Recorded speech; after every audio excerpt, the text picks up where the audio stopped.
You're going to go to school. You're going to get in debt. You're going to get a job. You're going to get a wife. Divorce is coming. You're going to lose the house eventually. You're going to work. No one's going to appreciate it. That is the matrix for 99% of men. Man is scary. With a bear. Depends what man, but probably a bear. 100% a bear, which is like terrifying to say, but Definitely a bear. Some men are very scary out there. a bear. Only women, children, and dogs are loved unconditionally. It is not just the guys in Los Angeles, Nashville, Dallas, and they're not any better in the Midwest. Quite frankly, I think they're trash all over this country. You know, the hero has to be a monster. You know what? I don't think women should vote. That's my opinion. Can you cook? That's irrelevant. No, can you cook though? I mean, can you fight? Let's ask pointless questions. How is that a pointless question? I'm trying to get to know you. Because that's your job. So I would make that work for us. Put your penis up. I get tired of you broads telling me I'm being mean because you cannot handle the goddamn truth. So the reason the guys you like don't like you and the other way around is because that's what people do when you let them. The average man is like, a lot of them are invisible and miserable now. And we don't talk about that. The self-deletion rate being 5 times higher for men than women is something that like no one even thinks or talks about. But we talk about the wage gap and Roe v. not being able to kill a baby is why women are oppressed. It's nonsense. Men are suffering. They have different problems than women have, but they don't have it better. They need our sympathy, they need our love, and they need each other more than anything else. They need to be together.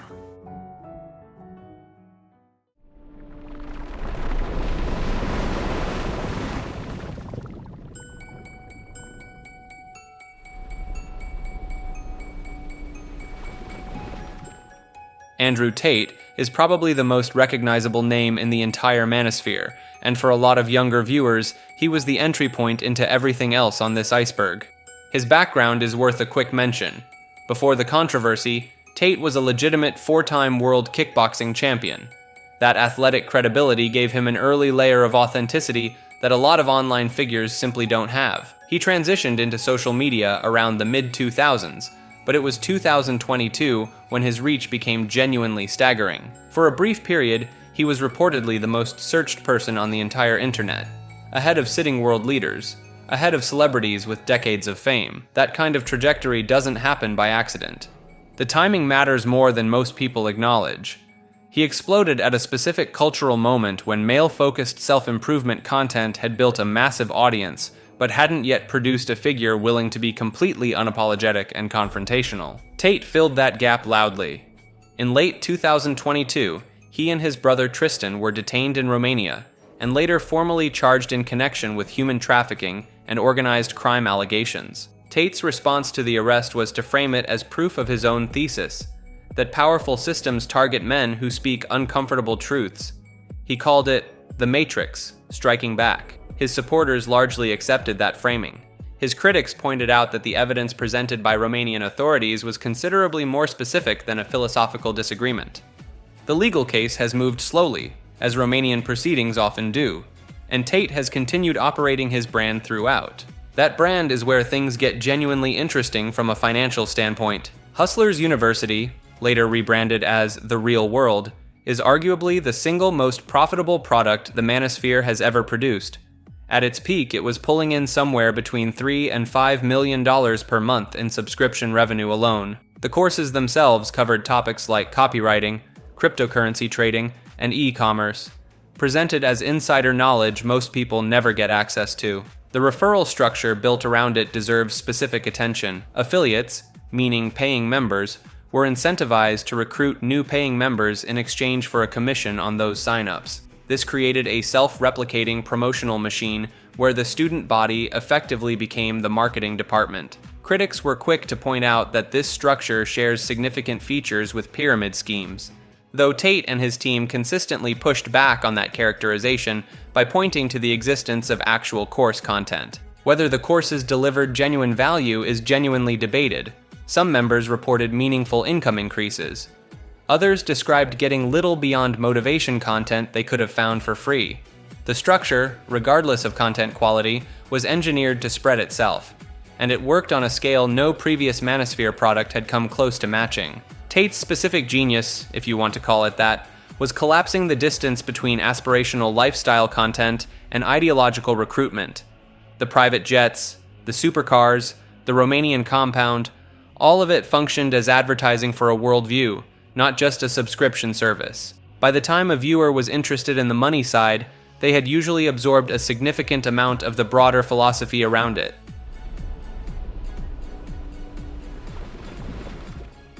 Alpha and beta, two terms so embedded in online culture at this point that it's easy to forget they weren't always used this way.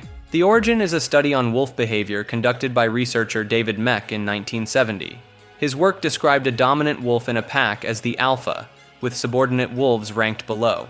The terminology spread quickly into popular science, and from there into self-help circles, pickup artist communities, and eventually the broader manosphere. Are you a beta male? I don't think so. Beta! The problem is that Mech himself spent decades trying to walk it back. After conducting longer field studies on wild wolves, as opposed to captive wolves, which is what the original research was based on, he found that wolf packs don't actually operate on a rigid dominance hierarchy at all. They function more like family units, with parents naturally leading their offspring. There is no brutal competition for alpha status. The wolves he observed weren't constantly jockeying for position. Mech has publicly stated, repeatedly, that the alpha/beta framework misrepresents wolf behavior entirely, and he has tried to get his original book pulled from publication because of how widely it is misread. That correction largely did not make it into mainstream conversation. By the time Mech was pushing back, the language had already taken on a life of its own. Pickup artist communities in the late 1990s and early 2000s adopted the alpha/beta framing as a way to categorize men by their perceived social dominance and attractiveness to women. The alpha male became shorthand for a man who commands respect, attracts partners effortlessly, and operates from a position of confidence. The beta male became the opposite, passive, overlooked, and socially subordinate. From there, the framework mutated further. Online spaces began adding additional categories, sigma, omega, delta, gamma, building out an entire informal taxonomy of male social rank. None of this has a basis in peer-reviewed behavioral science. It is, at its core, a self-help language system dressed up in the appearance of biology. The reason it stuck culturally, despite the scientific problems, comes down to how cleanly it maps onto real anxieties. The language gave men a way to diagnose their own social struggles, and, crucially, a path to fix them. If you are a beta, the implied solution is to become an alpha through self-improvement, dominance displays, or attitude shifts. That feedback loop, problem, label, solution, is effective marketing whether or not the underlying framework is accurate. Critics from behavioral science point out that human social hierarchies are far more context-dependent than the alpha/beta model suggests. A man who is dominant in one environment may be entirely unremarkable in another. Status is fluid, situational, and shaped by factors the model ignores entirely. None of that has slowed the terminology down. Alpha and beta remain two of the most recognized and frequently used pieces of manosphere vocabulary, functioning less as scientific descriptors and more as cultural shorthand for a particular worldview about masculinity, status, and competition.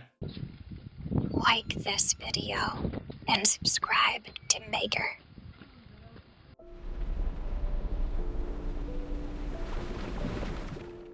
Incel is a portmanteau of the phrase involuntary celibate, referring to men who find themselves unable to attract romantic or sexual interest from women, despite wanting it. The term was actually coined in the late 1990s by a Canadian woman who created an online support community for people struggling with loneliness and intimacy, a far cry from what the word would eventually come to mean. Over time, incel communities migrated to forums and image boards where the tone shifted dramatically.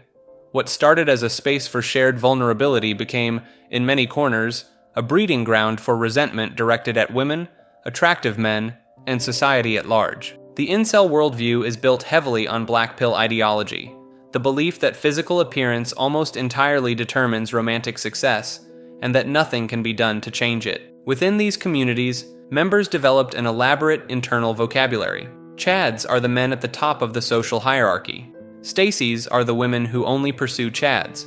Incels see themselves as permanently locked out of that system, through no fault of their own. The movement gained widespread public attention following a series of real-world attacks. In 2014, Elliot Rodger killed 6 people in Isla Vista, California, leaving behind a lengthy manifesto detailing his rage toward women who had rejected him. He became a dark, almost cult-like figure within certain incel spaces, referred to as the Supreme Gentleman.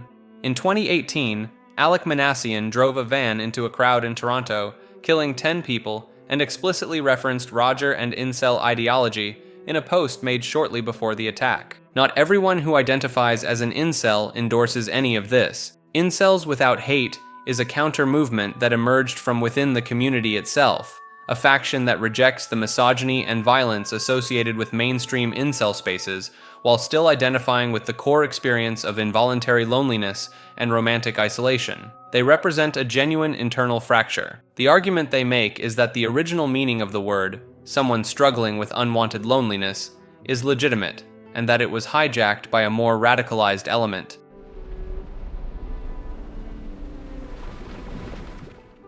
Femcel follows the same basic structure as its male counterpart, a woman who considers herself an involuntary celibate, unable to attract a romantic partner she actually wants. The distinction matters here, and femcel communities are usually pretty direct about it. Femcels are typically not struggling to find any male attention. The issue is attention from men they find desirable. This makes their experience structurally different from male incels, and the two communities do not particularly get along. Each tends to view the other's complaints as invalid by comparison. Femcel spaces carry their own strain of blackpill thinking, focused heavily on appearance standards, looks maxing, and the belief that conventional beauty is the only real currency in the dating market.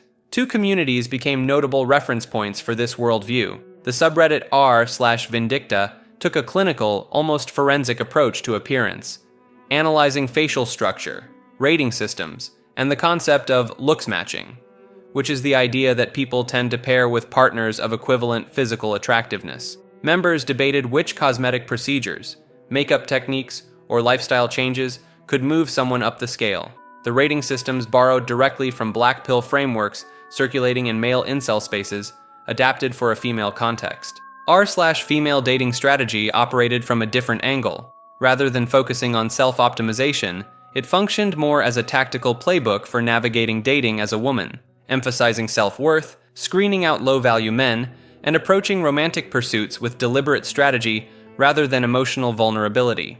It attracted significant mainstream attention and significant controversy in equal measure, with critics arguing that its framework mirrored the kind of transactional, adversarial thinking it claimed to be protecting women from. The tone in femcel spaces tends to be less overtly hostile than in male incel forums, though the underlying worldview shares the same core fatalism, that romantic outcomes are determined largely by factors outside anyone's control, and that nothing short of radical self-optimization could meaningfully alter the equation.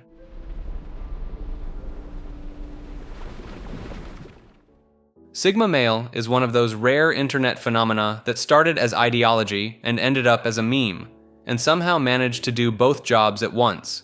The concept originates from the same dominance hierarchy thinking that gave rise to the alpha and beta framework. But rather than slotting into that hierarchy, the Sigma sits entirely outside it. He doesn't compete for social status. He doesn't seek validation. He operates alone, on his own terms, answerable to nobody.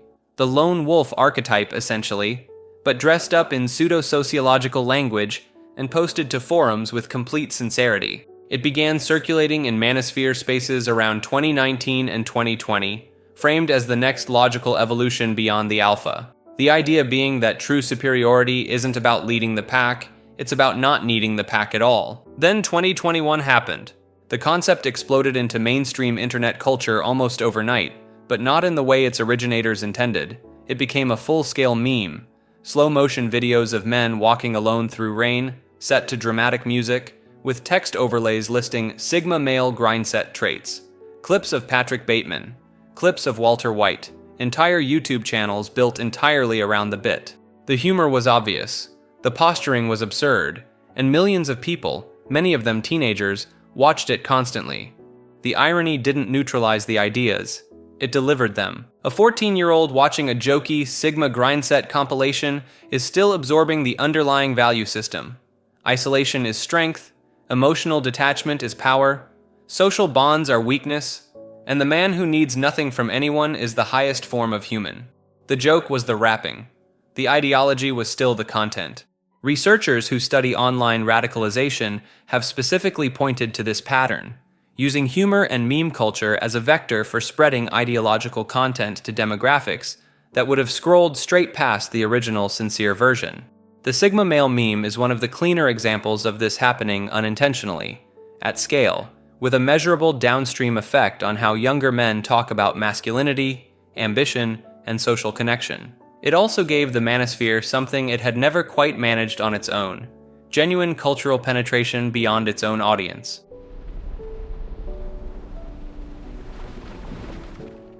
Hustle culture, sometimes called the grind set, occupies a strange middle ground in the Manosphere. It is not explicitly ideological.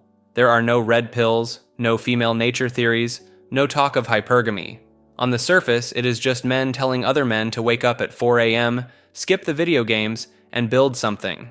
But for a significant number of men, this was the door they walked through before they knew where it led. The ecosystem here is built around figures like Gary Vaynerchuk, along with a rotating cast of YouTube entrepreneurs, podcast hosts, and self-made millionaires who frame financial success as a direct product of masculine discipline. The messaging is relentless. Soft men fail, hard men win. Comfort is the enemy. Your broke friends are holding you back. One of my guys that worked for me, he would call me up or pull me aside with some major problem, some issue that was going on. And he'd say, "Boss, we got this and that and the other thing." And I'd look at him and I'd say, "Good." What connects this to the broader Manosphere is not the economics. It is the underlying framework. The same self-reliance narrative, the same suspicion of mainstream institutions, the same idea that society is actively designed to make men weak and compliant. Hustle culture just wraps that worldview in a business plan instead of a dating theory. The crossover audience here is important to understand. A 19-year-old who starts watching dropshipping content is not looking for gender politics. He is looking for a way out of a dead-end job. But the algorithm and the influencer pipelines tend to deliver both in the same package. Andrew Tate is probably the clearest example of someone who bridged these two worlds deliberately. His early content leaned heavily into the grindset aesthetic. Supercars, kickboxing, financial freedom, before the more explicitly Manosphere messaging became his primary identity. For many of his followers, the money talk came first. The reason hustle culture earns its place in this iceberg is not because it is as ideologically extreme as other entries. It is because it functioned as a feeder system. Accessible, aspirational, and politically neutral enough that men who would have rejected the Red Pill label had no idea they were already standing at its edges.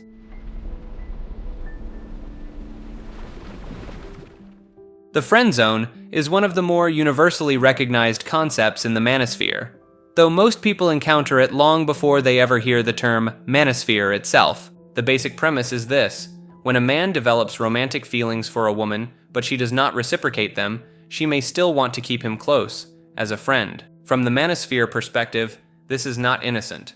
The argument is that the woman is consciously or unconsciously retaining access to his time, emotional energy, and attention, while offering nothing in return that he actually wants. He listens to her problems, helps her move apartments, and is reliably available, all while the relationship never progresses past a certain invisible wall. The Manosphere frames this as a kind of unspoken transaction that only one party fully understands. The lesser discussed flip side of this dynamic is what gets called the sex zone. This is where the equation reverses. A woman who is physically attractive to a man, but who he has no interest in pursuing romantically, gets placed into a different kind of holding pattern. One where he engages with her purely for physical access, with no intention of anything deeper. She may believe the relationship is heading somewhere. He does not share that belief. The reason both concepts get packaged together is that they are presented as mirror images of the same underlying behavior.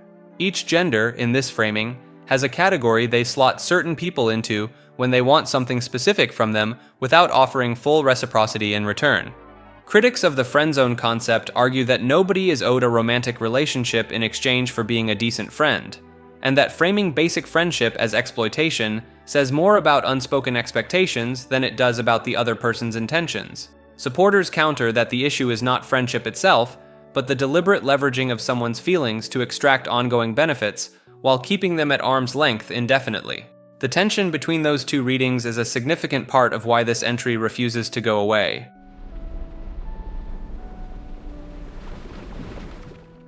The Rogan Pipeline is not about Joe Rogan being a manosphere figure himself. He has never claimed that label, and by most reasonable measures, it does not fit. The concept is about something more indirect, the idea that his show, The Joe Rogan Experience, functioned as a kind of on-ramp that normalized manosphere-adjacent ideas for an enormous audience that might never have sought that content out on its own. The numbers matter here. Rogan's podcast has consistently ranked as one of the most listened-to shows on the planet, with his core audience skewing heavily toward young men, the exact demographic that manosphere content targets most aggressively. The pipeline argument works like this. Rogan is not delivering red pill ideology directly. He is having long, casual, often genuinely interesting conversations with a wide variety of guests, but scattered throughout those conversations are figures with clear ideological ties to the spaces we have been covering. He has hosted figures adjacent to the Andrew Tate orbit. He has discussed concepts like male disposability, declining male achievement, and shifting gender dynamics, sometimes critically, sometimes simply as open questions worth exploring.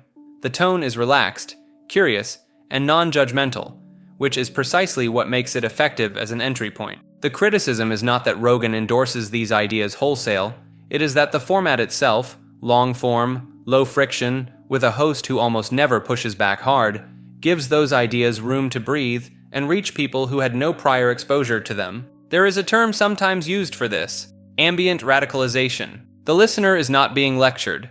They are just hanging out for 3 hours, and certain ideas become familiar before they have been examined. Whether Rogan is responsible for that outcome, or simply a platform where it happened, is a debate that has not settled.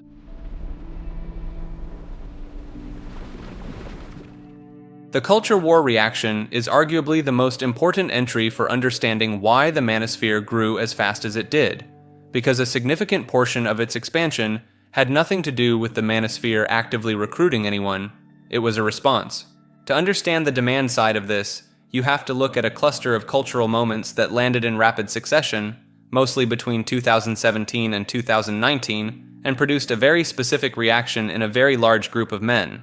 The Me Too movement, which went viral in late 2017, was the clearest accelerant. The movement itself was aimed at exposing systemic abuse by powerful figures, and it did exactly that, taking down genuinely influential people across entertainment, media, and politics. But in the broader online discourse that surrounded it, the framing frequently expanded beyond specific perpetrators. Phrases like "men are trash" began circulating widely across social media, presented not as commentary on specific individuals, but as a general cultural statement. For men who felt they had done nothing wrong, the framing did not land as a call for accountability. It landed as a blanket accusation. Then came the Gillette ad. Is this the best a man can get?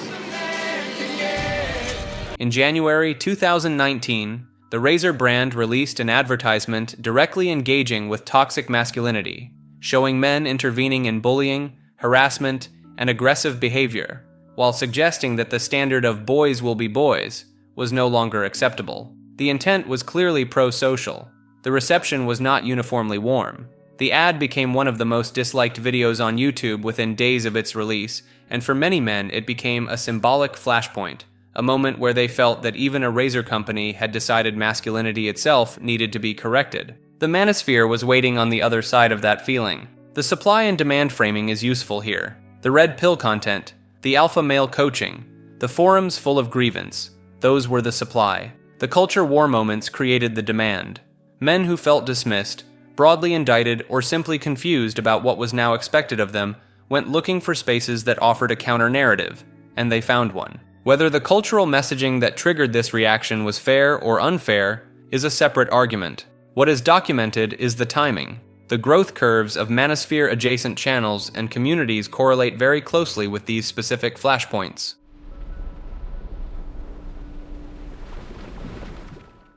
Jordan Peterson occupies one of the most disputed positions in this entire video.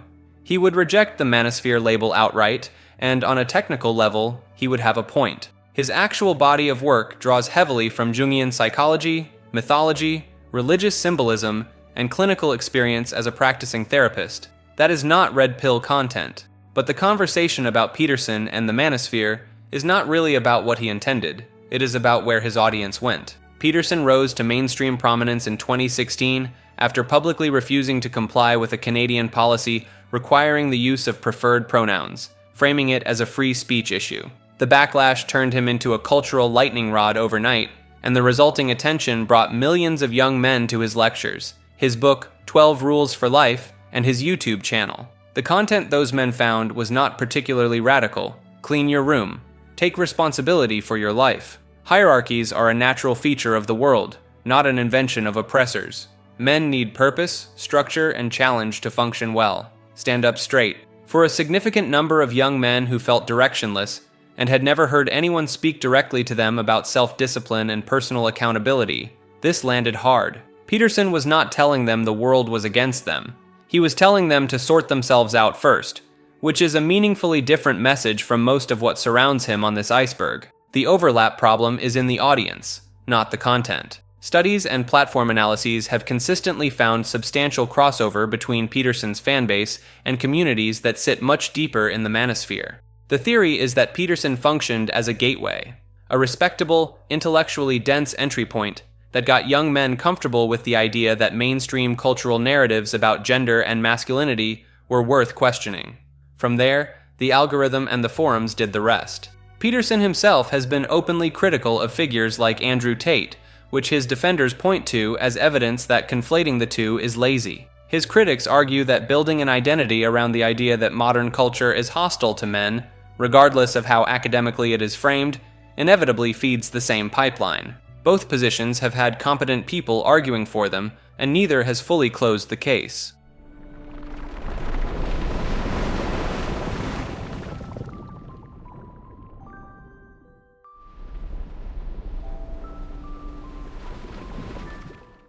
The red pill is the central metaphor of the Manosphere, the image that almost everything else in this video orbits around.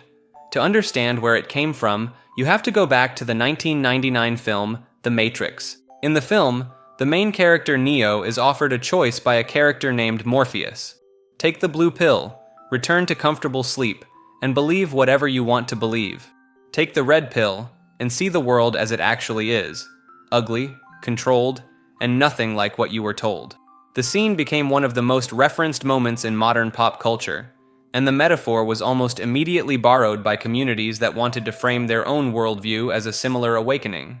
The irony that the Manosphere tends to quietly sidestep is that The Matrix was written and directed by Lana and Lily Wachowski, both of whom are transgender women. The film has since been discussed by the Wachowskis themselves as carrying personal meaning related to gender identity and the experience of living inauthentically before transition. The community that borrowed their metaphor to build an ideology centered on traditional gender roles is, in other words, using a trans allegory as its founding symbol. This detail does not get a lot of airtime in red pill spaces. In its earliest online usage, taking the red pill was a fairly general concept.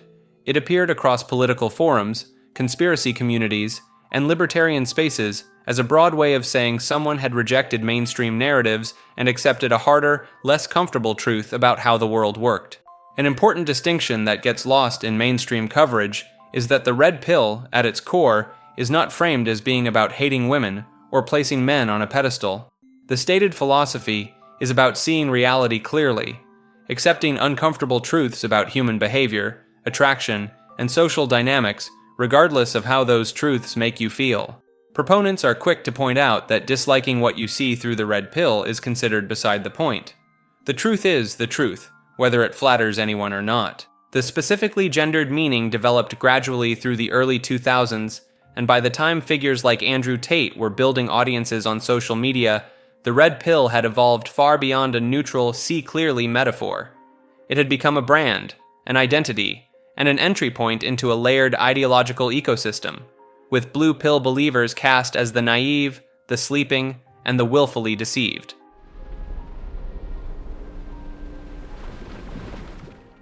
The black pill is where the Manosphere's self-improvement ethos hits a wall and shatters. To understand the split, it helps to look at what came before it. The red pill, as covered earlier in this video, operates on the premise that men can meaningfully improve their romantic and social outcomes through effort, working out, developing social skills, understanding behavioral dynamics. The core message is that the system is rigged, but it's navigable if you know the rules. The black pill rejects that entirely. The black pill framework holds that physical genetics, specifically facial structure, height, and bone structure, are the primary determinants of how a man is treated socially and romantically, and that no amount of self-improvement changes those fundamentals in any meaningful way. Lifting weights, improving your personality, developing confidence. Within this framework, those things are labeled cope, strategies for dealing with a reality you can't actually change. The internal logic runs something like this. Attraction is largely hardwired. Physical hierarchies are real and measurable, and the men at the bottom of those hierarchies are there permanently. The terminology that emerged from this framework reflects that looks maxing refers to optimizing every controllable physical trait, while coping refers to anything that doesn't actually address the root genetic issue. The black pill developed largely within incel communities, and figures like the writer behind the now-defunct blog Incel Wiki and various anonymous forum posters helped codify the ideology into something with consistent internal structure. It drew on cherry-picked evolutionary psychology research and dating app data to argue that female selectivity is extreme, and that the bottom tier of men are essentially invisible. What separates the black pill from ordinary pessimism is that it's built like a closed system. Any evidence against it gets absorbed as further proof. If a man improves himself and his outcomes don't change, that confirms the framework. If his outcomes do change, he wasn't actually at the bottom to begin with. That kind of unfalsifiable structure is worth noting before treating it as a serious empirical claim, which its adherents absolutely do.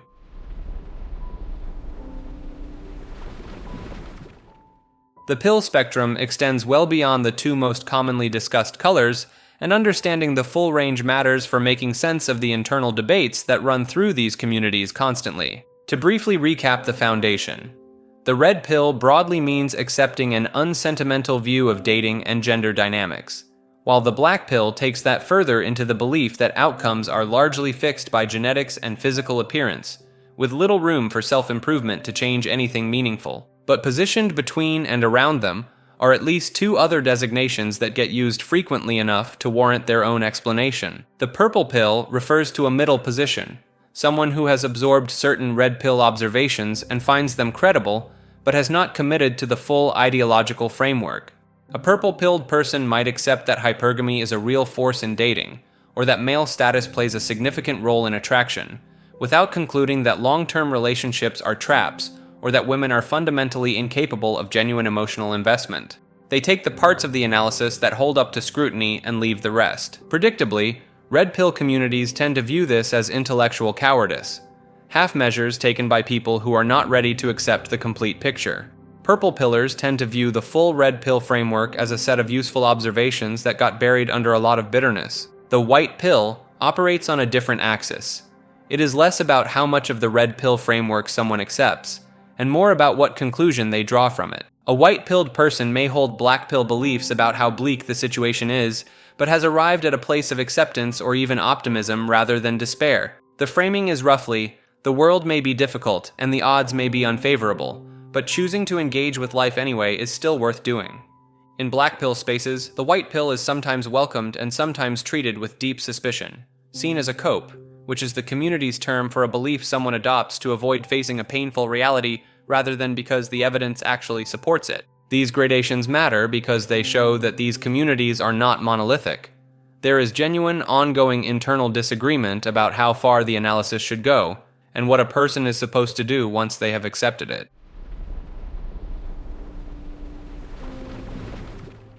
Simp is one of the rare Manosphere-adjacent terms that completed a full crossover into mainstream culture, the kind of word that ended up in middle school cafeterias and late-night television without most people having any idea where it actually came from. The word did not originate in red pill spaces.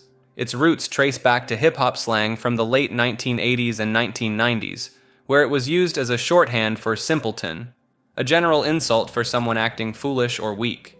The specific romantic connotation came later, but the word existed in Black American vernacular long before the internet got hold of it.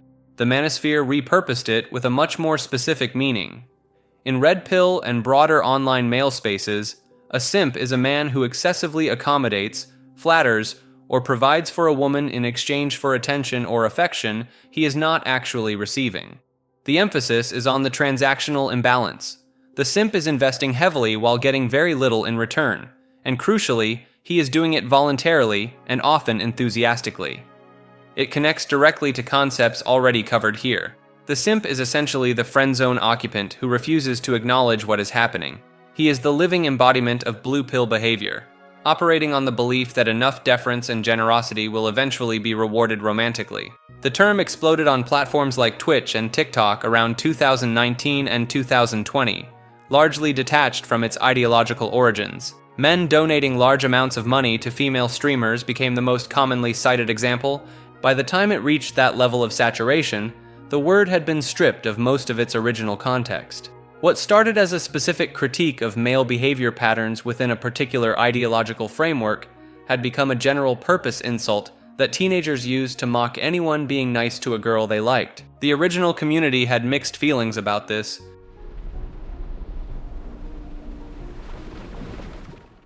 Hypergamy is the load-bearing concept of the Red Pill framework. Nearly everything else in this space, the sexual marketplace, the wall, branch swinging, mate selection theory, connects back to this single idea. Understanding it properly requires knowing where it actually came from, because the Manosphere did not invent it. The term originated in sociology and anthropology in the 19th century, used to describe a pattern observed across many cultures in which women tended to marry men of equal or higher social class than themselves. It was a descriptive term for a documented demographic trend, mostly studied in the context of class-based marriage systems in places like India and Victorian England. The original usage had nothing particularly charged about it. It was just an observed pattern with a Latin-derived name. The Red Pill repurposed it into something considerably broader and more biological in its framing. In Manosphere usage, hypergamy refers to the claim that women are not just culturally conditioned, but biologically driven to seek the highest status mate available to them at any given moment, and crucially, to remain open to trading up if a higher status option becomes accessible. This version of hypergamy is not about social class specifically. It is about a continuous, largely subconscious evaluation of whether a current partner still represents the best possible option. Rollo Tomassi built much of The Rational Male around this concept, and his treatment of it is where most Red Pill readers encounter it in its most developed form. The implications he draws are significant: that female attraction is inherently conditional, that comfort in a relationship can itself become a liability for a man because it signals reduced challenge and competition, and that the romantic ideal of a woman choosing a partner and being fully satisfied with that choice indefinitely is, in this framework, a narrative men are sold rather than a biological reality. The actual research picture is, as usual, more complicated. Evolutionary psychology does support the existence of mate preference patterns that loosely resemble what the Manosphere describes. Women across many cultures do report preferring partners with resources, social status, and dominance markers, particularly in short-term mating contexts. These findings are not fabricated. Where researchers push back is on the deterministic framing. The leap from a statistical tendency exists across populations to every woman is running this program at all times involves overfitting a broad pattern onto individual behavior in ways the data does not support. Human mate preferences are shaped by culture, personal history, individual variation, and circumstance in ways that a single biological drive cannot fully account for. Critics also point out that men exhibit their own hypergamous tendencies when it comes to physical appearance, a fact that Red Pill spaces tend to treat as a separate and less morally significant matter. The concept remains central because it does what good foundational claims do in any ideological system. It provides an explanatory framework that, once accepted, makes a large number of other observations feel like they suddenly make sense.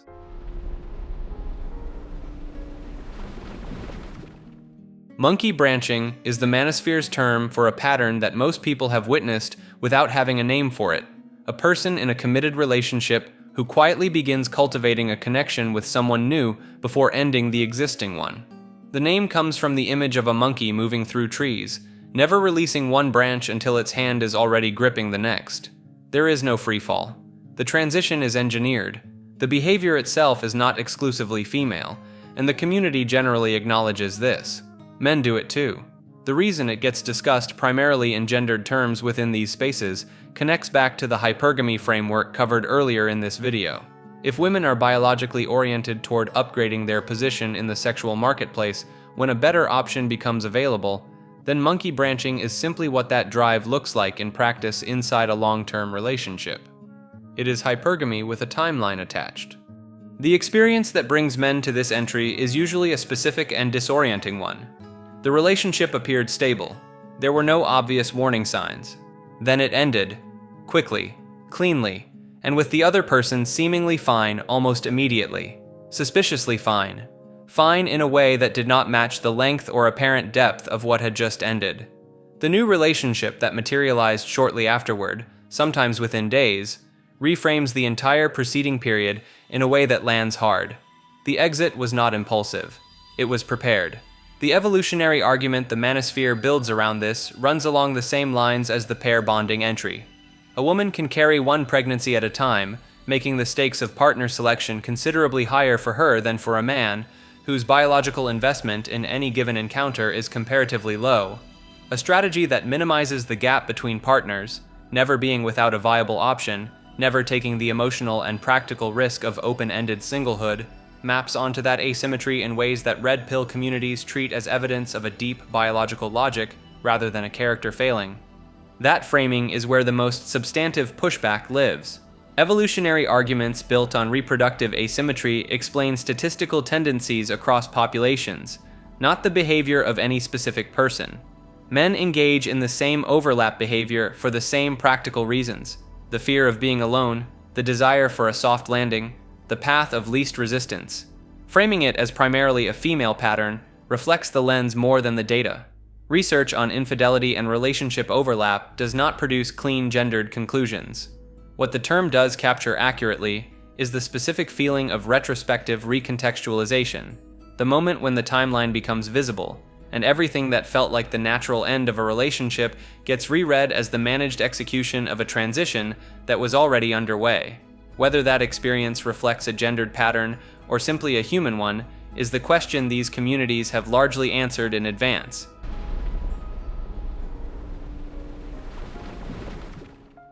AWALT, short for All Women Are Like That, is one of the foundational axioms of Manosphere ideology, and arguably the most consequential one.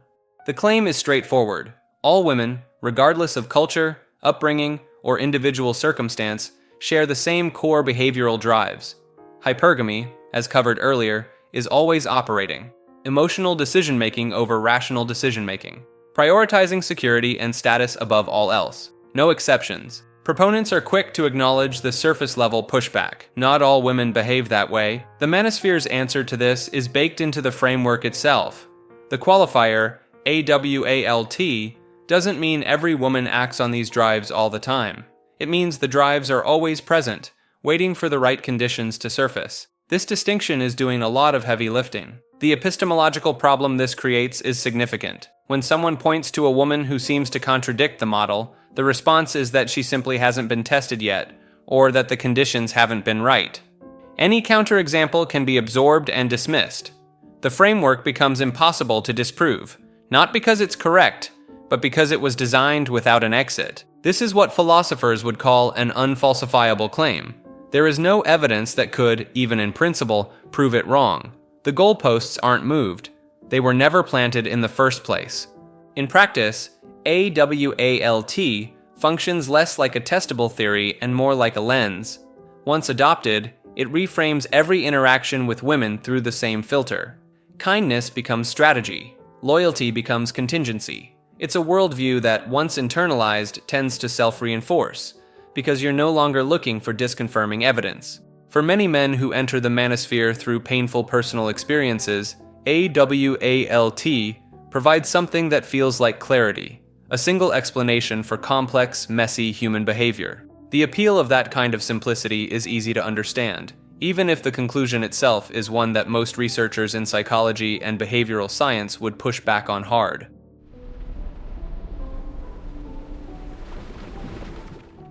Sexual market value, or SMV, is the Red Pill framework for treating human attractiveness as something that can be measured, compared, and traded.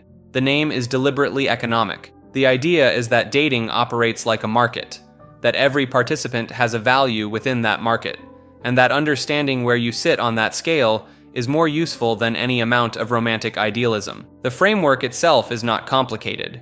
Every person carries a score, loosely determined by a combination of physical appearance, social status, resources, confidence, and behavioral traits. That score determines the realistic range of partners available to you. Pursuing someone significantly above your value, in this framing, is not just likely to fail. It is a misreading of how the market works. The part of this framework that generates the most discussion is the male versus female SMV curve. And this is where the theory gets specific. The argument is that male and female value do not follow the same arc over time. Female SMV, according to this model, peaks early, typically in the early to mid-20s, and declines relatively sharply from there, driven primarily by physical appearance and fertility. Male SMV, by contrast, starts lower, builds gradually, and peaks considerably later, often in the mid to late 30s, because male value is more heavily weighted towards status, resources, and social proof, all of which take time to accumulate. The practical conclusion drawn from this is that older men dating younger women is not a cultural anomaly or a power imbalance. It is the market functioning as designed. The two curves intersect at a point where a man's accumulated value matches or exceeds what a younger woman brings in terms of peak attractiveness. The reverse, older women seeking younger men of equal status, is treated as a structural mismatch rather than a parallel equivalent. There is some demographic data that loosely supports pieces of this. Dating app research has repeatedly shown that men's match rates and perceived desirability tend to increase with age up to a point, while women's tends to peak earlier. Studies on age preferences in heterosexual dating do show consistent patterns that roughly resemble what the curve predicts. The critiques are significant. Researchers point out that the data reflects existing cultural preferences and biases, not fixed biological laws, and that preferences shift considerably across different cultures and time periods. The model also reduces human attractiveness to a single tradable number, which strips out the enormous variation in what different people find compelling in a partner. Critics further argue that framing relationships as a market transaction shapes behavior in ways that tend to make the actual experience of relationships worse, not better, for everyone involved.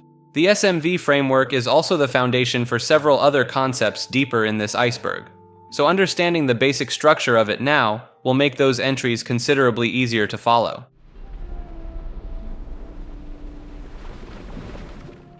Dating app data became one of the most cited pieces of empirical ammunition in both Red Pill and Blackpill spaces, because it gave communities that were frequently accused of operating on feeling rather than evidence something concrete to point to. The dataset that mattered most came from OkCupid, and it was published by the company's own co-founder, Christian Rudder, in a 2009 blog post, and later expanded in his 2014 book, Deradicalization. Rudder was not writing for the Manosphere. He was presenting internal platform analytics in what he framed as an honest, data-forward look at human behavior. The Manosphere took his findings and ran considerably further with them than he likely anticipated. The specific finding that spread everywhere was this. When female OkCupid users were asked to rate male profiles by attractiveness, they rated approximately 80% of men as below average. The mathematical impossibility of that distribution, in a normal curve, only 50% should fall below average by definition, was the detail that landed hardest. Women were not distributing their ratings evenly. They were compressing the majority of men into the bottom half of the scale. Male users rating female profiles produced a much more evenly distributed curve, closer to what statistics would predict. The Blackpill community treated this as foundational.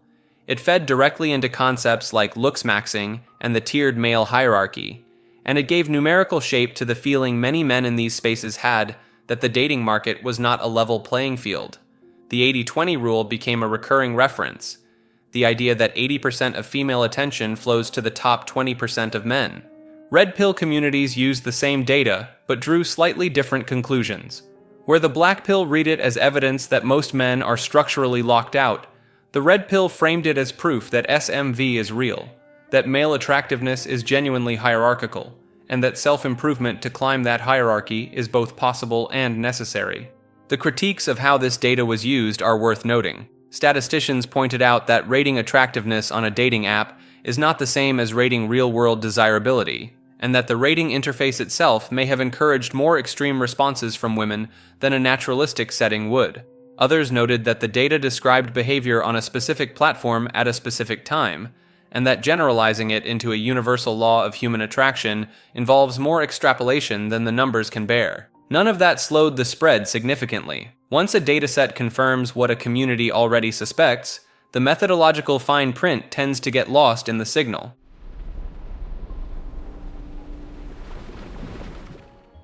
Female Delusion Calculator is a website that went viral in late 2022 by doing something deceptively simple.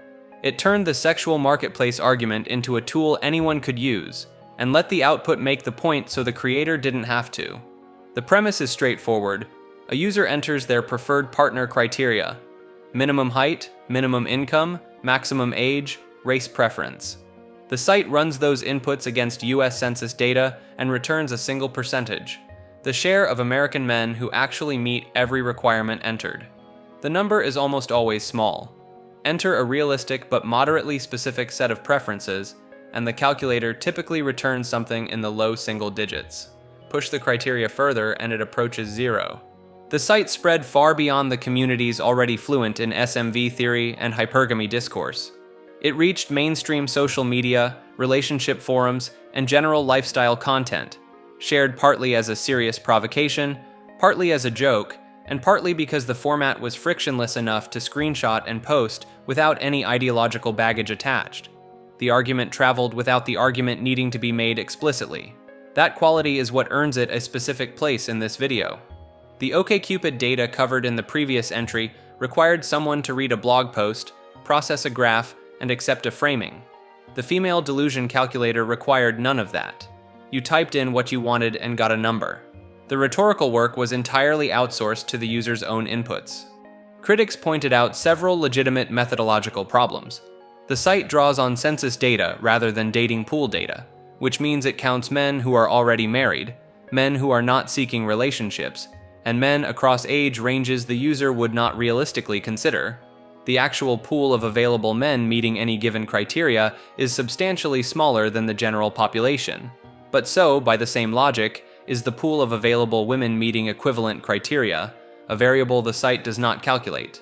The tool measures one direction only, which is itself an editorial choice dressed as neutral data presentation. Supporters argued the methodological critiques missed the practical point. Whether the precise percentage is accurate or not, the directional argument, that highly specific simultaneous requirements produce a very small intersection, is mathematically sound and reflects something real about how filtering works in practice. The calculator became a recurring reference point in the broader dating discourse of 2023 and 2024, cited in podcasts, used as debate ammunition, and periodically refreshed into relevance whenever a viral post about female standards circulated. It settled into the ecosystem as a permanent piece of shareable infrastructure, the kind of thing that gets deployed in comment sections without explanation, because enough people already know what it is and what it implies.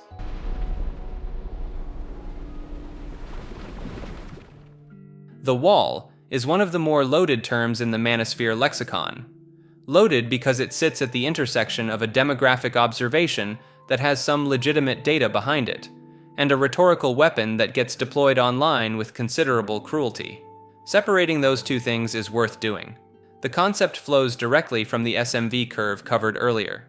If female sexual market value peaks in the early to mid-20s and declines from there, then the wall is simply the point at which that decline becomes significant enough to meaningfully alter a woman's options in the dating market.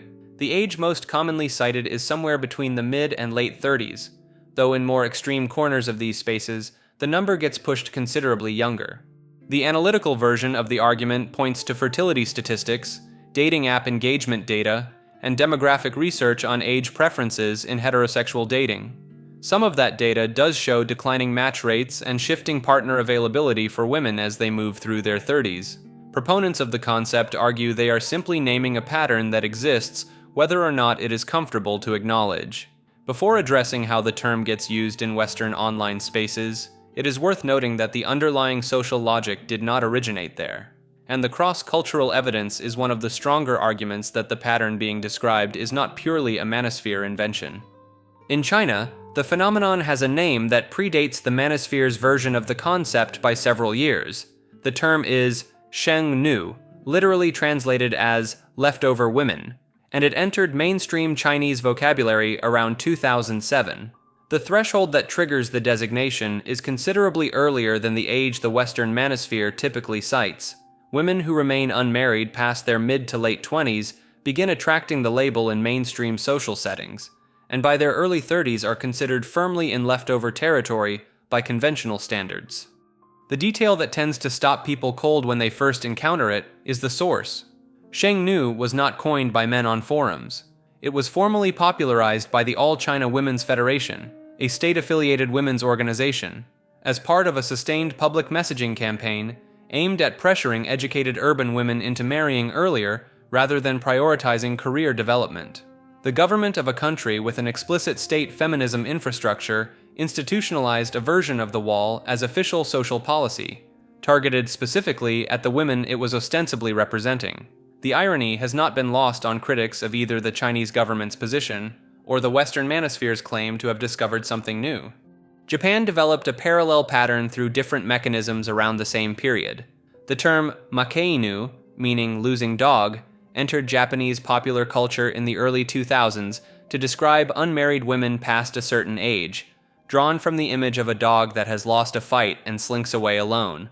The designated threshold and the social stigma attached to it mapped onto the same underlying logic, again arriving independently of any Western online community. What both cases suggest is that the social pressure the wall concept describes, the narrowing of female partnership options past a specific age threshold, is not a uniquely Western phenomenon produced by Red Pill ideology. It surfaces in different cultures, through different institutional channels, under different names, when similar demographic and social pressures are present. The Manosphere named the Western version and built an ideology around it. China made it government messaging. Japan embedded it in popular vocabulary. The pattern kept appearing regardless of who was doing the framing. The way the term actually gets used in Western online spaces is frequently something else entirely. Hitting the wall became a standard taunt directed at women online, particularly women who expressed opinions men in these spaces disagreed with. The implication being that whatever she thinks or says, the clock is running, and her ability to command attention is finite. It migrated from an ideological framework into an insult with remarkable speed. That gap, between the demographic observation and the gleeful deployment of it as a tool for dismissing women, is one of the cleaner illustrations of how concepts that originate in analytical red pill spaces travel down the iceberg and pick up considerably more hostility along the way. The Chinese government's version of the same pressure was coercive and drew significant feminist criticism, both domestically and internationally. The Manosphere version is deployed as a taunt in comment sections. The underlying mechanism is recognizable across both contexts, even if the delivery is entirely different. Critics of the concept argue that it reflects and reinforces a narrow definition of female value tied almost entirely to youth and physical appearance, and that men face their own version of declining options with age that the framework conveniently underweights. The counter to that, in red pill spaces, that male value follows a different trajectory by design, which makes the comparison invalid rather than hypocritical. That debate has not reached a conclusion.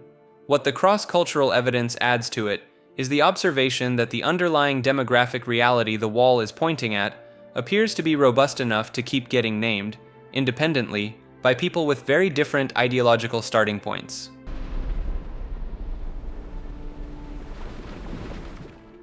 Spinning plates is one of the more practical strategy entries in the Red Pill framework. Less about ideology, more about a specific approach to dating that the community argues produces better outcomes both psychologically and practically. The metaphor comes from the old performance act of keeping multiple plates spinning on poles simultaneously.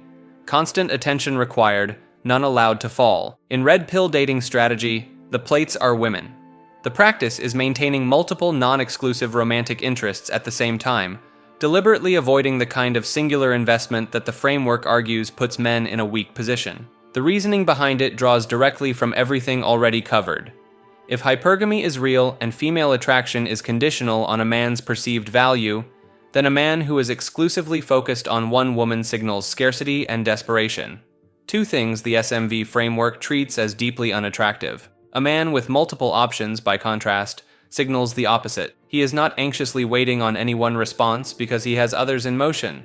That abundance, the theory goes, is itself attractive. The psychological argument is arguably the stronger one within these spaces. Plate theory is presented as a remedy for the kind of tunnel vision investment that leads men to tolerate poor treatment, compromise their standards, or lose their sense of identity inside a relationship. Keeping multiple plates spinning is framed as a way of maintaining what the community calls frame, a stable, self-directed sense of identity that does not hinge on any single woman's approval. Critics point out that the strategy, taken seriously, requires treating the women involved as interchangeable, a position that produces exactly the kind of emotionally unavailable behavior that tends to damage relationships rather than build them. There is also the straightforward practical critique that most men do not have the time, energy, or social bandwidth to actually execute this, making it more of an aspirational identity than a lived reality for most of its proponents. The Red Pill response to that last point is generally that the mindset matters more than the literal execution, that internalizing an abundance mentality changes how a man carries himself, regardless of how many people he is actually dating.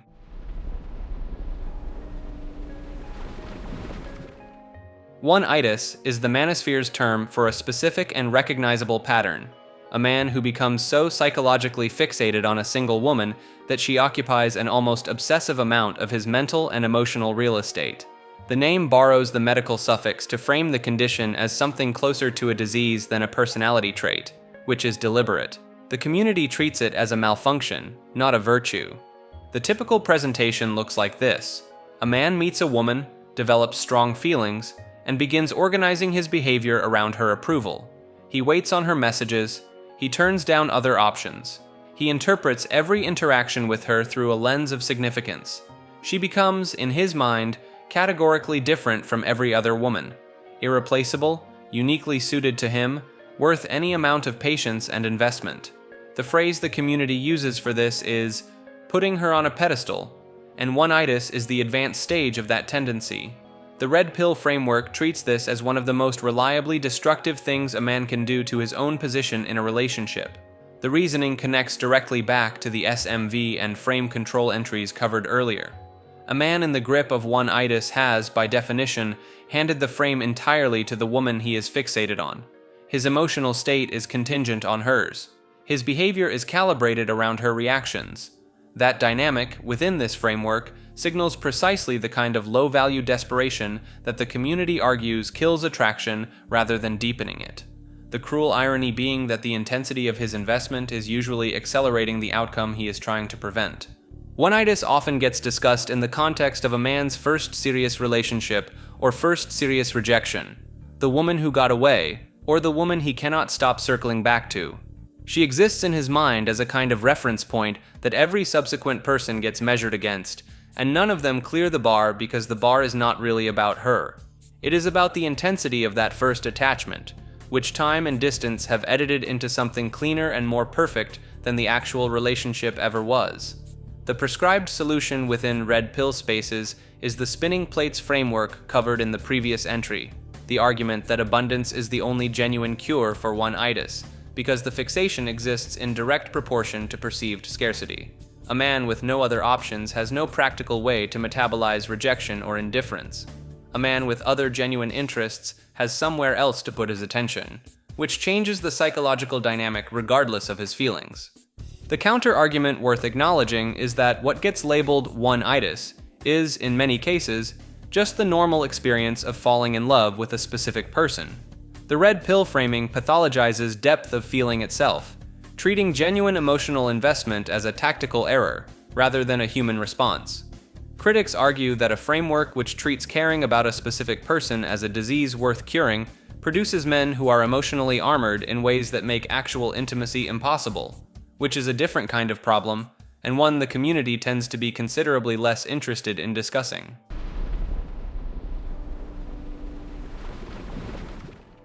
NoFap began as a straightforward self-improvement experiment and evolved into one of the more elaborate parallel subcultures orbiting the Manosphere, complete with its own terminology, internal hierarchy, and something that functions very closely to a belief system. The name comes from a slang term for the act of male self-gratification.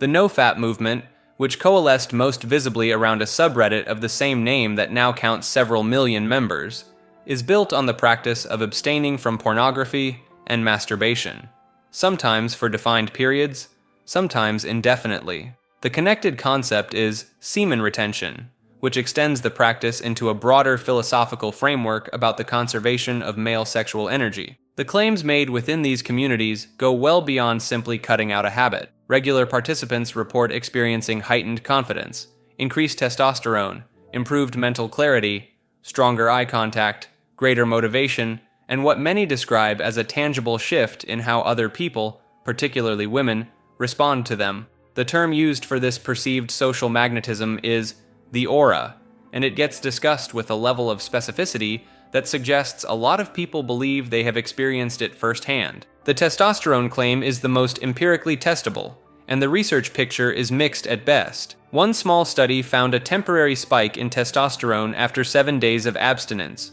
which spread extensively through these communities as confirmation. Larger and more rigorous studies have not consistently replicated meaningful hormonal changes. The NoFap community tends to treat the lack of supporting research as a failure of institutional interest rather than evidence against the practice. Where the Manosphere overlap becomes significant is in how NoFap gets framed ideologically. Pornography in these spaces is not just a bad habit. It is frequently described as a deliberate mechanism for pacifying and weakening men, siphoning their drive and aggression into a harmless outlet that keeps them compliant and sexually frustrated without the motivation to actually improve their lives. This framing connects directly to Red Pill ideas about systems operating against male interests. The internal culture of NoFap has its own progression system. Members track streaks, consecutive days of abstinence, and longer streaks carry social status within the community. Relapsing carries genuine shame in some corners of these spaces, and the language around recovery from relapse borrows heavily from addiction and religious frameworks simultaneously. Whether the benefits are physiological, psychological, or simply the result of redirecting significant amounts of time and mental energy toward other things is a debate that has not been settled. What is documented is that a substantial number of men report that the practice changed something meaningful for them, and that the community built around it has become one of the more self-sustaining ecosystems in this entire space.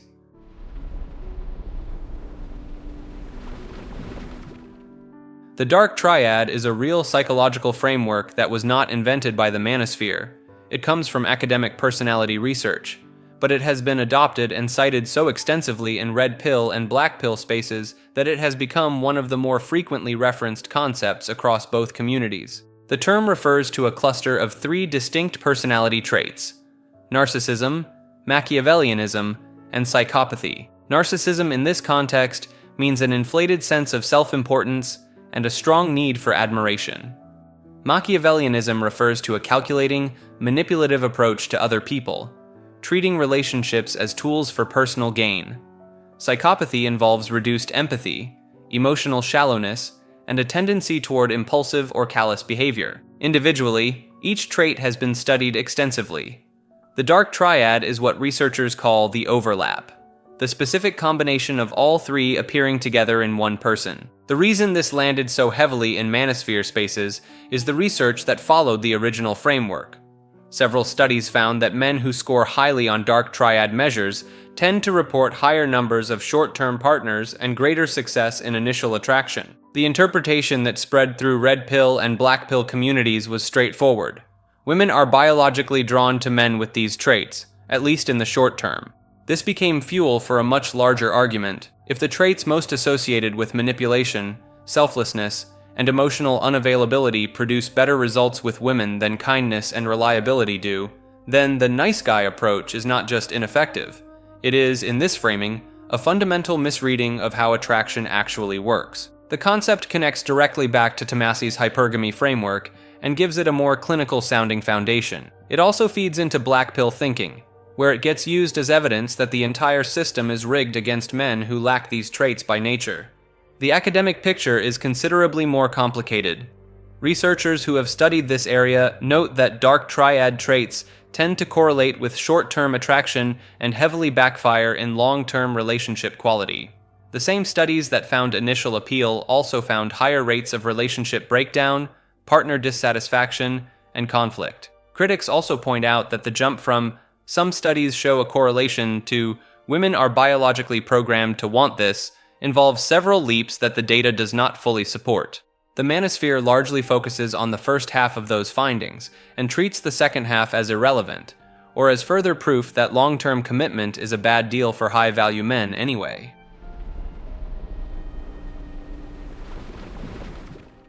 Frame control is one of the more psychologically grounded concepts in the Red Pill toolkit, and one of the few entries on this iceberg that has a legitimate home in mainstream psychology and negotiation theory before the Manosphere ever touched it. The core idea is this: in any interaction between two people, there is always an underlying reality that governs how the exchange is interpreted, whose assumptions go unchallenged, whose emotional tone sets the register, whose definition of the situation both people are operating inside. That governing reality is the frame. The argument is that someone is always holding it, and that the person who holds it has a structural advantage in the interaction regardless of what is actually being said. In negotiation and clinical psychology, frame control is a recognized concept. Therapists are trained to maintain their professional frame when clients attempt to shift the dynamic. Negotiators study how to establish favorable frames before a conversation begins. Influence researchers like Robert Cialdini have written extensively about how framing shapes decision-making in ways people are largely unaware of. The Red Pill appropriation of this concept applies it specifically to male-female dynamics. The argument is that most men, particularly men socialized to be accommodating and approval-seeking, habitually surrender their frame to women without realizing it. They adopt her emotional register, accept her framing of events, adjust their behavior based on her reactions, and gradually allow her reality to become the dominant one in the relationship. In Red Pill terms, this is a significant attraction killer, because a man who can be emotionally destabilized or socially redirected by a woman's disapproval is demonstrating, through his behavior, that she holds higher value than he does. Maintaining frame, in practice, means remaining grounded in your own perspective under social pressure, not becoming defensive, not over-explaining, not adjusting your position because someone expresses displeasure. The ideal is a kind of calm immovability, engaging fully with other people while not being governed by their emotional state. The legitimate psychological foundation here is real enough that dismissing the concept entirely requires ignoring a fairly substantial body of research on social influence and interpersonal dynamics. The critique is in the application. Critics argue that framing every social interaction as a dominance contest, in which frame must be held at all costs, produces people who are rigid, unable to genuinely receive feedback, and incapable of the kind of mutual vulnerability that functional relationships actually require. The Red Pill response is generally that those critics are themselves operating from inside a frame designed to make men compliant, which is, depending on your perspective, either a sophisticated defense or a framework so closed it cannot be challenged from outside.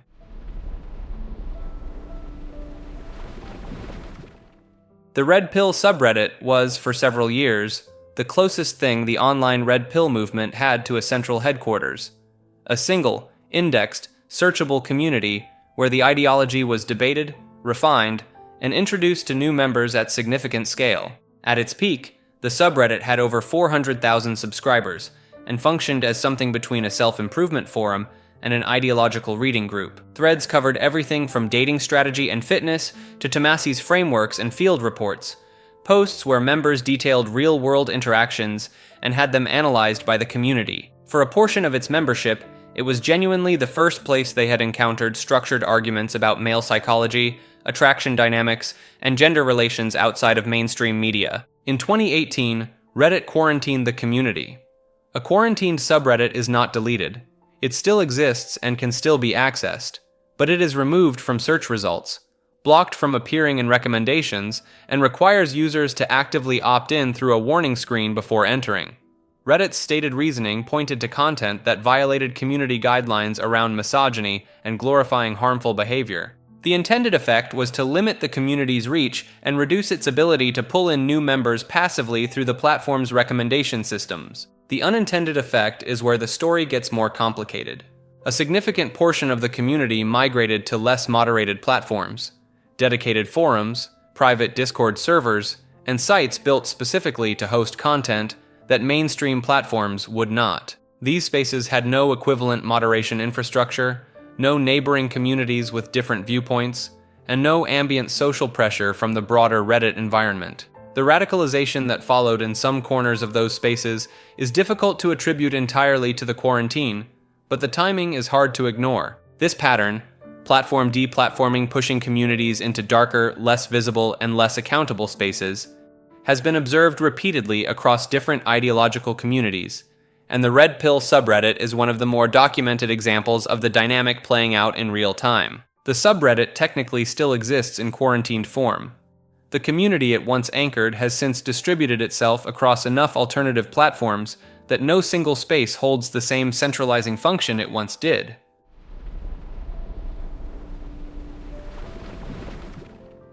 Male disposability is one of the more data-heavy arguments in the Manosphere, and one of the harder ones to dismiss purely on emotional grounds, because a significant portion of it is built on statistics that are not seriously disputed.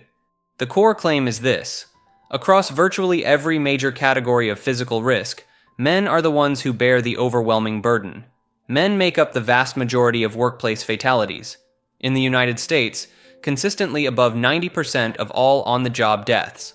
They account for the majority of combat casualties, the majority of those experiencing homelessness, and the majority of those taking their own lives, sometimes by margins of 3 or 4 to 1 depending on the country. There is a quote that circulates heavily in these spaces, and it tends to stop people cold the first time they encounter it.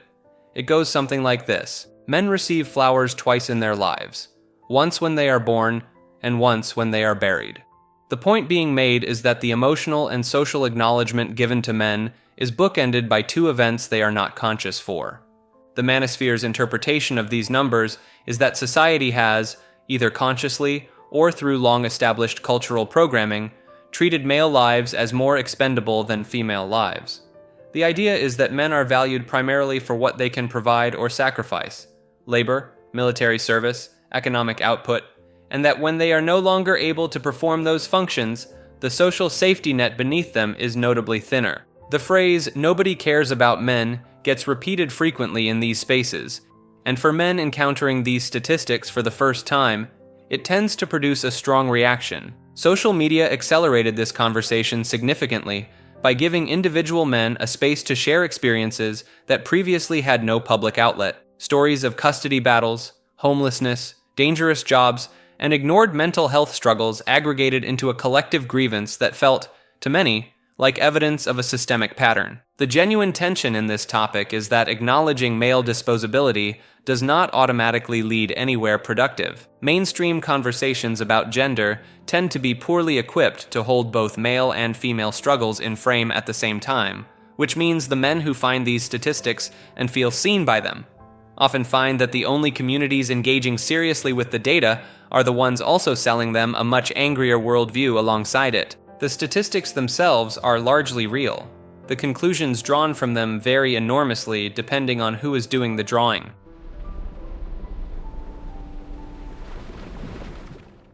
Gynocentrism is the structural argument that sits directly behind male disposability. If men are treated as expendable, the logical follow-up is to ask who is being prioritized instead. The term refers to the claim that Western society is organized, either deliberately or through accumulated cultural momentum, around the protection and prioritization of female interests above male ones. It is not framed as a conspiracy in its more serious articulations, rather as a deeply embedded set of defaults that operate so naturally that most people never notice them as a system at all. The examples cited in these spaces span a wide range of institutions. In family courts, statistical data consistently shows that mothers receive primary physical custody in the overwhelming majority of contested cases, a disparity that men's rights advocates have pointed to for decades. In higher education, women now outpace men in enrollment, graduation rates, and degree attainment at virtually every level, a reversal that happened within a single generation and has received a fraction of the institutional concern that the previous inverse gap did. Workplace hiring initiatives and diversity programs in many industries explicitly prioritize female candidates, while equivalent programs for underrepresented male demographics in female-dominated fields attract almost no equivalent advocacy. The women and children first principle gets cited as a cultural artifact that makes gynocentrism visible in its most primal form, the default assumption, built into emergency protocol and social instinct alike, that female lives carry priority status. Beyond institutions, the argument extends into everyday social behavior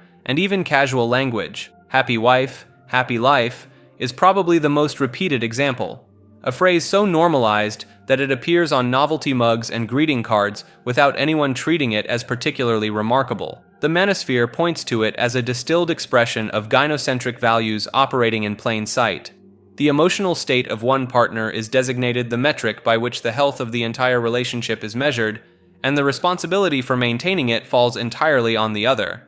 Reverse the genders and the phrase does not exist, which is itself treated as evidence. The general tendency to believe women over men in disputes, to extend more social sympathy to female suffering, and to treat male hardship as less urgent or less visible, is presented as gynocentrism operating at the interpersonal level. Critics push back on the framing in several ways. Many of the disparities cited, they argue, have complex historical and structural causes that a single cultural bias cannot fully explain. Others contend that some degree of female protection is a biologically and socially rational feature of any species that invests heavily in offspring, making it less a conspiracy and more an evolved default that no longer maps cleanly onto modern conditions. The Manosphere treats that last concession as closer to an admission than a counter-argument. If the default exists and disproportionately disadvantages men in a modern context, the origin story does not change the practical outcome.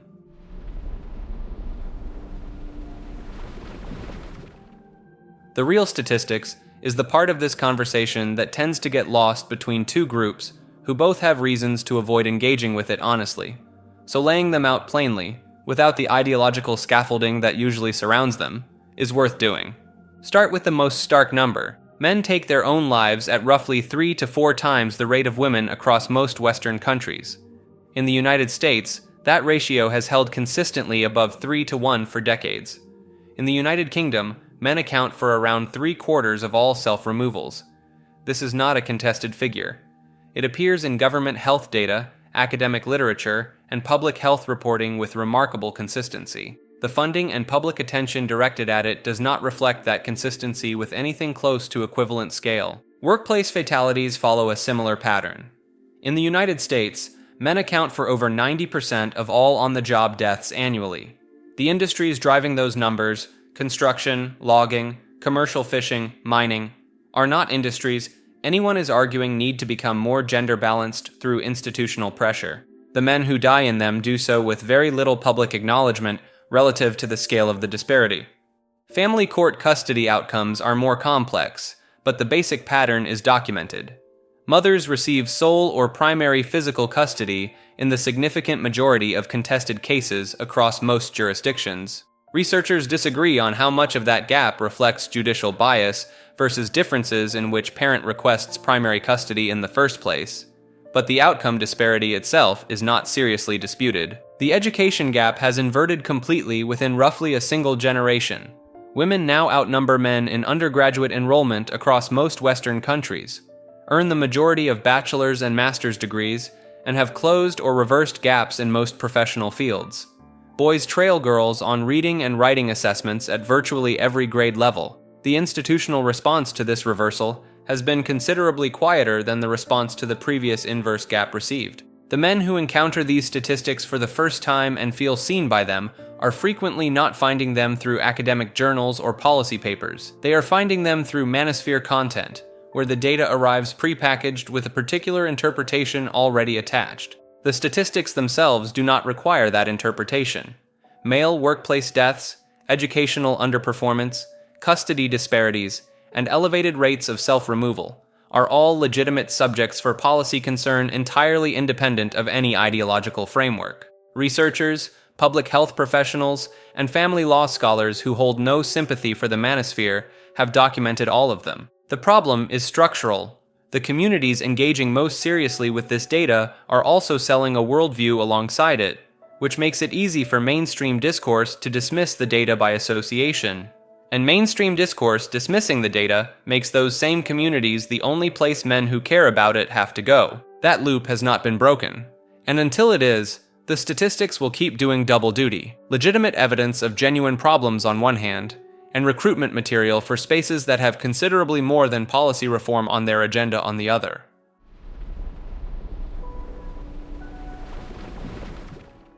The wage gap is probably the single most argued over statistic in the broader gender debate, and it has a tendency to generate more heat than clarity, because both sides of the conversation routinely pick the version of the number that suits them. The frequently cited figure, that women earn around 80 cents for every dollar a man earns, is a raw median comparison across all full-time workers.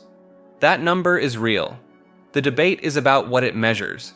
When researchers control for occupation, hours worked, industry, years of experience, and job title, the gap narrows significantly, in some studies to within a few percentage points. The remaining gap after those controls is where legitimate disagreement lives. Some researchers attribute it to residual discrimination. Others point to differences in negotiation behavior, or career interruption patterns that are themselves shaped by structural factors, meaning the gap doesn't disappear so much as it gets pushed back a level. The straightforward position is that both the raw figure and the fully controlled figure are selectively deployed depending on who is making the argument, and neither tells the complete story on its own. The manosphere uses the controlled number to argue the gap is a myth. Progressive commentators use the raw number to argue discrimination is rampant. Neither camp is typically in a rush to explain what the other figure is or why it exists.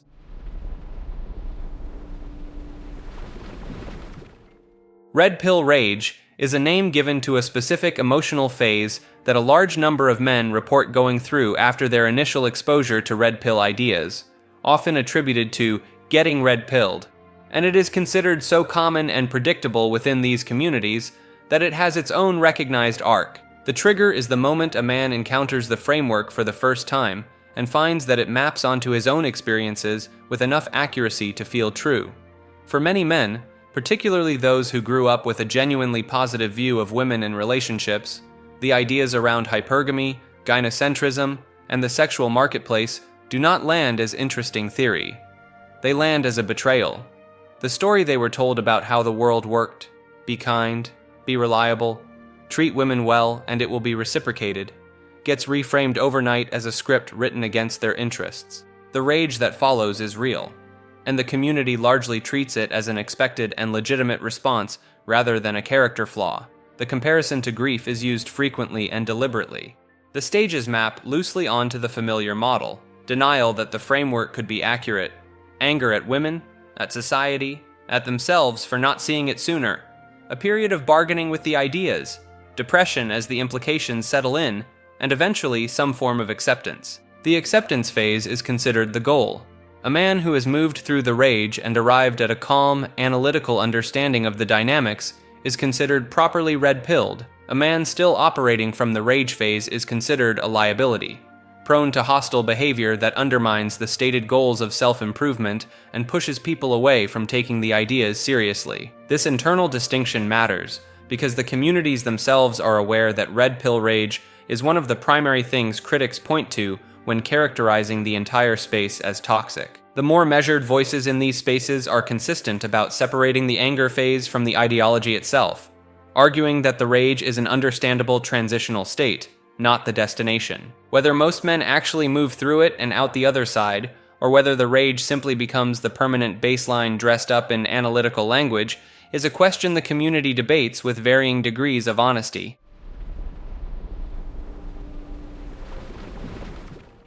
Socially acceptable misandry starts with a word that a significant portion of the population has genuinely never heard before, which is itself part of the argument. Misandry means hatred of, or contempt toward, men. It is the direct counterpart to misogyny. And the observation at the center of this entry is that while misogyny is a term that appears in mainstream discourse constantly, misandry barely registers. A quick comparison of search volume, media coverage, and academic literature between the two terms produces a gap that is difficult to argue with. The Manosphere's position is that this is not a coincidence. The argument is that open contempt for men has become not just tolerated, but in many cases socially rewarded, particularly online, in a way that the equivalent directed at women would not be. A recurring experiment that gets cited in these spaces involves taking a viral post containing openly degrading language about men, copying it word for word, swapping men for women, and posting it. The results have been documented repeatedly. The original post stays up. The modified version gets reported and removed. Same structure, same tone, same level of hostility. Different outcome based purely on which gender is the target. The framing that tends to get applied to this dynamic is the concept of punching up. The idea is that because men as a group hold more institutional power, negative generalizations about them carry less moral weight. Critics of this framing argue that it provides a clean ideological cover for behavior that would be immediately recognizable as prejudice if the target were anyone else. Examples cited in these discussions range from casual, viral tweets, merchandise, and media jokes built around male incompetence or expendability, to structural, including the way men's mental health, education gaps, and custody outcomes receive comparatively little institutional attention or public urgency. The Manosphere treats this as one of its cleaner pieces of evidence that the cultural scales are not balanced in the way mainstream discourse claims they are. Whether that reading is accurate or overstated, the double standard in content moderation alone has been documented enough times that it is difficult to wave away entirely.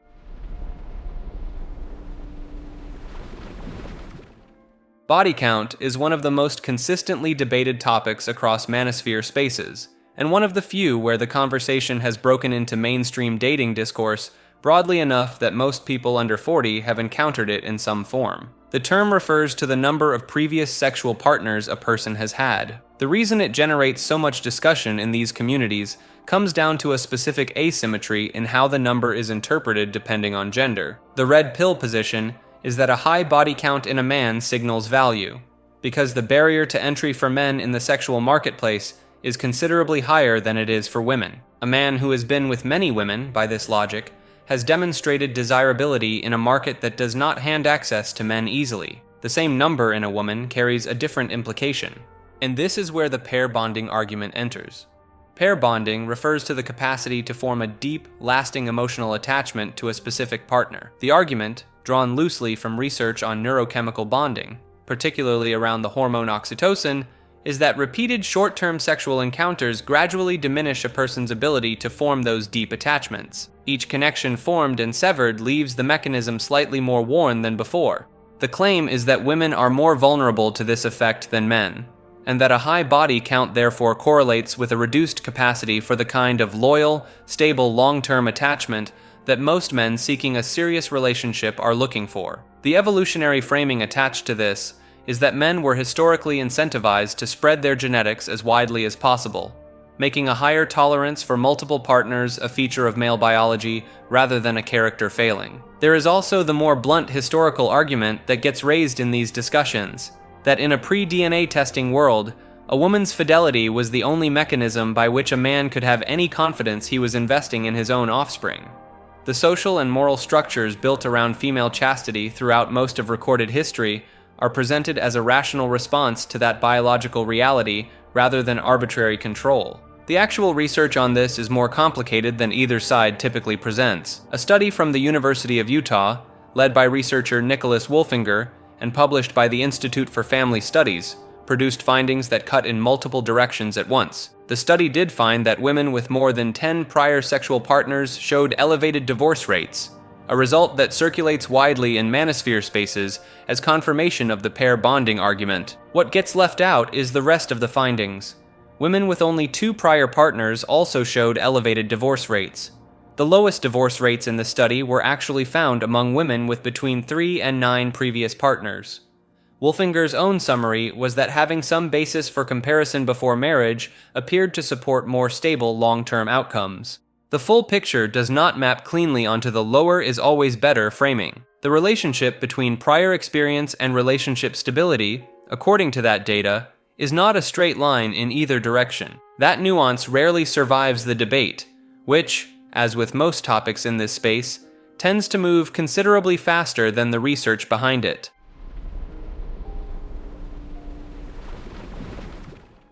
Passport Bros is one of the more recent and fastest growing movements to emerge from the broader Manosphere ecosystem, and it represents something of a practical conclusion drawn from a long list of grievances already covered in this video. The premise is straightforward.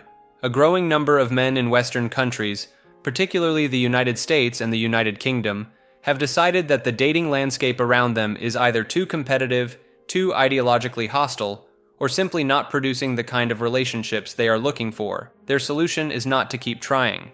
It is to leave. The passport in the name is literal.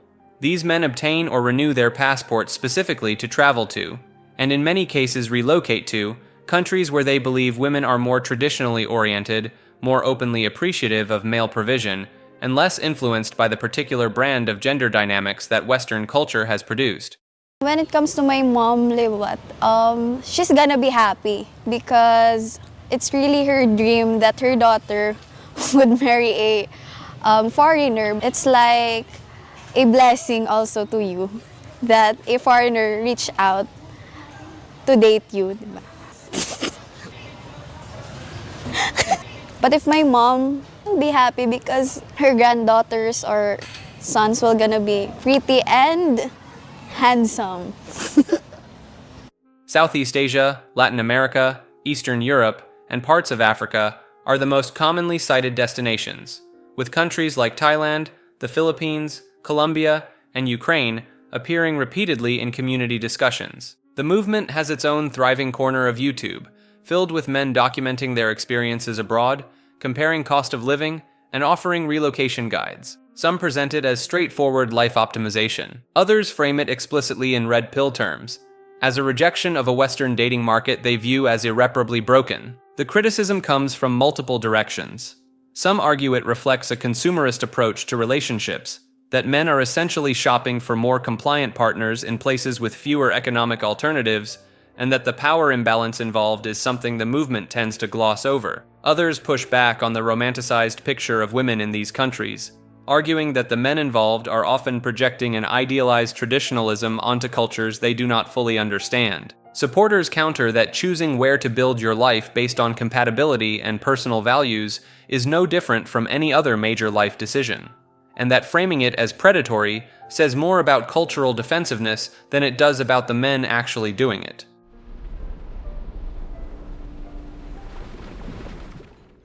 Red-pilled by fiction. One of the more quietly revealing patterns in the Manosphere is the list of films and shows its members cite as formative, because almost without exception, those works were designed as warnings about the exact behavior the communities celebrate. The mechanism at work here is not simple misreading. It is something more specific and more interesting. A piece of fiction builds a character who embodies a particular set of masculine ideals: isolation, dominance, emotional detachment, grievance against a society that failed to recognize his worth. The author builds the narrative to interrogate or ultimately destroy that character. The audience finds the character before they find the critique, identifies with him completely, and stops there. The ideology gets extracted, the story gets left behind. Fight Club is the unavoidable starting point. David Fincher's 1999 adaptation of Chuck Palahniuk's novel became one of the most cited touchstones in Red Pill and broader Manosphere spaces almost immediately after release, and it has never stopped circulating. The unnamed narrator, suffocating under consumer culture and emotional numbness, meets Tyler Durden, confident, physical, unbound by social expectation, and the movement built around him becomes an obvious template for masculine awakening. The film's visual style treated Tyler as genuinely cool, and a generation of young men received that coolness and largely stopped processing what followed. What followed is the entire point. Tyler Durden is a dissociated fantasy constructed by a man who is mentally disintegrating. The movement he builds ends in mass destruction. The narrator's arc is not empowerment. It is the recognition that the version of masculinity he idealized was a symptom of his own collapse rather than a cure for it. Palahniuk has addressed this publicly and with some frustration, noting that the novel was a deliberate critique of a certain strain of masculine posturing. Patrick Bateman from American Psycho follows the same logic in a more extreme register. Bret Easton Ellis wrote the character as a precise satire of 1980s male status competition. A man so hollowed out by the performance of wealth and dominance that the violence may not even be real, existing only as the inner life of someone who has reduced himself entirely to surface. The Sigma male meme cycle adopted Bateman's image almost wholesale, deploying clips of him reciting his morning routine and business card preferences as aspirational content. The fact that the joke is that his business card scene is a breakdown, that he is genuinely destabilized by another man's font choice, does not register in the meme. The aesthetic survived the context. Vegeta from Dragon Ball Z is a less obvious entry on this list, but arguably the most instructive one, because the misreading happened across an entire generation of men who grew up with the show and still haven't fully clocked it. Vegeta's arc across the series is the story of a man whose pride, emotional isolation, and refusal to accept connection or vulnerability nearly destroys everyone around him, repeatedly. The show treats Saiyan pride as a character flaw to be worked through, not a virtue to be preserved. By the time the series reaches its later arcs, Vegeta is a husband and a father who has genuinely changed through the humbling experience of caring about people other than himself. That is the completed arc the writers built. What gym culture and Manosphere adjacent spaces extracted from him is everything before that arc resolves. The cold intensity, the refusal to train with anyone, the contempt for second place, the famous line about surpassing his limits through sheer will and pride. There is an entire ecosystem of Vegeta edits set to hard music that treats his most destructive character moments as a motivational framework. He became the anime Sigma male before that framing existed, and the consumption pattern is identical. The character landed. The critique did not make the trip. Cowboy Bebop operates at a different register because it never generated a direct political community around it, but the pattern is arguably the cleanest of all four. Spike Spiegel is the Sigma archetype rendered with more care and consistency than almost any other fictional version of it. The lone wolf with a tragic past, emotionally unavailable, defined entirely by a woman he lost and a life he cannot stop circling back to. The show is not ambiguous about what this costs him. He dies chasing a ghost. The entire final arc is the show refusing to let that archetype be romantic without consequence. A significant portion of the male audience that grew up on Bebop identified with Spike as a blueprint rather than a cautionary figure, taking the aesthetic and leaving the autopsy behind. The common thread is not that these works are irresponsible or that their creators failed. Most of them are carefully constructed. The thread is that fiction requires the audience to complete the circuit, to hold the character's perspective and the author's critique simultaneously, and that for a specific demographic arriving at these stories from a place of genuine pain and identification, the critique does not land because the character already landed first. You cannot argue someone out of an identification they formed before they knew an argument was coming. What the Manosphere did with these works was build a canon, a shared library of reference points that functioned as cultural proof. Look, even the stories are telling you this is real. The fact that almost every item in that canon was arguing the opposite is one of the more durable ironies in this entire space.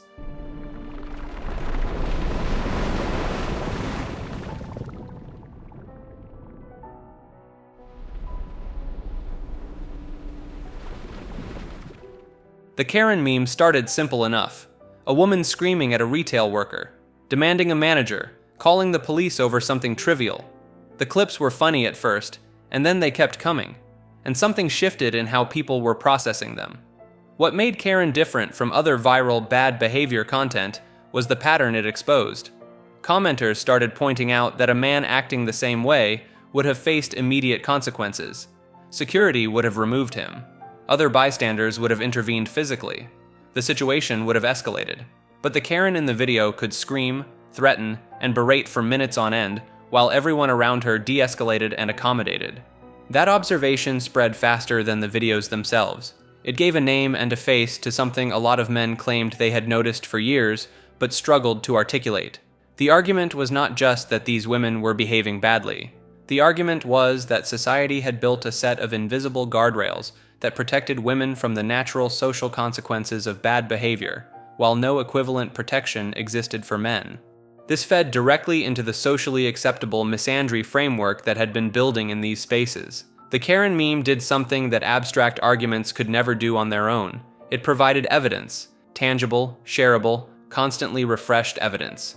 Every new video was another data point.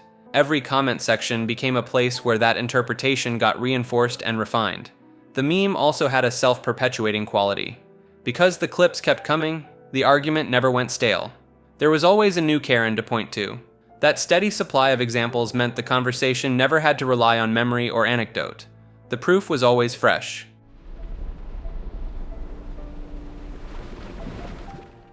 Monetization of the Manosphere is the part of this ecosystem that its own members argue about most fiercely, because at a certain point, the line between someone genuinely sharing hard-won knowledge and someone selling you a PDF about dominance for $97 becomes difficult to locate. The financial infrastructure built around Red Pill and broader Manosphere content is substantial.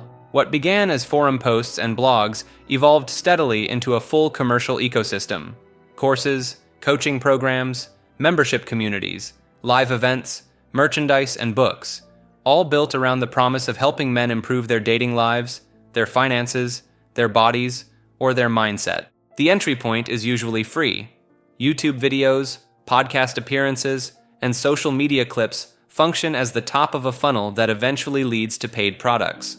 A creator builds an audience by delivering genuinely useful or compelling content, establishes credibility and parasocial trust, and then converts that trust into purchases.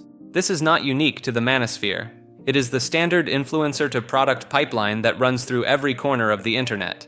The Manosphere version just happens to be selling masculine identity alongside the supplement stacks. The figures who generate the most suspicion within these communities are the ones whose entire business model rests on men believing their situation is dire enough to require paid intervention. Critics inside the space, and there are vocal ones, point out that a coach who needs you to remain insecure is not structurally incentivized to actually fix your problem. The more dependent you feel, the more products you buy. Andrew Tate is the most commercially successful example of this model, having built an operation called Hustlers University, later rebranded The Real World, which at its peak was generating reported revenues in the tens of millions through a subscription model and an affiliate program that paid existing members to recruit new ones. The structure drew frequent comparisons to multi-level marketing, a comparison Tate's defenders reject and his critics consider generous. Below the Tate tier sits a large middle layer of smaller operators running courses on topics like cold approach, fitness, financial independence, and social dominance, many of whom are entirely sincere, some of whom are straightforwardly extracting money from men who are genuinely struggling and looking for answers. The honest assessment, which even some red pill figures will give privately, is that the space contains both. The difficulty is that the ideology itself provides very little internal mechanism for distinguishing between the two.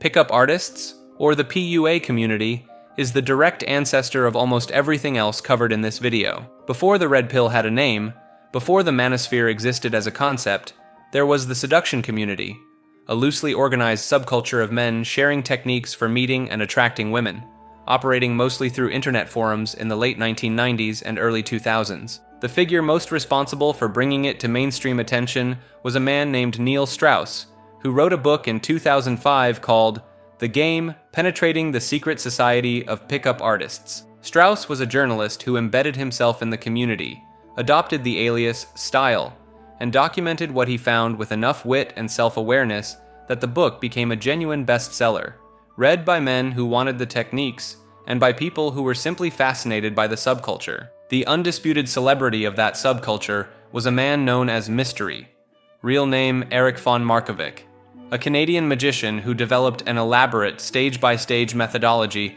for approaching and attracting women. His system, called the Mystery Method, broke the entire process of meeting someone into a series of defined phases with specific goals and tactics attached to each one.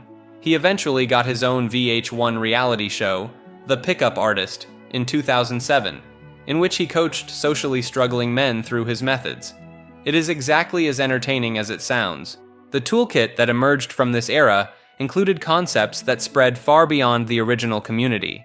Negging, delivering a subtle, mildly critical remark to an attractive woman to create curiosity and undercut her social confidence, became one of the most widely discussed and widely criticized tactics. Peacocking involved wearing deliberately unusual or eye-catching clothing to generate approach opportunities. Kino escalation referred to a structured system of progressive physical contact designed to build comfort and attraction. The community operated on a fundamentally different premise from what would follow it. The focus was almost entirely on technique, scripts, routines, memorized conversation gambits, and field-tested openers. The assumption was that attraction was a code that could be cracked through enough analysis and practice, and that any man willing to put in the work could dramatically improve his results regardless of his starting point. For a period, it worked well enough for enough people that the community grew substantially. The collapse of pure technique as a satisfying framework came gradually, and from the inside. Practitioners who had spent years running routines began reporting a specific kind of hollowness. They were getting better results, but the results felt manufactured. The connections felt thin. Some found that successfully attracting women through memorized systems did not actually address the deeper sense of inadequacy that had sent them to the community in the first place. This disillusionment created the opening for the Red Pill framework to move in. Where PUA said, "Learn the techniques," the Red Pill said the techniques were a surface fix for a structural problem, that without understanding the underlying dynamics of attraction and human nature, you were just memorizing lines. The Red Pill offered something the seduction community had not, an ideology to go with the practice. Most of the major Red Pill figures that came after had either direct roots in or heavy influence from the PUA era. The lineage is clear enough that the seduction community of the 2000s is less a separate phenomenon than an earlier chapter of the same ongoing story.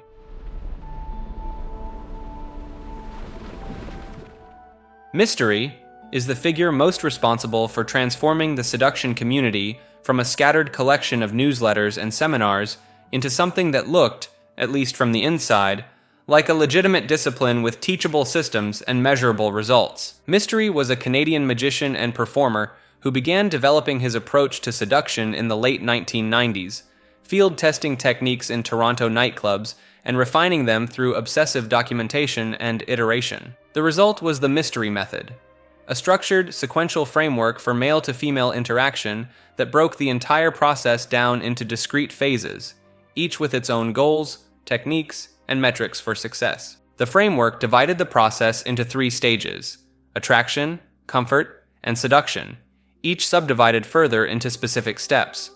Mystery gave each phase its own vocabulary, its own tactical toolkit, and its own failure modes. The system was designed to be learned, practiced, and improved, closer in spirit to a martial art than a collection of tips. His visual presentation was a significant part of his public identity. Mystery's signature look, oversized goggles, fur-trimmed hats, platform boots, layered clothing, was itself a demonstration of a principle he called peacocking. The idea was that highly visible, unusual appearance generates approach opportunities and signals a kind of social fearlessness that the framework treated as attractive by default. Mystery's methods reached a mass audience through Neil Strauss's 2005 book, The Game, in which Mystery is a central figure and the pickup artist community's most visible practitioner. The book's mainstream success brought the Mystery method to an audience that had never heard of the seduction community, and Mystery subsequently launched a VH1 reality series called The Pickup Artist that ran for 2 seasons. The exposure that followed was not entirely comfortable. Mystery's personal life, documented in The Game and in subsequent reporting, painted a picture of someone whose inner world was considerably more fragile than the confident social architect persona suggested, a detail that added a layer of complexity to the framework he'd built his identity around.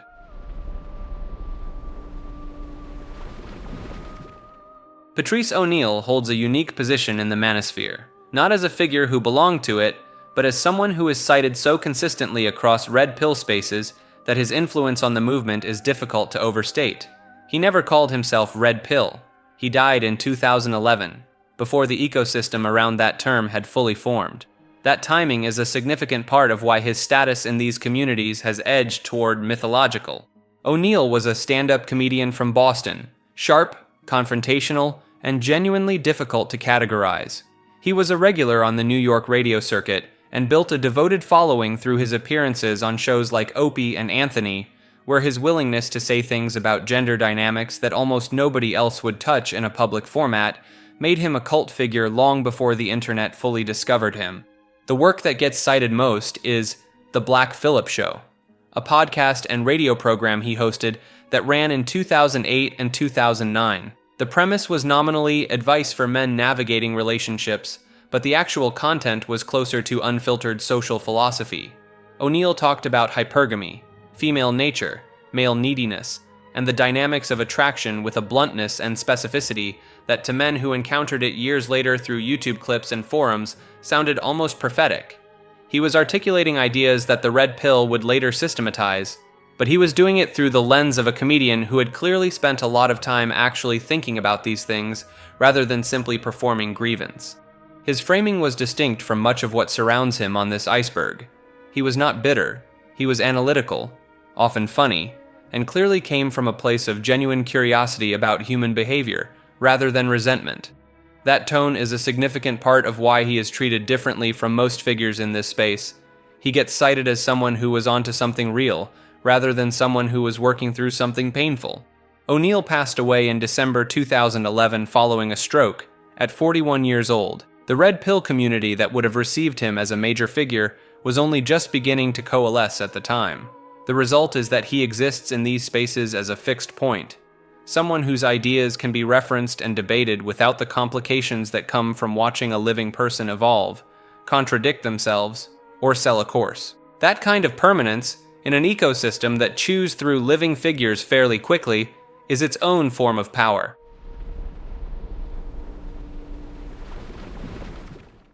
Ho Math is a YouTube channel that has built a substantial following by doing something deceptively simple, taking the kinds of conversations that normally live in Red Pill forums and Manosphere communities and drawing them out on a notepad in plain language that almost anyone can follow. The channel's format is deliberately lo-fi.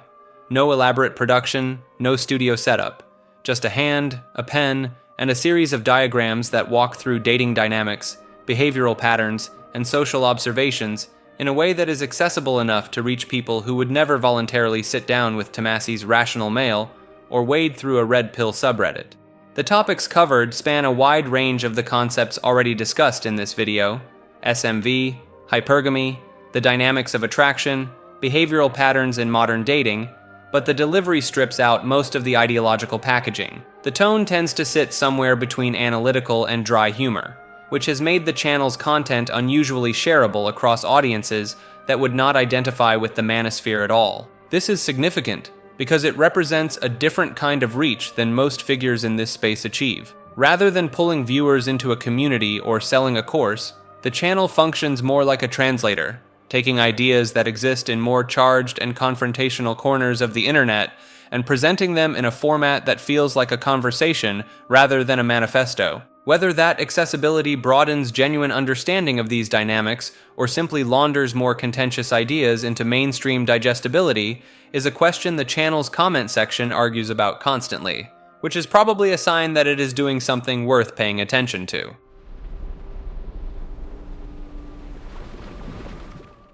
Kevin Samuels was one of the most distinctive and polarizing figures to emerge from the Manosphere-adjacent media space, and his death in May 2022 produced a public reaction so divided that it became a cultural event in its own right.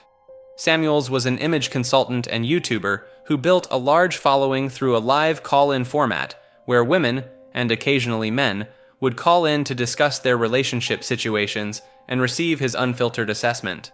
The production value was notably high by the standards of this space. Samuels was always impeccably dressed, positioned in a well-lit studio, and delivered his commentary with the composed authority of someone who had decided presentation was itself part of the message. The framework he built his content around was the concept of the high-value man, a term that circulates broadly across the Manosphere, but that Samuels applied with unusual specificity. In his formulation, a high-value man was defined largely through concrete metrics: income, appearance, ambition, and social status. Women who called in would be asked directly about their own metrics, their income, their body, their history, and then assessed on whether their expectations were aligned with what they actually brought to the table. The confrontational nature of those assessments is what generated both his audience and his critics. Women who called in presenting what Samuels considered unrealistic standards were told this directly, on air, often in front of a live audience. His most repeated argument was that average women had been culturally encouraged to pursue exceptional men without developing exceptional qualities of their own, and that the resulting mismatch was the source of a significant amount of relationship frustration. Black relationship dynamics were a specific and consistent focus of his content, and his audience and his critics were both drawn heavily from Black American communities. Supporters argued he was delivering practical, unvarnished truths that other voices refused to say. Critics argued his framework reduced women to a checklist and delivered humiliation dressed as honesty. He passed away in May 2022 at 56 years old. The initial public reaction from a vocal portion of social media was celebratory, a response that itself became a major story, cited widely as an example of the socially acceptable misandry discussed earlier in this video. His supporters pointed to that reaction as confirmation of everything he had been arguing. His critics argued the celebration was aimed at his message, not the man. The debate about which reading was correct has not settled, and given the temperatures involved, probably will not anytime soon.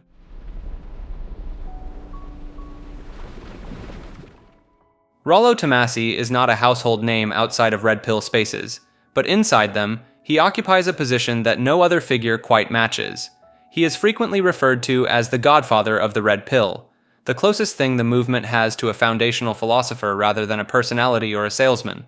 Tomassi began writing under that pen name on a blog called The Rational Male, starting in 2011. The book of the same name followed in 2013, and it has since become the most commonly cited text in Red Pill discussions, the thing people tell newcomers to read before anything else. His framework rests on a small number of core claims that he argues are not opinions, but observable features of human biology and behavior. The first and most central is hypergamy. The argument is that women are biologically wired to seek the highest status partner available to them at any given time, and that this drive does not switch off once a relationship is established.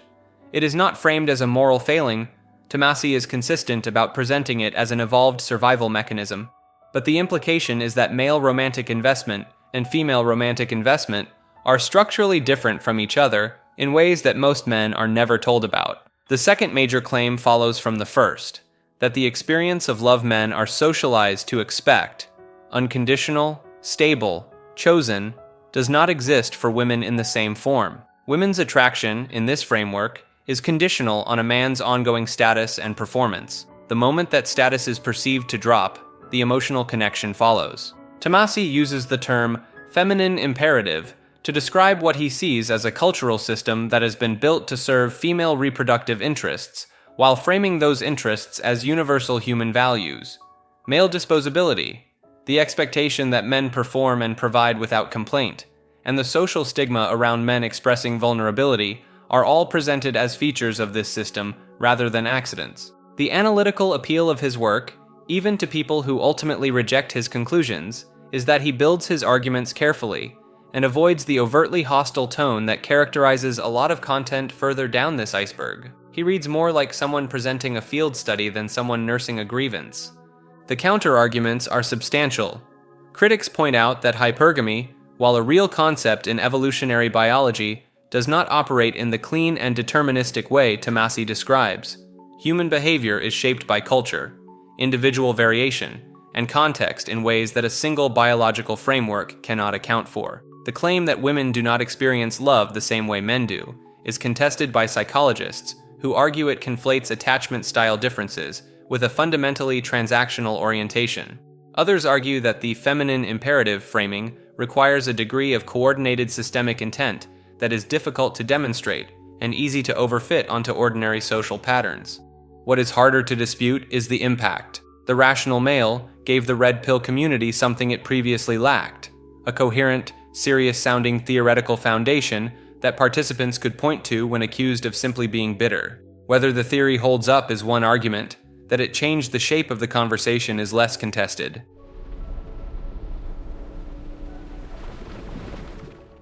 The game. Penetrating the Secret Society of Pickup Artists is the book that took an underground subculture and put it on airport bookstore shelves. Published in 2005 by journalist Neil Strauss, operating under the pickup alias Style.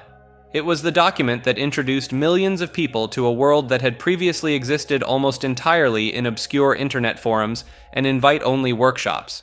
Strauss was not a natural fit for the community he was covering. By his own account, he was awkward, insecure, and genuinely struggling with women when he first embedded himself in the seduction community to write about it. What he found was a surprisingly sophisticated ecosystem built around the systematic deconstruction of social interaction. And then, to his own apparent surprise, he found that it worked. He went from a self-described outsider to one of the most respected practitioners in the community, which gave the book an arc that pure journalism would not have had. The book sold enormously. It introduced the wider public to figures like mystery, to concepts like negging and peacocking, and to the general framework of treating attraction as a learnable skill set. For a significant number of men who read it, it was the first time anyone had suggested that their social struggles were a solvable problem rather than a fixed condition. The part of the Neil Strauss story that gets less coverage in Manosphere spaces is what came a decade later. In 2015, Strauss published The Truth, an uncomfortable book about relationships. It was, in effect, a public reckoning with what the lifestyle had cost him. The book documented compulsive behavior, an inability to form genuine emotional connections, and a pattern of using the techniques he had mastered to avoid the kind of vulnerability that actual intimacy requires. He ended up in therapy. The conclusions he reached were not flattering to the framework he had helped popularize. The Manosphere's reception of The Truth was largely dismissive, framed as a man who had been successfully reprogrammed by a therapist, or who had simply lost his edge. Strauss himself has given interviews suggesting the picture is more complicated than either his fans or his critics tend to allow. The full arc of his story, from struggling outsider to celebrated practitioner to public recantation, is one of the more complete narratives available for understanding both the genuine appeal of the PUA framework and the specific ways it can hollow out the people who commit to it most fully.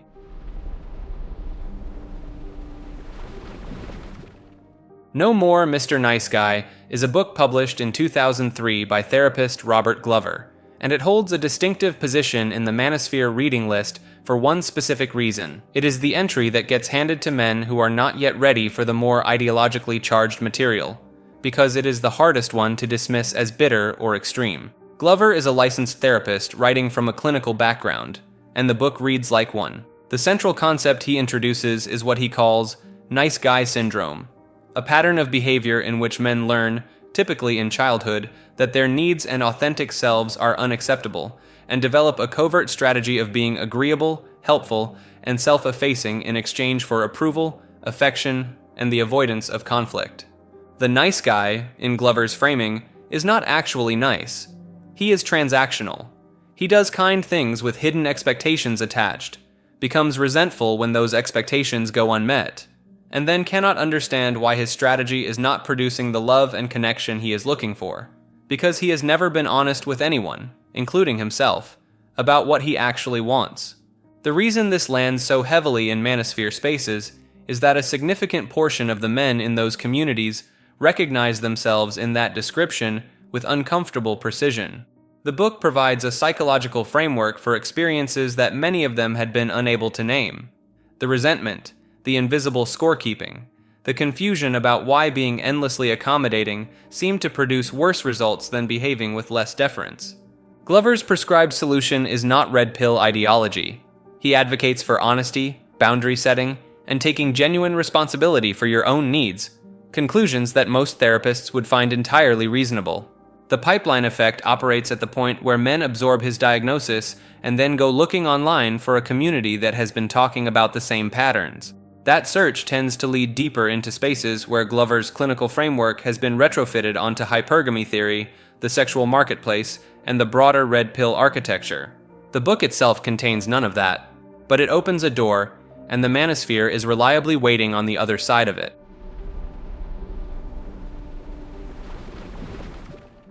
Fresh and Fit is a Miami-based podcast hosted by Myron Gaines and Walter Weeks that became one of the most watched Manosphere-adjacent shows on YouTube during its peak years in the early 2000s, pulling in millions of views at a time when the format was still finding its mainstream footing.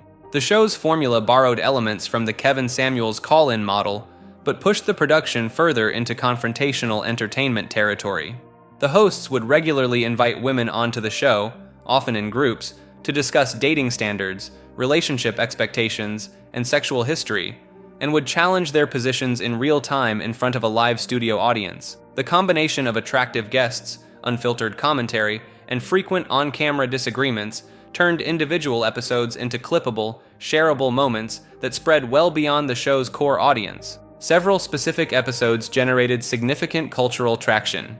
Debates about body count became a recurring flashpoint, with the hosts arguing that higher numbers negatively affect a woman's ability to pair bond, a claim drawn directly from Red Pill theory. Female guests pushing back against that framing made for the kind of tension that algorithms reward, and the show accumulated a substantial following on the back of those exchanges. The hosts were also notable for being black men operating confidently within a space that had been predominantly associated with white creators, a demographic dimension that gave the show a distinct audience and a distinct set of cultural conversations around it. Fresh and Fit drew significant criticism for what detractors described as a format built around humiliating female guests for entertainment. Supporters argued the show was simply having conversations that polite media refused to touch.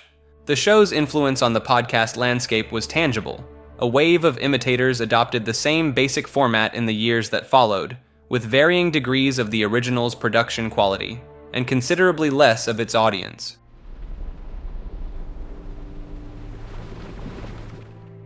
Real Social Dynamics, commonly abbreviated as RSD, was the most commercially successful operation to emerge from the pickup artist era, and for a period in the mid-2000s through the 2000s, it functioned as something close to a multinational corporation built entirely around teaching men how to approach and attract women. The company was founded by Owen Cook, better known in the community as Tyler Durden, a name borrowed from Fight Club with exactly the subtlety you would expect, alongside Nick Kwan in the early 2000s. What separated RSD from the broader pickup community was scale. They ran live boot camps in cities around the world, charged thousands of dollars per attendee, produced an enormous volume of free YouTube content to funnel men into their paid programs, and built a roster of instructors who each developed their own followings within the community. At its peak, RSD was generating significant revenue and had effectively industrialized the seduction community's cottage industry into something with global reach. The moment that brought the entire operation into mainstream news was the Julien Blanc controversy of 2014. Blanc was an RSD instructor who had built a following through an aggressively confrontational teaching style. A compilation of footage from his seminars and social media posts began circulating in late 2014, showing him demonstrating techniques that involved physically grabbing women in public and making comments about his behavior in Japan that drew immediate and intense backlash. The footage spread rapidly, picked up by major news outlets, and generated a level of public outrage that moved well beyond internet discourse into actual government action. Australia cancelled his visa and banned him from re-entering the country mid-tour. The United Kingdom denied him entry. Brazil, Canada, South Korea, and Singapore followed with similar restrictions or active campaigns to have him removed. A petition demanding his removal from Australia gathered hundreds of thousands of signatures within days. He became, briefly, one of the most internationally banned private individuals in recent memory, which is a distinction that almost nobody goes into motivational speaking hoping to achieve. The fallout damaged RSD significantly. Owen Cook spent considerable time publicly distancing the brand from Blanc's methods and reframing the company's approach toward what he called genuine self-improvement rather than manipulation-based tactics. The rebrand was only partially successful. The association lingered, and the controversy had permanently attached a mainstream news cycle to a community that had previously operated largely beneath public radar.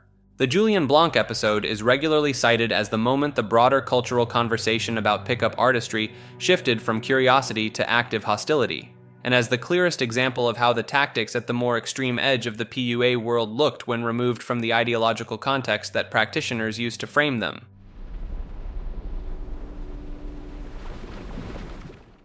The Loneliness Epidemic is arguably the most important piece of context for understanding why the Manosphere exists at the scale it does, and why it emerged when it did, rather than decades earlier. The data on male social isolation has been building for long enough that it can no longer be dismissed as anecdote. Pew Research surveys conducted in the early 2000s found that roughly 15% of American men reported having no close friends at all, a figure that had increased significantly from previous decades. The same surveys found that men were considerably less likely than women to have friends they could turn to for emotional support, discuss personal problems with, or rely on during a crisis. The academic groundwork for understanding this shift was laid much earlier. Robert Putnam's book, Bowling Alone, published in 2000, documented a broad collapse of social infrastructure in American life. The decline of civic organizations, community groups, religious congregations, and the informal social fabric that had previously given people consistent contact with others outside their immediate family. Putnam's title came from the observation that more Americans were bowling than ever, but league bowling, the kind that required showing up regularly and knowing people, had collapsed. The activity remained. The community around it disappeared.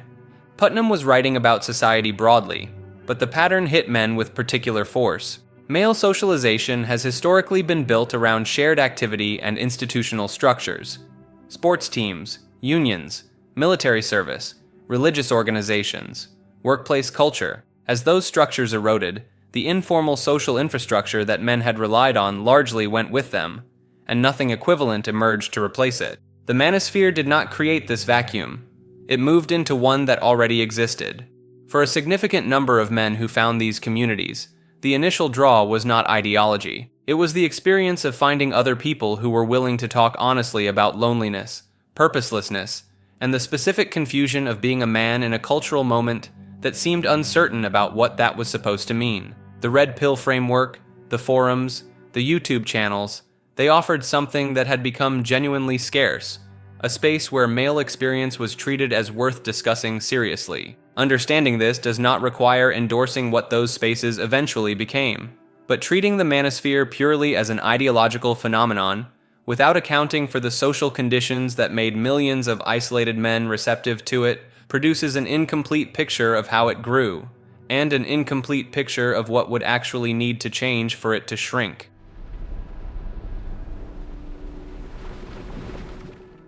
Tom Likas is one of the most overlooked origin points in this entire video.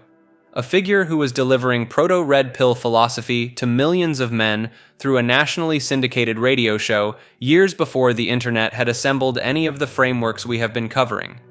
He hosted a talk radio program that ran through the late 1990s and 2000s, broadcast across hundreds of stations in the United States, and reaching a peak audience estimated in the millions.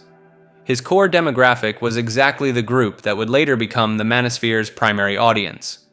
Young men, often in their cars, often working jobs they were not thrilled about, looking for something that spoke to them directly. The segment that defined his legacy was a recurring feature built around a specific set of rules for men navigating dating and relationships. The philosophy was blunt and consistent. Do not spend significant money on dates. Do not get married. Do not have children if you can avoid it.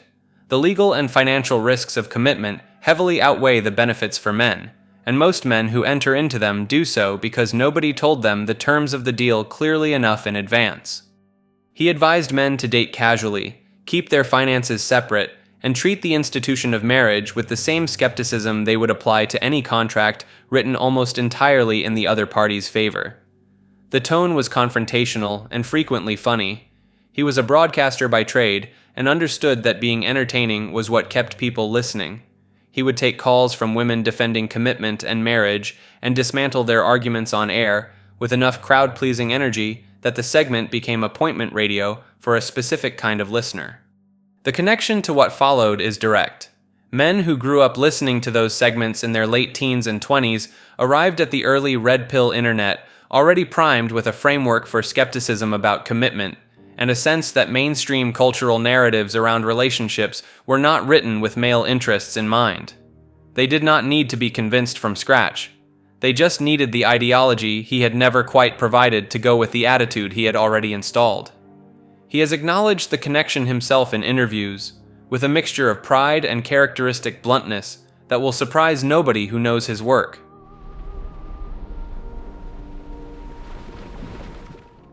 The Whatever podcast is one of the more commercially successful shows to emerge from the Manosphere-adjacent media wave of the early 2000s, hosted by Brian Atlas out of Los Angeles, and built around a panel format that became a reliable engine for viral content.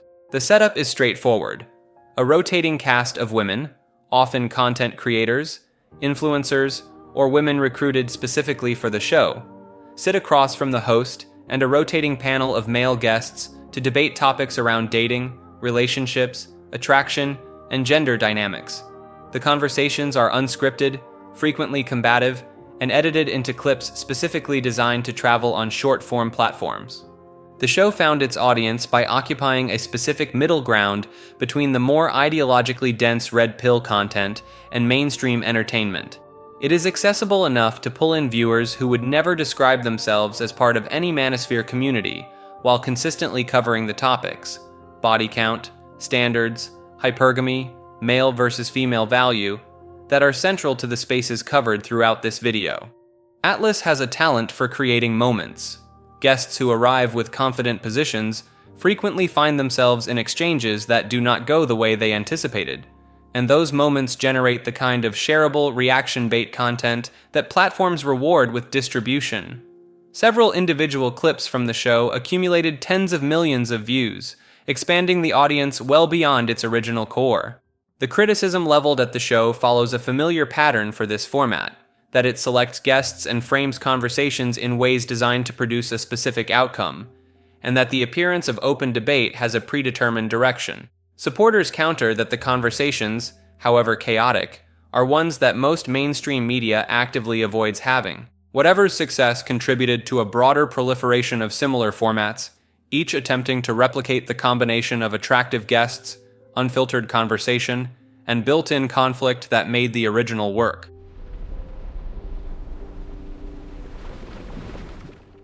OnlyFans as a cultural flashpoint gave the Manosphere one of its most potent talking points of the 2020s, arriving at exactly the moment the ecosystem needed new material and landing with enough cultural weight to pull in men who had never engaged with any of the spaces covered in this video before.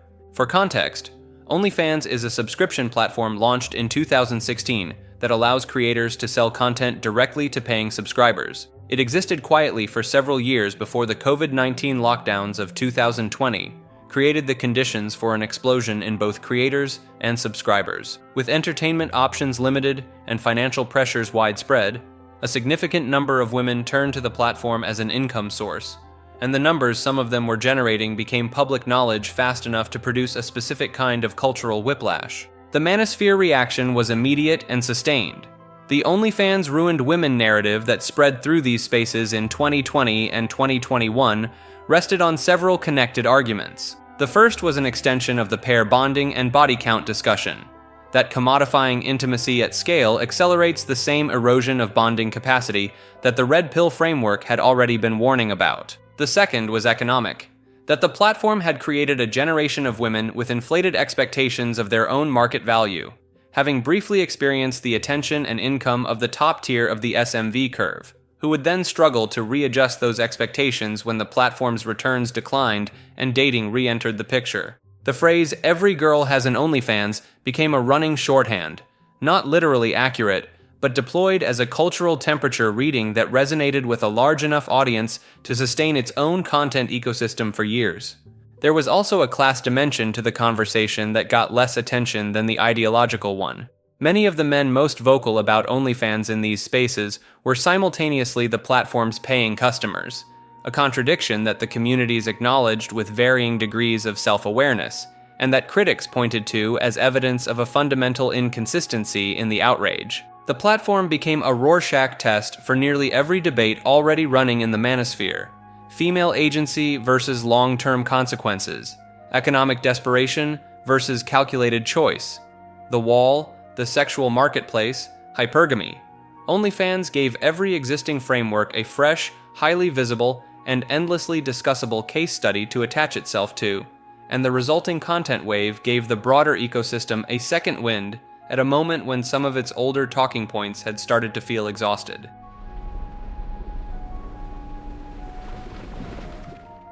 Man versus bear became one of the most discussed gender dynamics topics of 2024, and the speed at which it spread across social media made it one of the cleaner examples of how a single poll can expose a much deeper fault line. The premise was simple. Women were asked whether they would feel safer encountering a strange man or a bear if they were alone in the woods. A striking number of women answered bear, and said so publicly, confidently, and in many cases with considerable enthusiasm. The responses went viral almost immediately, generating millions of views across TikTok, Twitter, and YouTube. The stated reasoning from many women who chose bear was straightforward. A bear's behavior is at least predictable.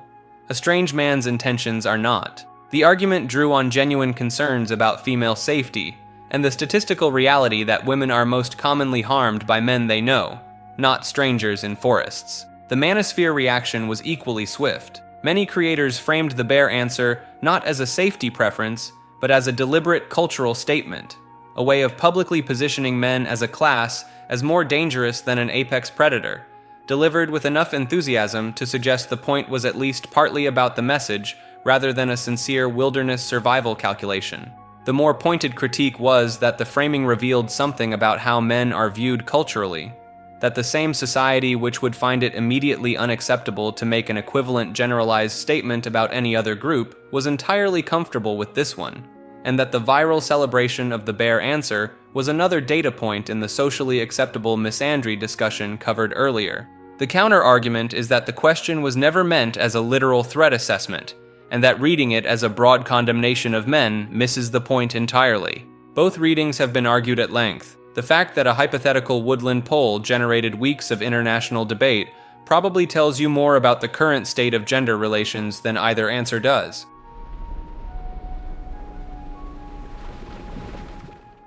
MGTOW, standing for Men Going Their Own Way, is one of the most internally divided communities in this entire space, to the point where two men who both identify with the label can hold positions so different from each other that calling them part of the same movement requires some generosity with the definition. The basic premise is that men should disengage from the traditional expectations placed on them, specifically the pursuit of relationships, marriage, and the social scripts around male provision and validation seeking, and redirect that energy toward their own goals, interests, and self-development. At this entry level, the philosophy is relatively uncontroversial. A man deciding to focus on his career, his health, and his friendships, rather than chasing romantic relationships, is not doing anything that requires much ideological infrastructure. The spectrum moves considerably darker from there. The more hardline positions within MGTOW go well beyond personal lifestyle choice. At the further end, the argument is not simply that relationships are a bad deal for men in the current legal and cultural climate. It is that women and men are fundamentally incompatible at a civilizational level, and that any meaningful male investment in mixed-gender society is a losing proposition by design. Some voices in this space advocate for full withdrawal from not just relationships, but from contributing to a society they view as structurally hostile to men. The community had a substantial YouTube presence from roughly 2015 through 2019, with channels accumulating significant subscriber counts and producing daily content. The demonetization wave that hit the platform in that period, part of a broader advertiser-driven push to remove revenue from controversial content, hit MGTOW channels disproportionately hard. Many of the larger channels lost monetization entirely or disappeared from recommendations, and the community migrated to alternative platforms where it continued, but with considerably reduced mainstream visibility. The internal debate about what MGTOW actually is has never been resolved. Men on the milder end of the spectrum frequently argue that the more extreme positions poison a philosophy that is, at its core, simply about male self-determination. Men on the harder end tend to view that mild framing as either naive or strategically dishonest about where the logic inevitably leads. That unresolved tension is a significant part of why the community never consolidated into anything with the kind of central figures or shared framework that other parts of this iceberg developed.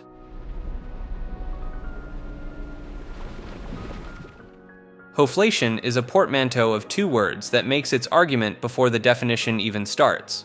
The term combines inflation with a crude descriptor for female promiscuity, and the core claim is economic in structure even if the grievance behind it is personal, that the cost of entry into modern relationships has increased dramatically, while the perceived quality of what men are getting in return has declined.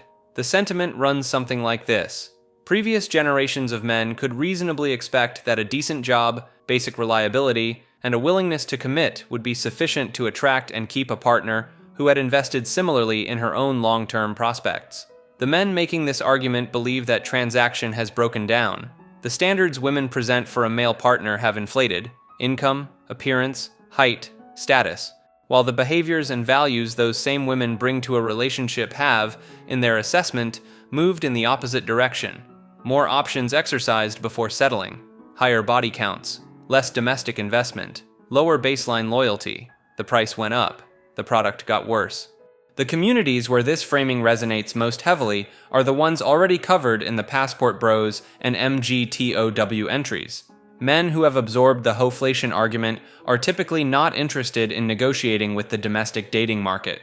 They have already concluded the math doesn't work, and they are either opting out of it entirely or looking for alternatives abroad where they believe the original terms of the transaction still apply. The OnlyFans economy gets cited here as both cause and evidence. The argument is that a generation of women briefly experienced the attention and income of the top percentile of the attractiveness market through content creation and parasocial monetization, and recalibrated their baseline expectations accordingly.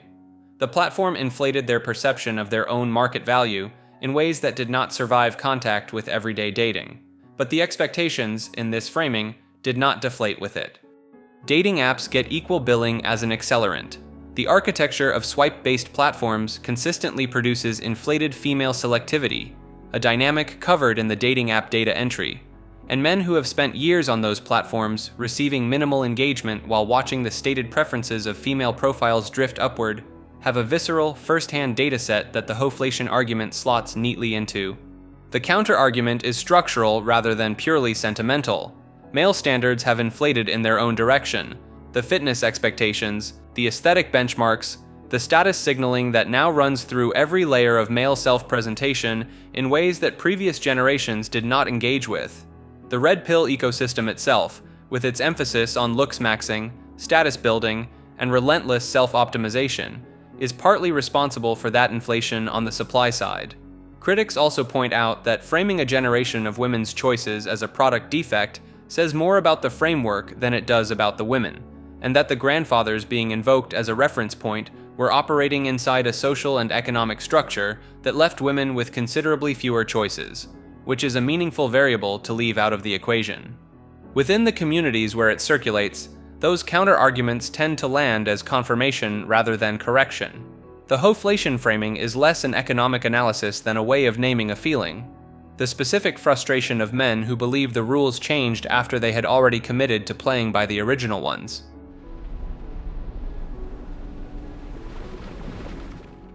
MGTOW Levels is the formalized progression system the community developed to categorize where a man sits on the spectrum of withdrawal, and it is one of the more unusual examples in this entire video of an ideological framework that explicitly maps out its own radicalization pathway and presents it as personal growth. The system runs from level 0 through level 4, with each level representing a deeper degree of disengagement from mainstream society and traditional male participation within it. Level 0 is the entry point. A man who has taken the red pill in the broadest sense and is aware of the dynamics the Manosphere describes, but has not yet made significant changes to how he lives. He is awake, in the community's framing, but still largely operating within conventional social structures. Level 1 is where behavioral change begins. At this level, a man opts out of long-term relationships and marriage specifically, rejecting the legal and emotional risks the framework associates with commitment while still engaging with women in casual contexts. Level 2 extends the withdrawal further by eliminating short-term relationships as well. The argument at this level is that even casual involvement with women carries costs, emotional, financial, and temporal, that a man is better off redirecting entirely toward himself. Level 3 is economic disengagement. A man at this level deliberately limits his financial output and productivity to what he personally needs, refusing to generate wealth or tax contributions that he views as feeding a system structurally designed against him. The term used is going monk. Level 4 is the endpoint the community calls going ghost. Complete withdrawal, minimal social footprint, deliberate invisibility, disconnection from society as fully as practically possible. The stated goal is to remove yourself so thoroughly from the system that you cease to be a resource it can extract from. The reason this framework draws particular attention from researchers studying online radicalization is the built-in progression mechanic. By framing increasing isolation as advancement through a level system, the community created a structure where the natural psychological pull toward belonging and status could be satisfied by moving further away from society rather than further into it. Each level feels like progress. The destination is complete withdrawal. That particular design, whether intentional or emergent, is difficult to look at without recognizing what it is.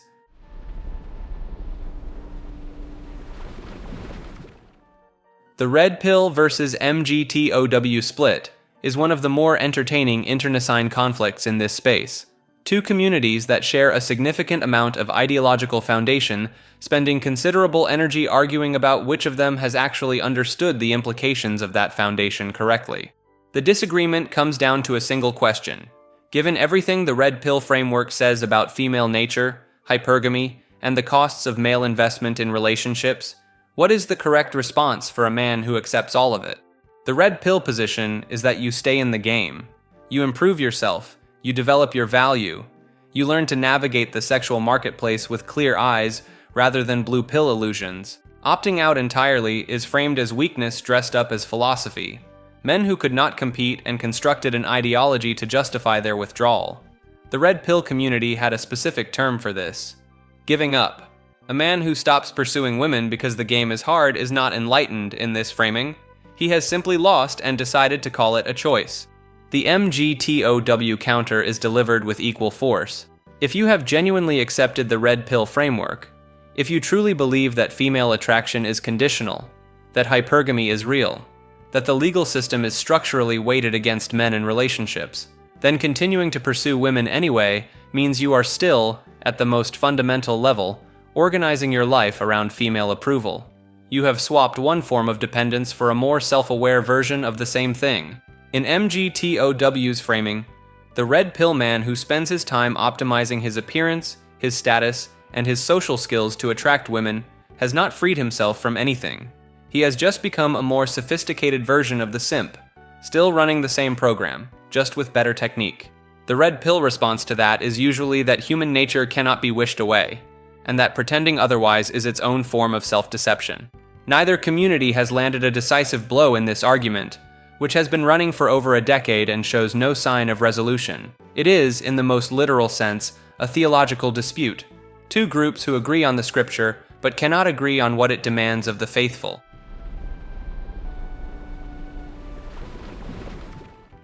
The men's rights movement, commonly abbreviated as MRM, occupies a distinct position on this iceberg that is worth separating carefully from the Red Pill and Manosphere spaces already covered, because the two are frequently conflated in mainstream coverage, despite having meaningful differences in focus and method. Where the Red Pill is primarily concerned with dating dynamics, attraction, and personal strategy, the men's rights movement is oriented toward legal and political reform. The grievances it organizes around are institutional rather than interpersonal: family court outcomes, custody law, criminal justice disparities, false accusation reform, male health funding, and the education gap that has seen boys fall significantly behind girls across virtually every academic metric over the past 2 decades.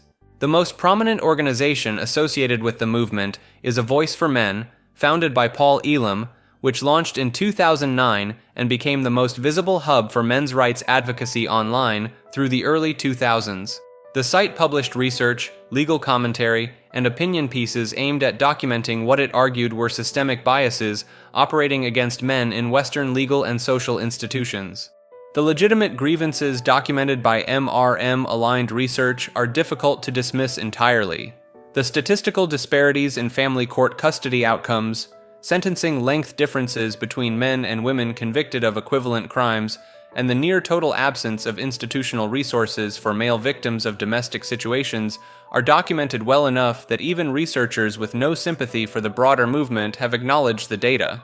The movement has always carried a more complicated reputation than those data points alone would produce.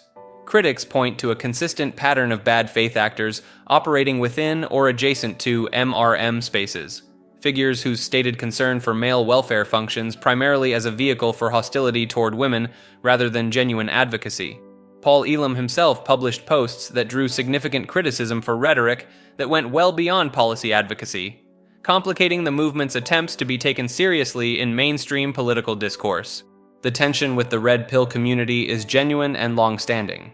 Red Pill figures have frequently viewed MRM as misguided, spending energy petitioning a system they argue is structurally incapable of reform, rather than simply adapting to reality as it is. MRM advocates have in turn criticized the Red Pill for being more interested in personal sexual strategy than in the systemic issues that actually affect men's lives at a structural level. Both criticisms have enough validity to make the other side uncomfortable, which is probably why the conversation between them has never fully resolved.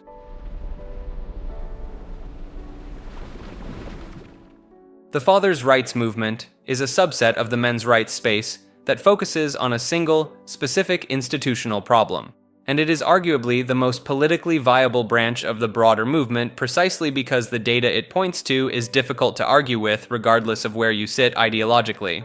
The central issue is family court. Statistical analysis of custody outcomes in contested divorce and separation cases consistently shows that mothers receive primary physical custody at significantly higher rates than fathers, a disparity that has persisted across decades and across different legal jurisdictions. Fathers' rights advocates argue this is not a neutral reflection of parental involvement or child welfare assessments, but a structural bias baked into how family courts operate and how judges apply discretion. The downstream consequences they document extend well beyond the courtroom. Fathers who receive limited custody see measurably reduced involvement in their children's lives over time, a pattern that correlates with outcomes for those children across education, mental health, and behavioral measures. Child support enforcement mechanisms, they argue, are applied with a consistency and severity that custody enforcement for the non-custodial parent, typically the father, is not. The movement draws members from well outside the traditional Manosphere demographic. Men who considered themselves politically progressive had no prior exposure to Red Pill content, and held no particular grievance against women have found their way into fathers' rights advocacy after going through family court personally.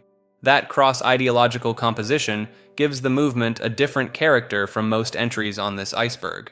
It is less about gender theory, and more about a specific legal experience that a very large number of men share. There has been limited but genuine acknowledgement from some progressive family law researchers that custody outcomes deserve closer scrutiny, a concession that the men's rights space broadly has almost never received on any other issue. Whether that acknowledgement translates into meaningful legal reform remains, for most of the men involved, an open and frustrating question.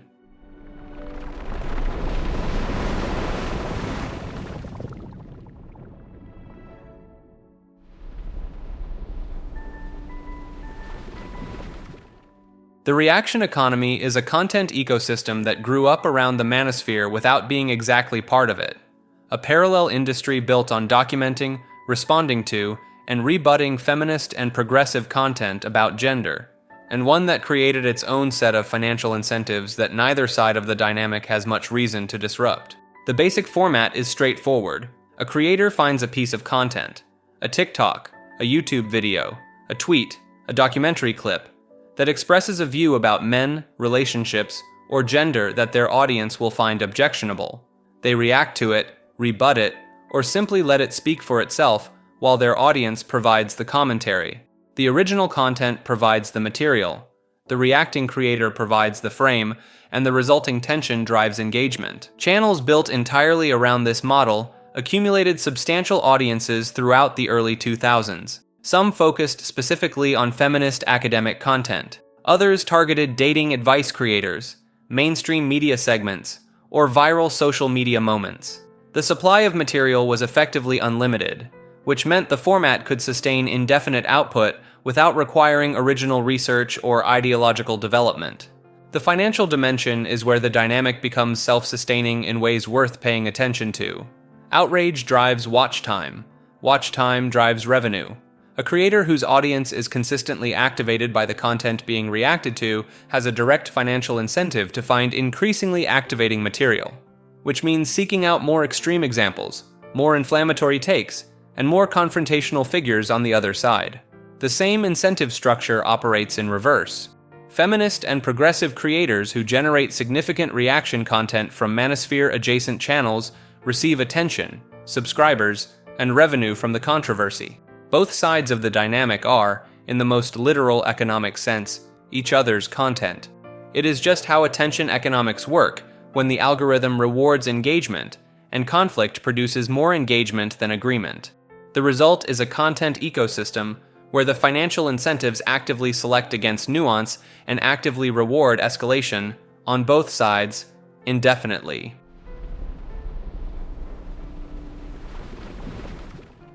Just Pearly Things is the YouTube channel run by Pearl Davis, and her presence in this space creates a specific dynamic that the Manosphere has not quite known what to do with since she arrived, because she is a woman producing content that validates many of the community's central claims about female nature, from the perspective of a woman to an audience of millions. Davis built her platform by engaging directly with the topics that define this iceberg: hypergamy, female standards in dating, body count, the sexual marketplace, male versus female value, and consistently landing on positions that align more closely with red pill analysis than with mainstream feminist commentary. She has hosted debates, conducted street interviews, and produced commentary that her audience frequently describes as more honest about female behavior than most women are willing to be publicly. The ideological tension this creates is genuine and runs in multiple directions at once. For red pill communities, a woman openly confirming the framework's claims about female nature is simultaneously validating and complicated. The validation is obvious. The complication is that a woman who has built a large platform, generates significant income, and commands attention from millions of men is, by the community's own metrics, demonstrating exactly the kind of female agency and leverage the red pill warns about, which some members point out with varying degrees of awkwardness. Her critics, primarily from feminist spaces, argue that she functions as a form of ideological cover, that her gender is used to deflect accusations of misogyny from content that would draw significantly more scrutiny if delivered by a man. The counter to that is that her arguments should be engaged with on their merits rather than dismissed based on how convenient her existence is for one side of the debate. Davis has leaned into the controversy consistently, which has kept her audience growing and kept her name circulating across both the communities that celebrate her and the ones that spend considerable energy being annoyed by her. In the reaction economy covered earlier, that is essentially the definition of a successful position to occupy.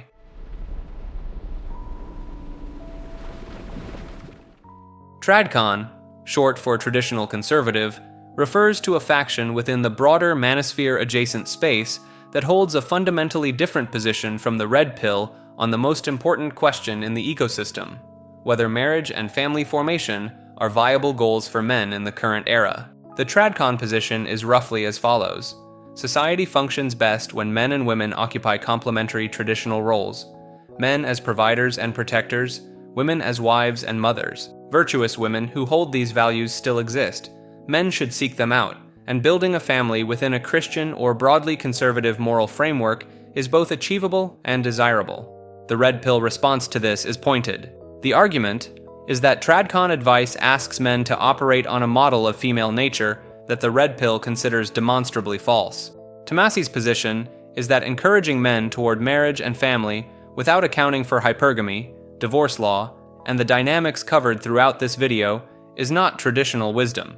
It's sending men into a structure that is statistically likely to damage them. The tension between these positions broke into open public debate in a way that generated significant attention within the community. Figures like Pearl Davis and Matt Walsh occupy the Tradcon side, Walsh in particular bringing a large mainstream conservative audience to arguments that the red pill crowd found frustratingly naive. Tomassi engaged these positions directly, and the exchanges became some of the more substantive ideological debates the Manosphere produced. The dispute matters because it draws the line between two groups that share significant audience overlap but arrive at near opposite practical prescriptions, one telling men to pursue commitment, the other telling men that commitment is the specific thing they should be most cautious about.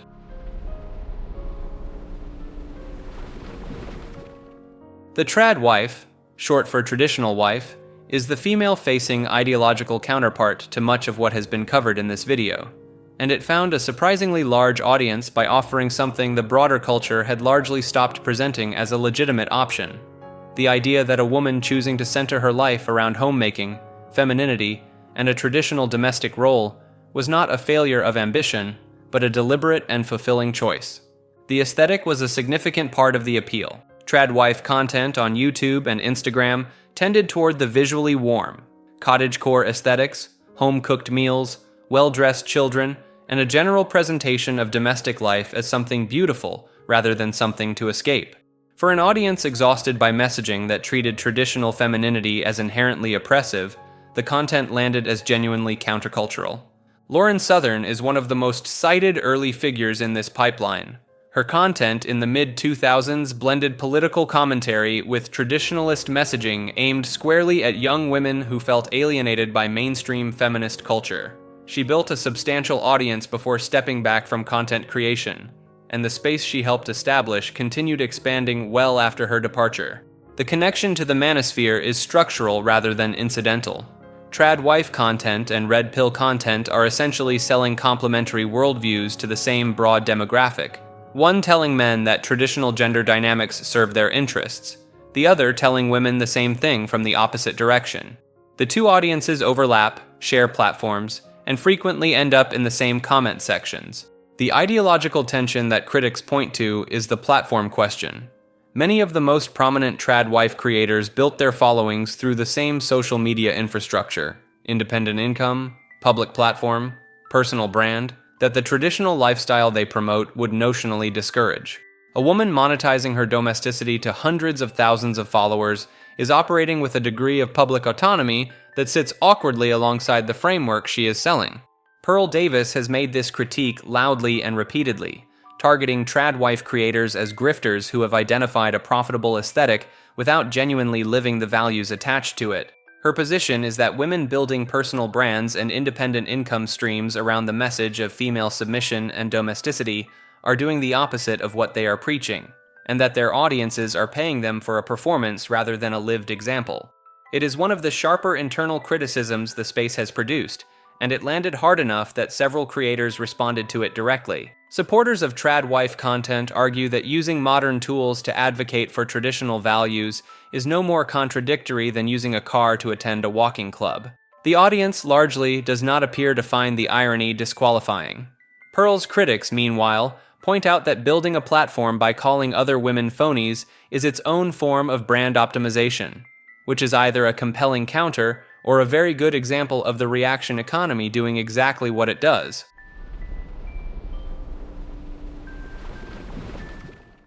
Red Pill Street interview channels.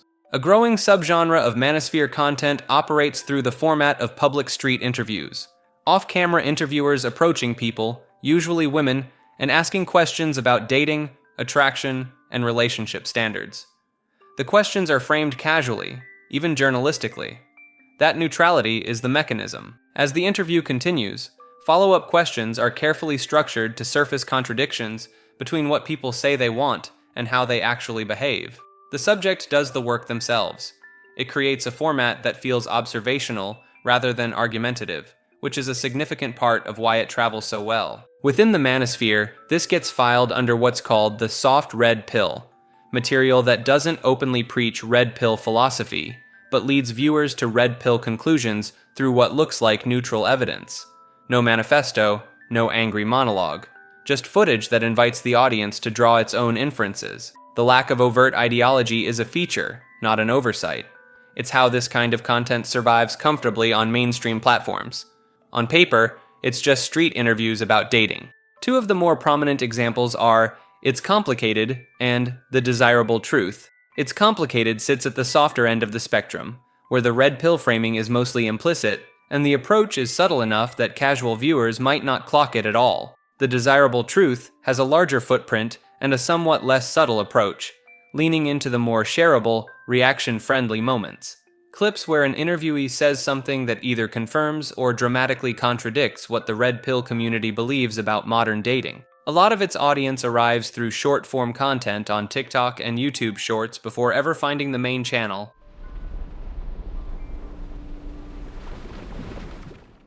Elliot Rodger is the figure most responsible for transforming incel spaces from forums full of shared frustration into something with a mythology attached to it. And understanding how that happened requires looking at both the event itself and what the communities built around it afterward. On May 23, 2014, Rodger carried out a series of attacks in Isla Vista, California, near the University of California Santa Barbara campus, killing 6 people and injuring more than a dozen others before dying at the scene. He was 22 years old.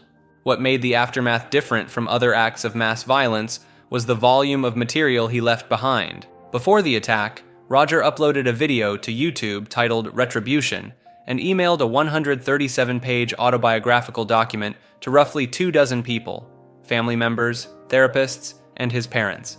That document, which he titled My Twisted World, is one of the most extensively analyzed primary sources in any discussion of radicalization and incel ideology.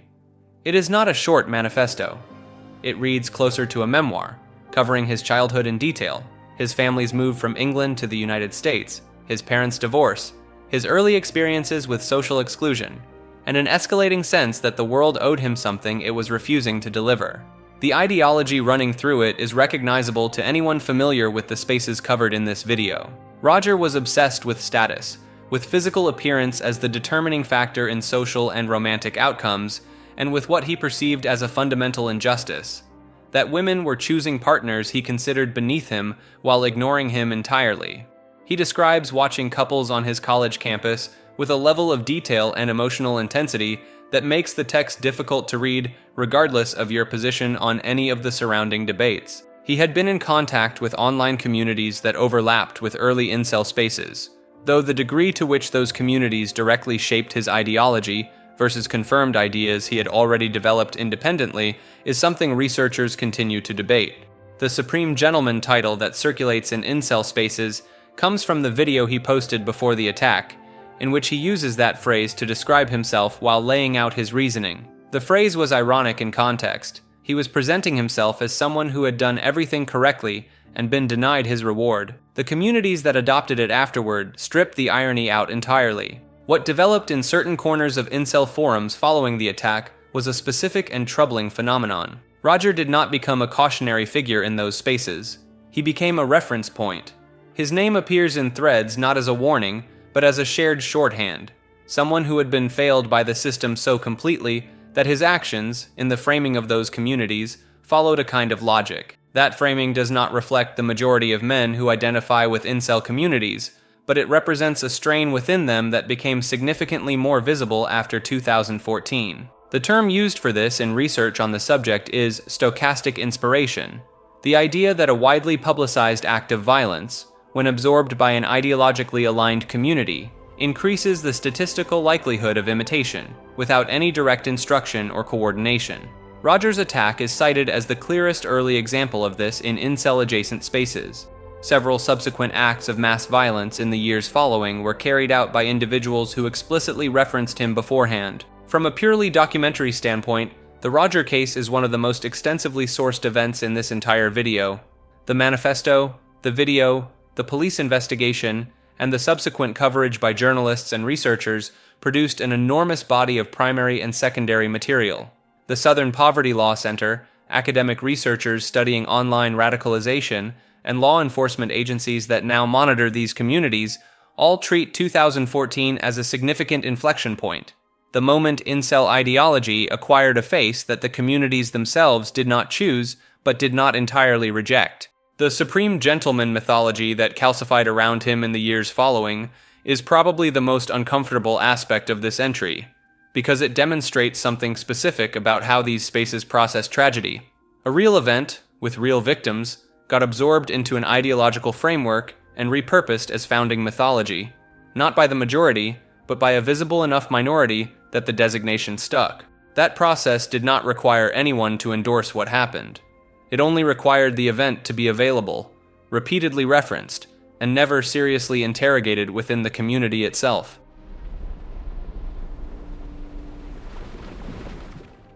Sneako is one of the more documented examples of a creator whose public evolution tracked the radicalization pipeline almost step by step, which is part of what makes him worth paying attention to as a case study, rather than just another personality in this space. His real name is Nicholas Orellana, and he built his initial YouTube audience through a style of introspective, aesthetically driven filmmaking that had almost nothing to do with gender politics.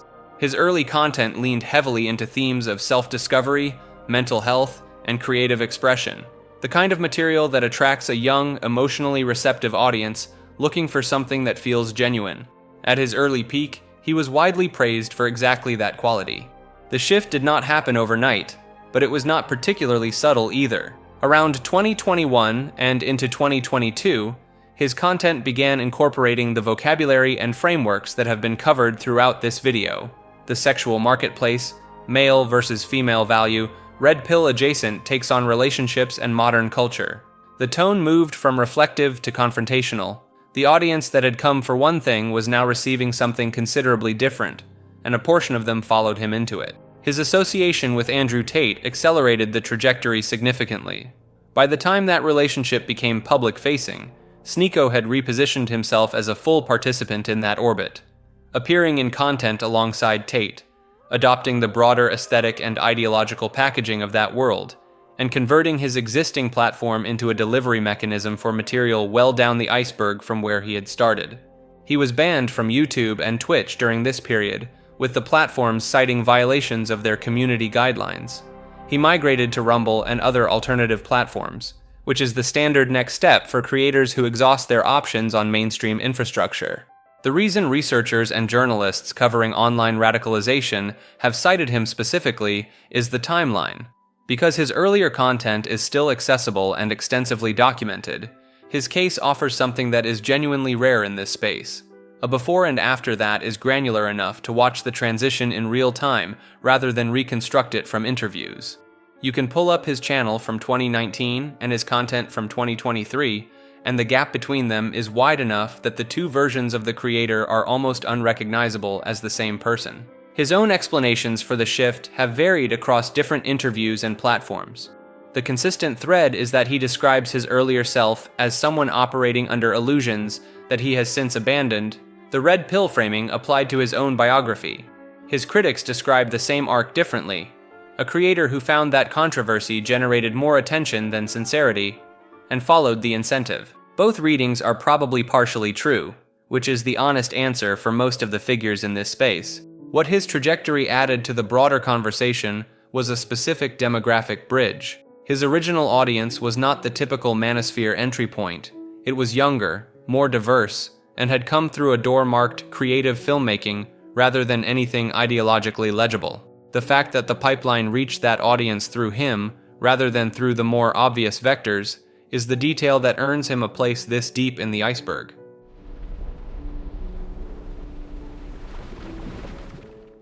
Replicant Fish is a YouTube channel that has been covering Red Pill and Manosphere topics for long enough to have watched the entire ecosystem evolve in real time, which, in a space that moves as fast as this one, is a meaningful distinction.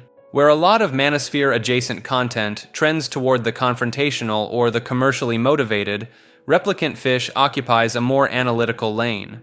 The channel engages with the ideas themselves, the frameworks, the arguments, the cultural developments, with the kind of measured, consistent approach that tends to build a dedicated audience rather than a viral one. Longevity in this space is rarer than it sounds. Creators who cover these topics face a specific set of pressures: platform moderation that has grown increasingly aggressive toward Manosphere-adjacent content, audience bases that splinter and radicalize over time, and the constant temptation to chase controversy for growth. Channels that have managed to stay focused and keep producing over multiple years without disappearing into either irrelevance or the deeper end of the iceberg represent a different kind of presence than the figures who burn bright and generate headlines. Replicant Fish is one of the channels that has maintained that consistency, serving as a resource for viewers who want to engage with these ideas at a level beyond surface talking points, without necessarily being pulled toward the more extreme positions that dominate the louder corners of the space.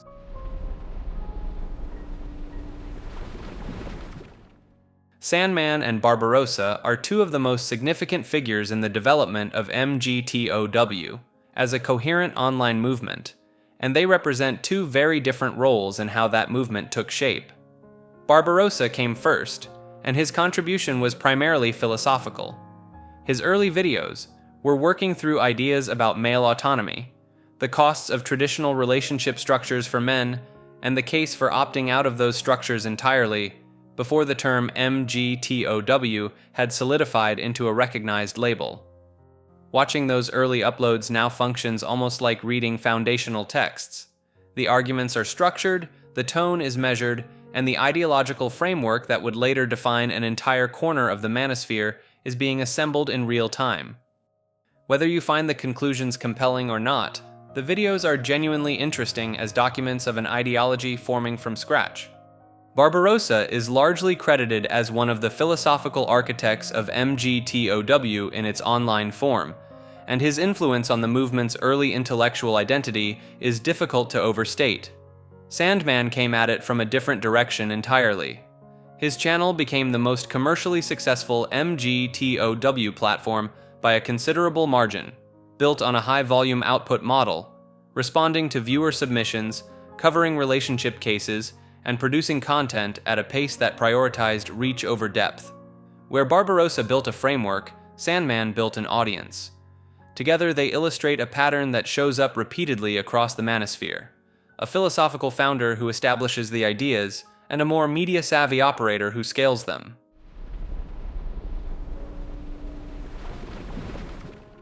Clavicular is one of the more recognizable names within the looks-maxing community, and largely responsible for bringing bone smashing from obscure forum discussions into mainstream social media awareness.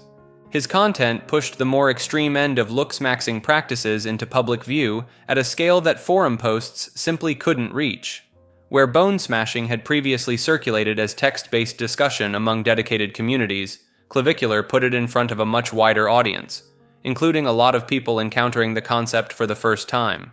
That visibility came with a significant amount of scrutiny, both from outside the community and within it. Critics pointed to the obvious physical risks. Supporters treated him as someone willing to go further than most in pursuit of the framework's goals. More recently, Clavicular attracted a different kind of attention when he admitted to using methamphetamine to sustain the demands of his lifestyle. The disclosure landed awkwardly within a community that frames extreme physical self-optimization as the path to peak male presentation. Getting to the top of the looks hierarchy through stimulant dependency is a tension the community hasn't entirely resolved. The situation put Clavicular in a position that's become increasingly common for figures at the extreme end of the manosphere, building a following around a specific high-commitment philosophy, and then becoming a visible example of what that commitment can cost.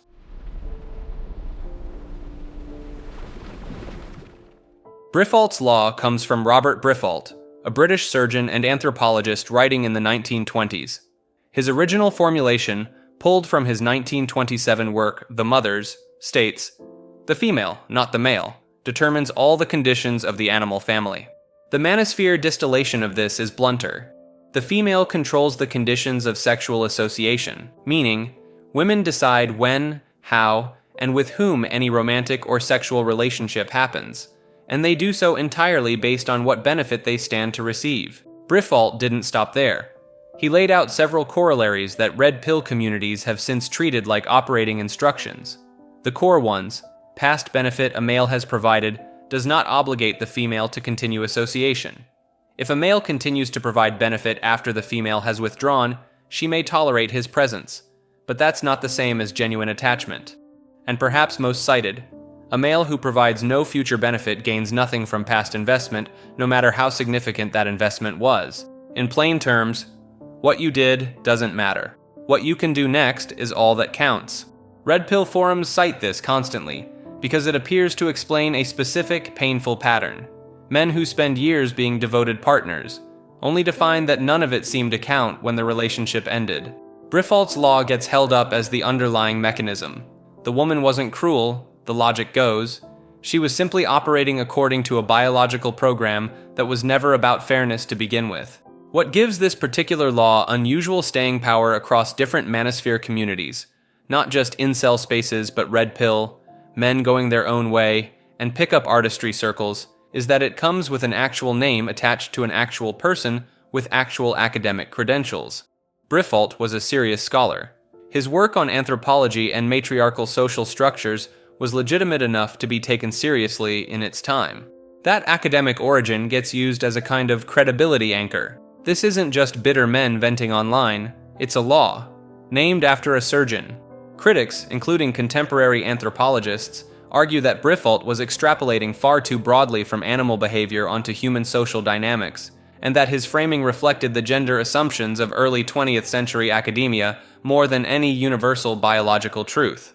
The law has no scientific consensus behind it, and never did. But in communities built around the idea that most men have been misled about how relationships actually work, a century-old formulation from a credentialed outsider carries more weight than its academic standing would otherwise suggest.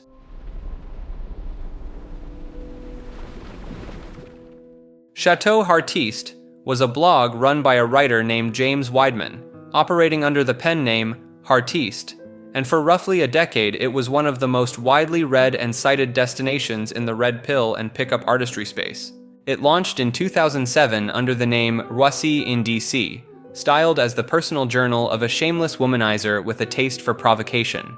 The early content was largely in line with other game-focused blogs of the era: field reports, attraction theory, commentary on dating dynamics. The writing was sharp, often genuinely funny, and Weidman had a knack for coining phrases that spread across the community.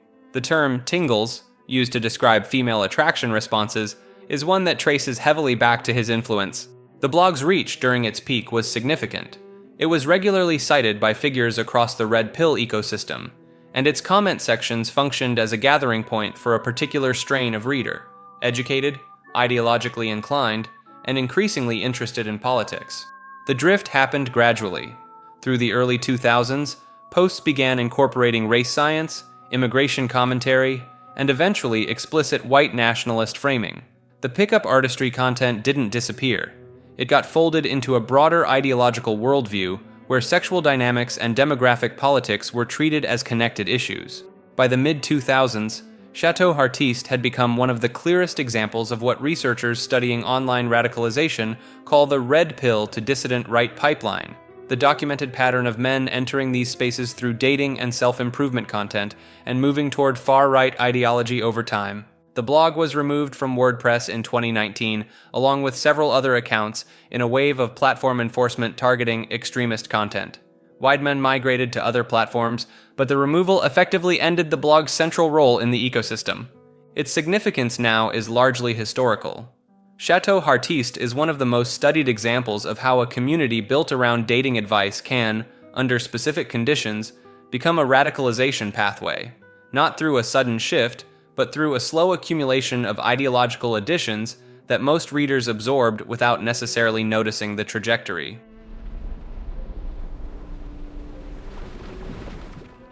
Alpha fucks beta bucks is one of the most repeated phrases in the entire Manosphere, and it serves as the street-level summary of everything the Red Pill framework claims about female mating behavior across a lifetime. The theory goes like this. Women, according to this model, pursue two different types of men for two different purposes at different points in their lives. The alpha, high status, physically attractive, dominant, is pursued for short-term relationships and physical attraction during a woman's younger years. The beta, stable, provider-oriented, agreeable, is pursued later for long-term commitment, financial security, and raising children. The uncomfortable implication the Manosphere draws from this is that the beta is often funding a life built partly on foundations he wasn't present for. Red Pill communities frame this as the practical expression of dual mating strategy, the idea that women are biologically wired to seek good genes separately from good resources, and that modern dating conditions allow them to pursue both at different stages of life. The phrase itself is blunt by design. It's meant to be a gut punch summary, the kind of thing that lodges in your head after one reading.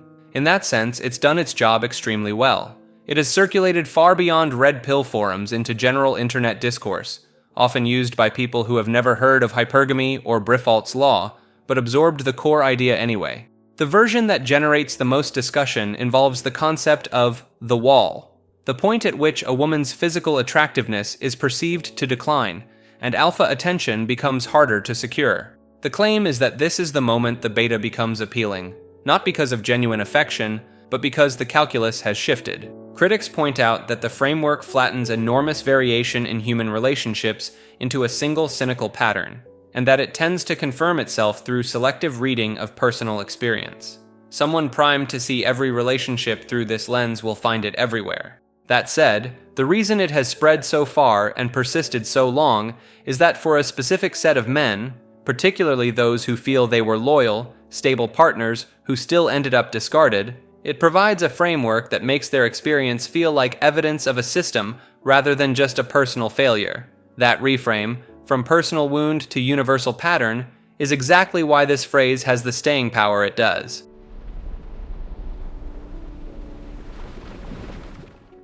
"She's not yours, it's just your turn," is one of those phrases that spread so far across the manosphere that it eventually outgrew it.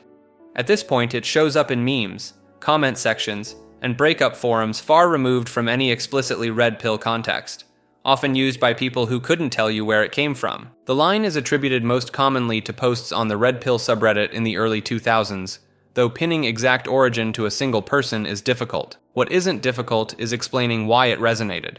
In 6 words, it packages the entire red pill stance on romantic attachment. The claim is this: no relationship with a woman is permanent. What men experience as a committed partnership is, within the red pill framework, better understood as a temporary arrangement that exists as long as the woman chooses to maintain it.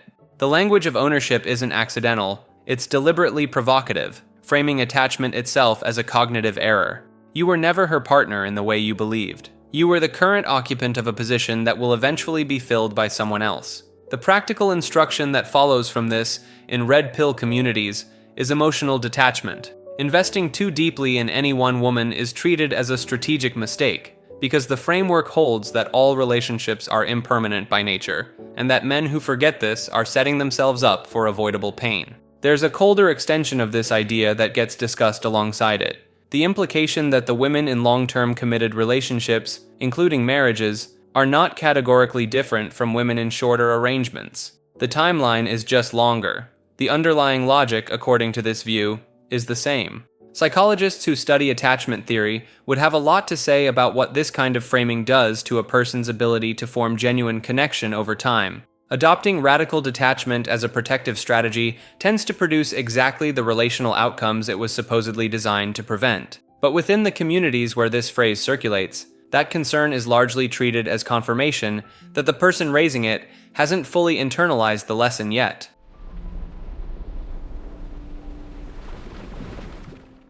The 21 Convention was a paid conference series organized by Anthony Johnson, running from 2007 onward, that functioned as one of the few places where the manosphere moved from online spaces into physical rooms. The early events were positioned around self-improvement and attraction content for men, speakers covering fitness, confidence, social dynamics, and dating strategy. For the first several years, it occupied a relatively defined lane, bringing together pickup artists and red pill content creators for what amounted to a weekend of live content from figures their audiences already followed online. The ticket prices were not modest. Attendees were paying hundreds of dollars to sit in conference rooms and hear talks from men they could otherwise watch for free on YouTube. The fact that the event sold out consistently said something about the appetite for in-person community in a space that otherwise existed almost entirely on forums and video platforms. The drift toward more extreme content followed a pattern similar to what happened with Chateau Heartiste. Over time, the speaker lineup began incorporating figures from the traditional conservative end of the manosphere, men advocating not just for red pill dating strategy, but for a full rollback of social structures around gender, family, and marriage. The Tradcon faction, as it's known, argues that the solution to modern dating dysfunction isn't detachment or game, but a return to rigid traditional gender roles with men as providers and women as homemakers. By the time the convention was incorporating these voices alongside its red pill mainstays, it had become something closer to an ideological gathering than a self-improvement conference. Anthony Johnson himself became an increasingly polarizing figure, making public statements that drew significant criticism and attracted mainstream press attention, which, depending on who you ask, either damaged the convention's credibility or expanded its reach.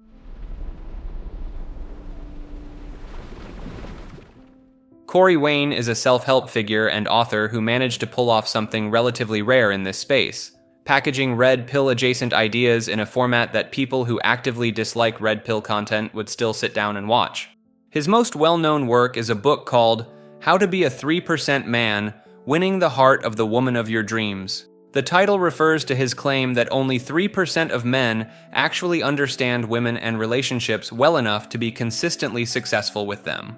The book has been self-published and revised multiple times, and Wayne has encouraged his audience to read it somewhere in the range of 10 to 15 times, not as a joke, but as a genuine prescription. His YouTube channel built a substantial following around a straightforward format. People write in describing their relationship problems, and Wayne reads and responds to them on camera.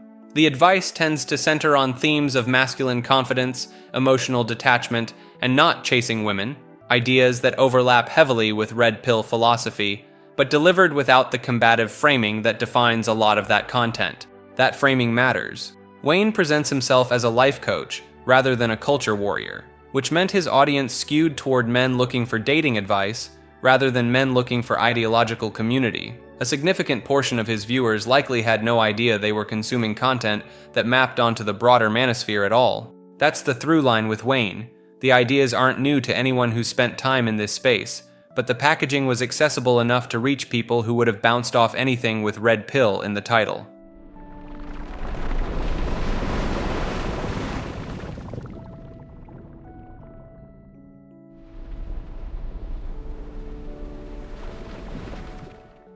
The LMS Hierarchy is the structural backbone of Blackpill ideology, the framework that turns a general sense of fatalism into something that feels like a scientific classification system. LMS stands for looks, money, and status. The basic claim is that these three factors determine a man's romantic and social outcomes, and that they operate in a strict order of importance. Looks come first, by a wide margin. Money and status are secondary, and within the Blackpill framework, they're largely considered compensation mechanisms for men who already have sufficient physical attractiveness, not genuine equalizers. The community that developed and refined this framework grew largely out of a forum called Lookism, which became one of the more active hubs for Blackpill discussion. The forum developed its own internal culture, ranking system, and vocabulary that has since spread into the broader Incel and Blackpill space. Some of that vocabulary has leaked into mainstream internet culture without most people knowing where it came from. Looks maxing refers to the practice of maximizing every controllable physical trait: skincare, haircuts, posture, jaw exercises, and in more extreme cases, cosmetic surgery. The goal is to move up the looks hierarchy by whatever means are available. Mogging comes from the word dominating. To mog, someone is to be so physically superior to them in a given space that their presence is effectively diminished. You'll see phrases like height mogging or jaw mogging used completely seriously.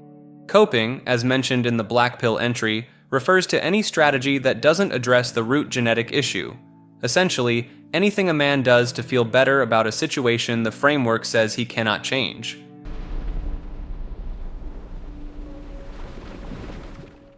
Roosh V, the online alias of Daryash-Valizadeh, has one of the most complete and genuinely unexpected arcs of any figure in this entire space. Roosh built his initial following through a series of self-published books he called Bang Guides, country-specific dating and pickup manuals with titles like Bang, Bang Poland, Bang Ukraine, and so on. Each one was framed as a practical field manual for men traveling to or living in specific countries, covering cultural attitudes, approach strategies, and what he presented as honest observations about female behavior in each location. The books were deliberately provocative in title and tone, and they sold well enough within the community to fund years of location-independent travel while he continued writing. He was also a prolific blogger, running a site called Return of Kings that became one of the more widely read Manosphere publications of the early 2000s, covering red pill theory, masculinity, politics, and culture, with a rotating cast of contributors alongside his own writing.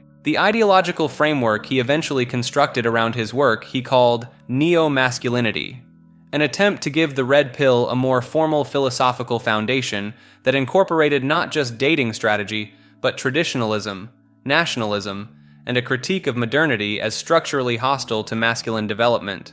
It was a more ambitious project than most pickup adjacent figures attempted, and it positioned Roosh as someone trying to build a coherent worldview rather than simply sell technique. His profile peaked and collapsed simultaneously in 2016, when a post on his website discussing the concept of making certain harmful acts legal on private property, written, he later claimed, as deliberate satire, was reported as a genuine policy proposal by mainstream news outlets. The resulting coverage triggered protests at planned meetups in cities around the world, significant media attention, and a level of public hostility that effectively ended his ability to operate in many mainstream spaces.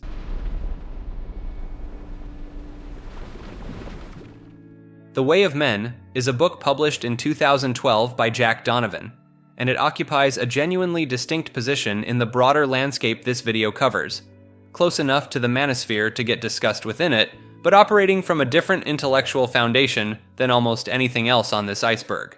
Donovan's central argument is that masculinity is not a social construct or a performance, but a set of tactical virtues that emerged from the practical demands of small group survival. He identifies 4 foundational masculine virtues: strength, courage, mastery, and honor. Critically, his framework defines these virtues in relation to other men within a group. Masculinity, in his view, is fundamentally about how a man is assessed by his peers in a context that involves real stakes and shared survival. This puts him at a considerable distance from the Red Pill and Blackpill frameworks, where those ideologies are organized almost entirely around male-to-female dynamics: attraction, rejection, sexual access. Donovan is largely uninterested in that axis. His concern is the relationship between men themselves, and the argument that modern society has systematically removed the conditions under which masculine virtue is meaningful or even legible. The book draws on anthropology and classical virtue ethics more than evolutionary psychology, which gives it a different texture than most content in this space. Donovan does have crossover with dissident right communities, and some of his other writing moves into territory that is politically harder to categorize. That crossover has shaped how he gets discussed online in ways that don't always reflect what The Way of Men itself actually argues. The book is worth distinguishing from the rest of this iceberg because it's one of the few texts in this space that is making a genuinely separate philosophical argument, rather than a variation on frameworks covered elsewhere in this video.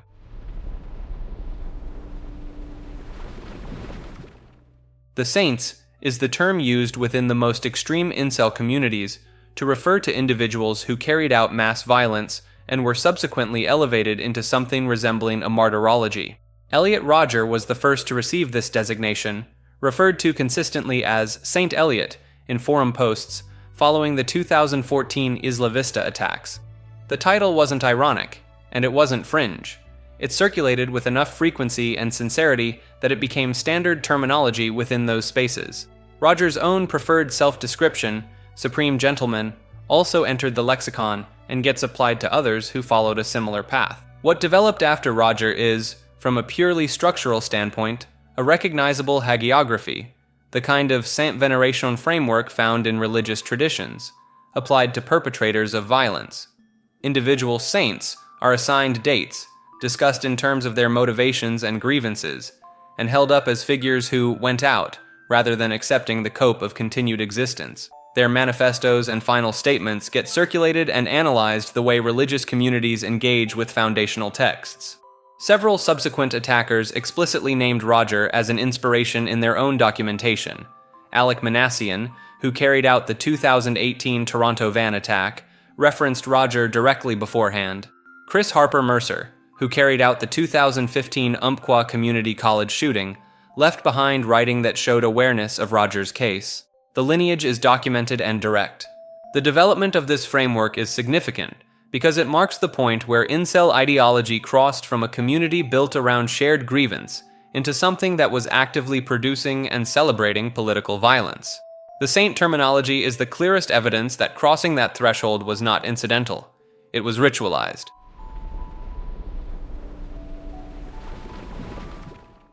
Alana is the Canadian woman who coined the word incel in 1997, and her story is one of the more quietly devastating footnotes in this entire video, because she created the concept as an act of vulnerability and community building, and spent the following 2 decades watching it become something she could not have imagined and does not recognize. Her full name is Alana, and she has asked that her last name not be widely circulated, a request that feels entirely reasonable given what the word she invented eventually came to mean. In 1997, she was a university student in Ottawa struggling with loneliness and the absence of romantic connection in her life. She built a website she called Alana's Involuntary Celibacy Project, a space for people of any gender who were experiencing the same isolation she was, to share their experiences and find some sense of community around something that felt, at the time, too awkward and painful to discuss openly anywhere else. The original community included men and women. The tone was one of genuine mutual support. The word she used to describe their shared experience was simply practical, a shorthand for a real condition that did not yet have a name. She handed the project off to someone else in the early 2000s and moved on with her life. She gave an interview to the journalist David Futrell in 2018, more than 20 years after coining the term, and the picture she painted of discovering what had happened to her word was not one of anger exactly. It was closer to grief. She described checking in on the concept periodically over the years and watching the tone shift from the vulnerable, mutually supportive space she had created into something she described as misogynistic and, in her own words, a place I would never want to be. The detail that lands hardest is that Alana herself does not consider herself an incel in the contemporary sense of the term. She eventually found a relationship. She moved through the experience that had prompted her to build the original community in the first place. The word she created to describe a temporary condition of loneliness became, in the communities that inherited it, a permanent identity, and one with a very different emotional architecture than anything she had intended. She has been careful in interviews not to claim ownership of the term's evolution, or to suggest she bears responsibility for what it became. Her position has been consistent, that she created something for people in pain, and that something was taken and filled with a different kind of pain that she did not put there. The incel entry earlier in this video noted that the community began as a space for shared vulnerability before the tone shifted dramatically. Alana is the human being at the origin point of that arc, the person standing at the very beginning of the timeline, holding the original intention. Watching the distance between that intention and the present-day reality extend further than any reasonable person could have anticipated. There is no ideological lesson to extract from her story. It is simply what it is, a woman who tried to make a small, honest space for lonely people, and ended up accidentally naming a movement she would not recognize as her own.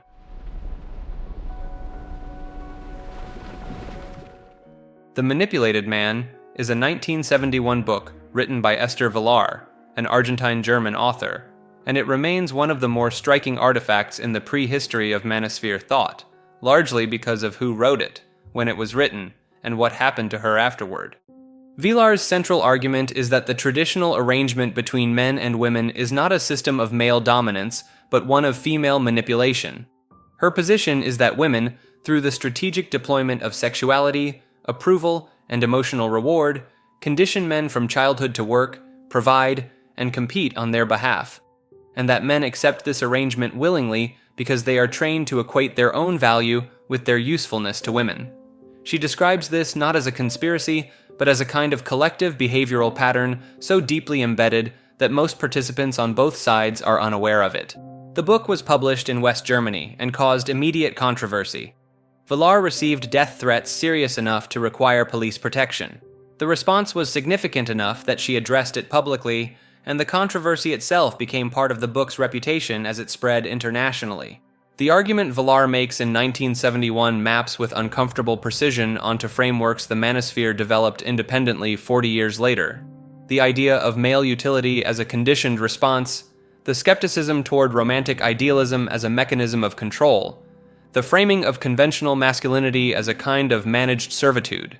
Within Manosphere communities, the book circulates as validation from an unlikely source. A woman making the same argument, decades before the communities that would later make it existed, carries a different rhetorical weight than the same claim made by the men those communities are built around. That's precisely why it gets cited as often as it does.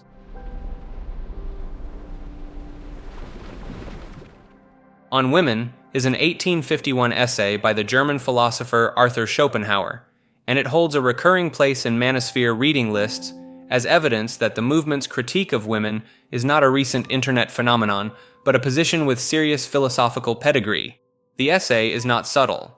Schopenhauer describes women as intellectually inferior to men, incapable of genuine artistic or philosophical achievement, naturally deceptive, and oriented entirely toward reproduction and the securing of male resources.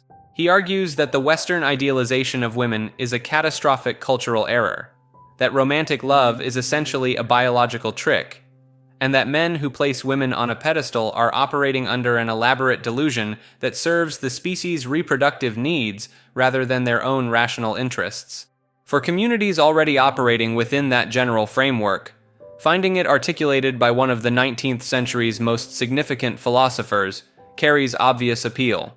Schopenhauer gets cited alongside the evolutionary psychology research covered earlier in this video as part of a lineage suggesting that what the Manosphere believes about women is simply what clear-eyed thinkers have always known.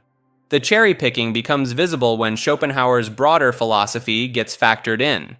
Schopenhauer was a thoroughgoing pessimist who considered human existence fundamentally defined by suffering, desire, and the futile pursuit of satisfaction.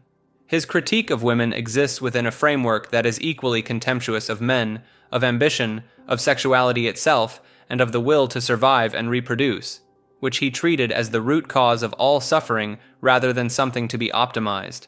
His prescription for the good life involved renouncing desire and withdrawing from the world entirely, which is philosophically closer to the most extreme MGTOW position than to anything resembling red pill self-improvement. Citing Schopenhauer in favor of pursuing women more effectively is, to put it diplomatically, a selective reading.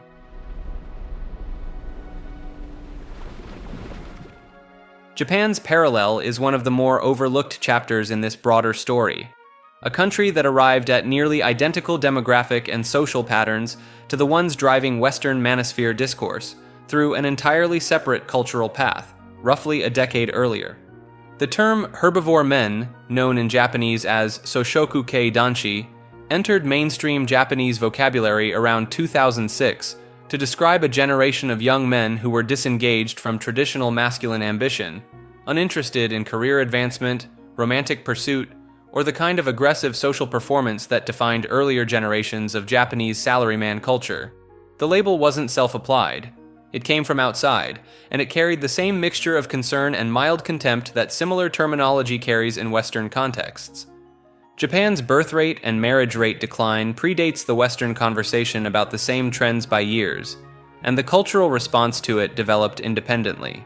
Rather than forums and YouTube channels, much of the discourse ran through magazines, television segments, and eventually a domestic online culture with its own vocabulary and community infrastructure.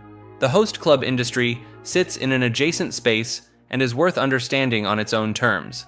Host clubs are establishments where women pay for the company of attentive, performatively devoted young men, essentially a commercial inversion of the dynamics the Red Pill community spends considerable energy analyzing. Men in these spaces develop highly refined techniques for emotional engagement and perceived intimacy, built around manufacturing connection as a professional skill. The overlap with Western pickup methodology is structural rather than directly influenced. Japan also developed its own seduction community, largely separate from the Western lineage running through Ross Jeffries and Mystery, with its own instructors, its own terminology, and its own cultural flavor. The reason this parallel matters as an entry is what it suggests about the underlying dynamics. When two culturally distant societies independently produce near-identical male social withdrawal patterns, declining partnership rates, and communities built around systematizing attraction, without meaningful cross-pollination, it becomes harder to attribute those patterns purely to Western political and cultural conditions.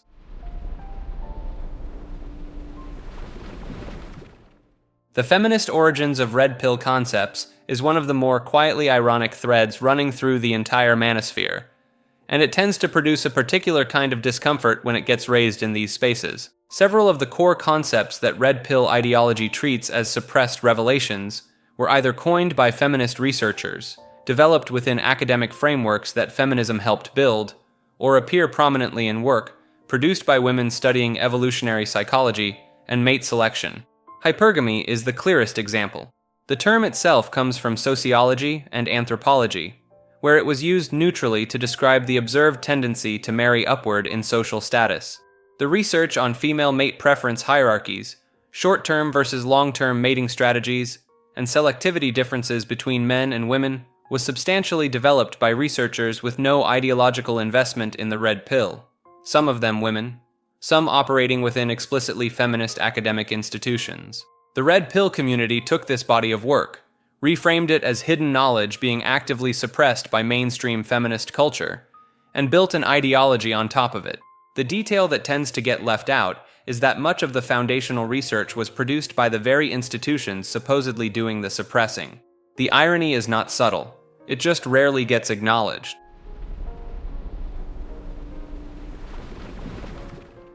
Occult Feminism is both a specific book and a broader conspiratorial framework, and in recent years the two have become almost inseparable in how this topic gets discussed online.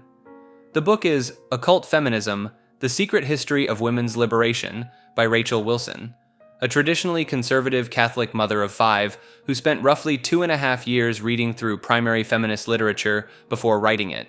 Wilson is not a historian by profession, but the book gained serious traction after her appearance on the Joe Rogan Experience, where she laid out the core argument in detail. The central claim is that the feminist movement was never a spontaneous grassroots uprising by women who wanted liberation. According to Wilson, it was a coordinated project driven by eugenicists, Marxists, intelligence agencies, and figures with documented ties to occult movements, and the average woman was not the engine of it. She was the target. Wilson spends considerable time on figures most people have only a surface-level understanding of. Margaret Sanger, the founder of what became Planned Parenthood, is examined not just through the lens of her well-known racist statements about Black and Indigenous populations, but as a funded operative of the Rockefeller Bureau for Social Hygiene, a eugenics program that Wilson argues was the actual origin of modern birth control advocacy. Wilson claims that Sanger fabricated or wildly exaggerated the letters she used to justify her work, pointing to the Margaret Sanger Papers project as evidence. The archive, which reportedly contains virtually everything Sanger ever touched, holds only 3 letters matching the thousands she claimed to have received from women desperate for birth control access. The Gloria Steinem section draws on Steinem's own public admissions about her work with the CIA during the Cold War. According to Wilson, Steinem was recruited out of Smith College, offered a fabricated fellowship called the Chester Bulls Fellowship that was created specifically for her, and sent to India, Eastern Europe, and eventually into American media circles to promote feminism as part of a broader Western liberal ideology campaign. Steinem went undercover at the Playboy Mansion during this period, a fact documented in an HBO film about the episode. She later co-founded Ms. Magazine with CIA funding.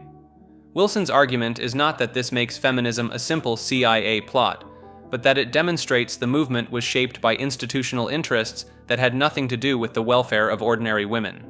The occult component of the book covers what Wilson describes as a documented pattern across nearly all the major first and second wave feminist figures.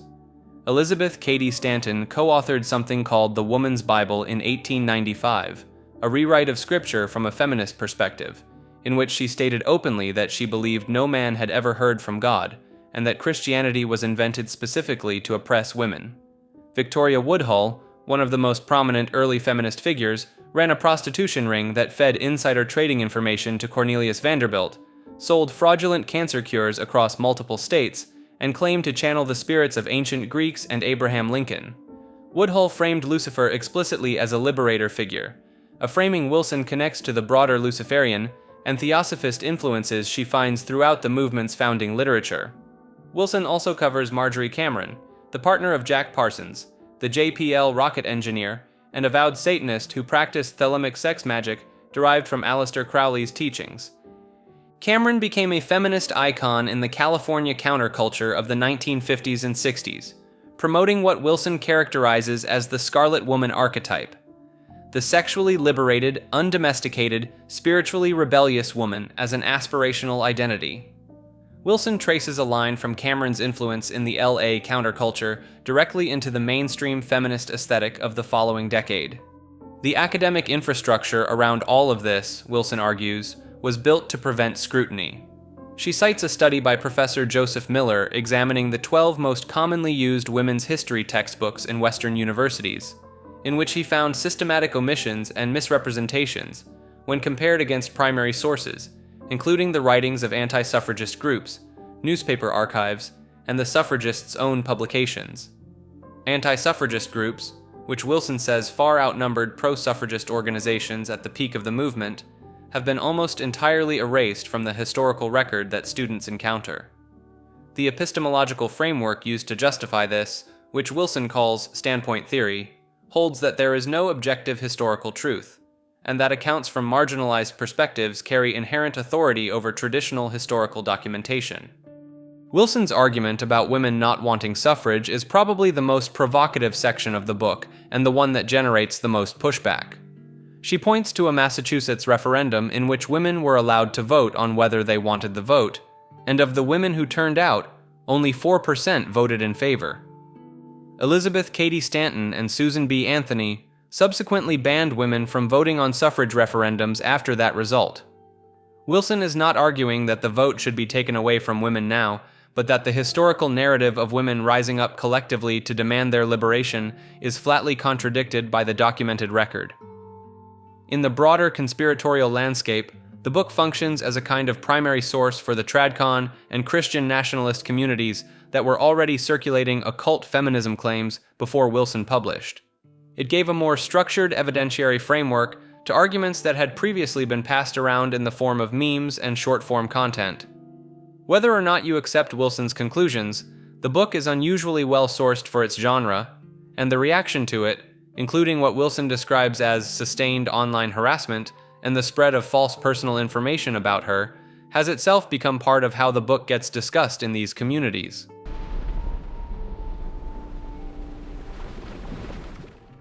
Behavioral sync is a concept that originates from a series of animal population experiments conducted by ethologist John B. Calhoun between the 1950s and 1970s, and it gets cited regularly within Manosphere and broader dissident right communities as a scientific framework for understanding modern social collapse.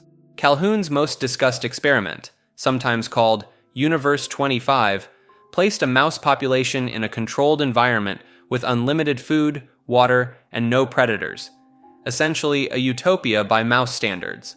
The population expanded rapidly, then something unexpected happened. Once the colony reached a certain density, social behavior broke down in ways that went beyond simple overcrowding.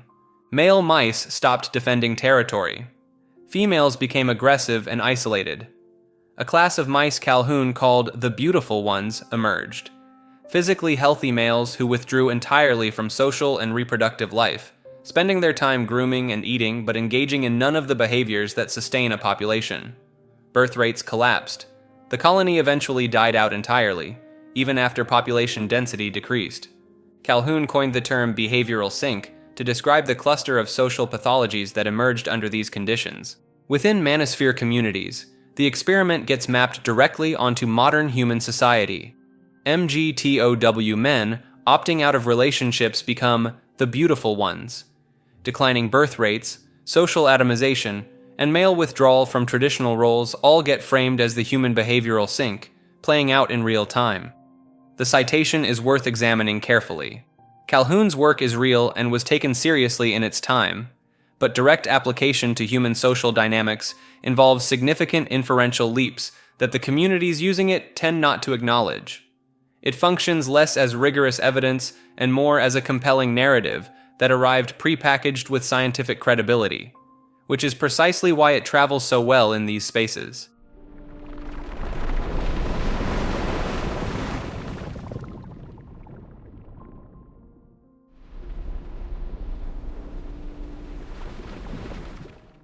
Life After Hate is an organization founded in 2011 by a group of former far-right extremists, and it occupies an unusual position in the deradicalization landscape because its founding membership came from inside the movements it now works to pull people out of, which is precisely what gives it the credibility that external institutions consistently lack.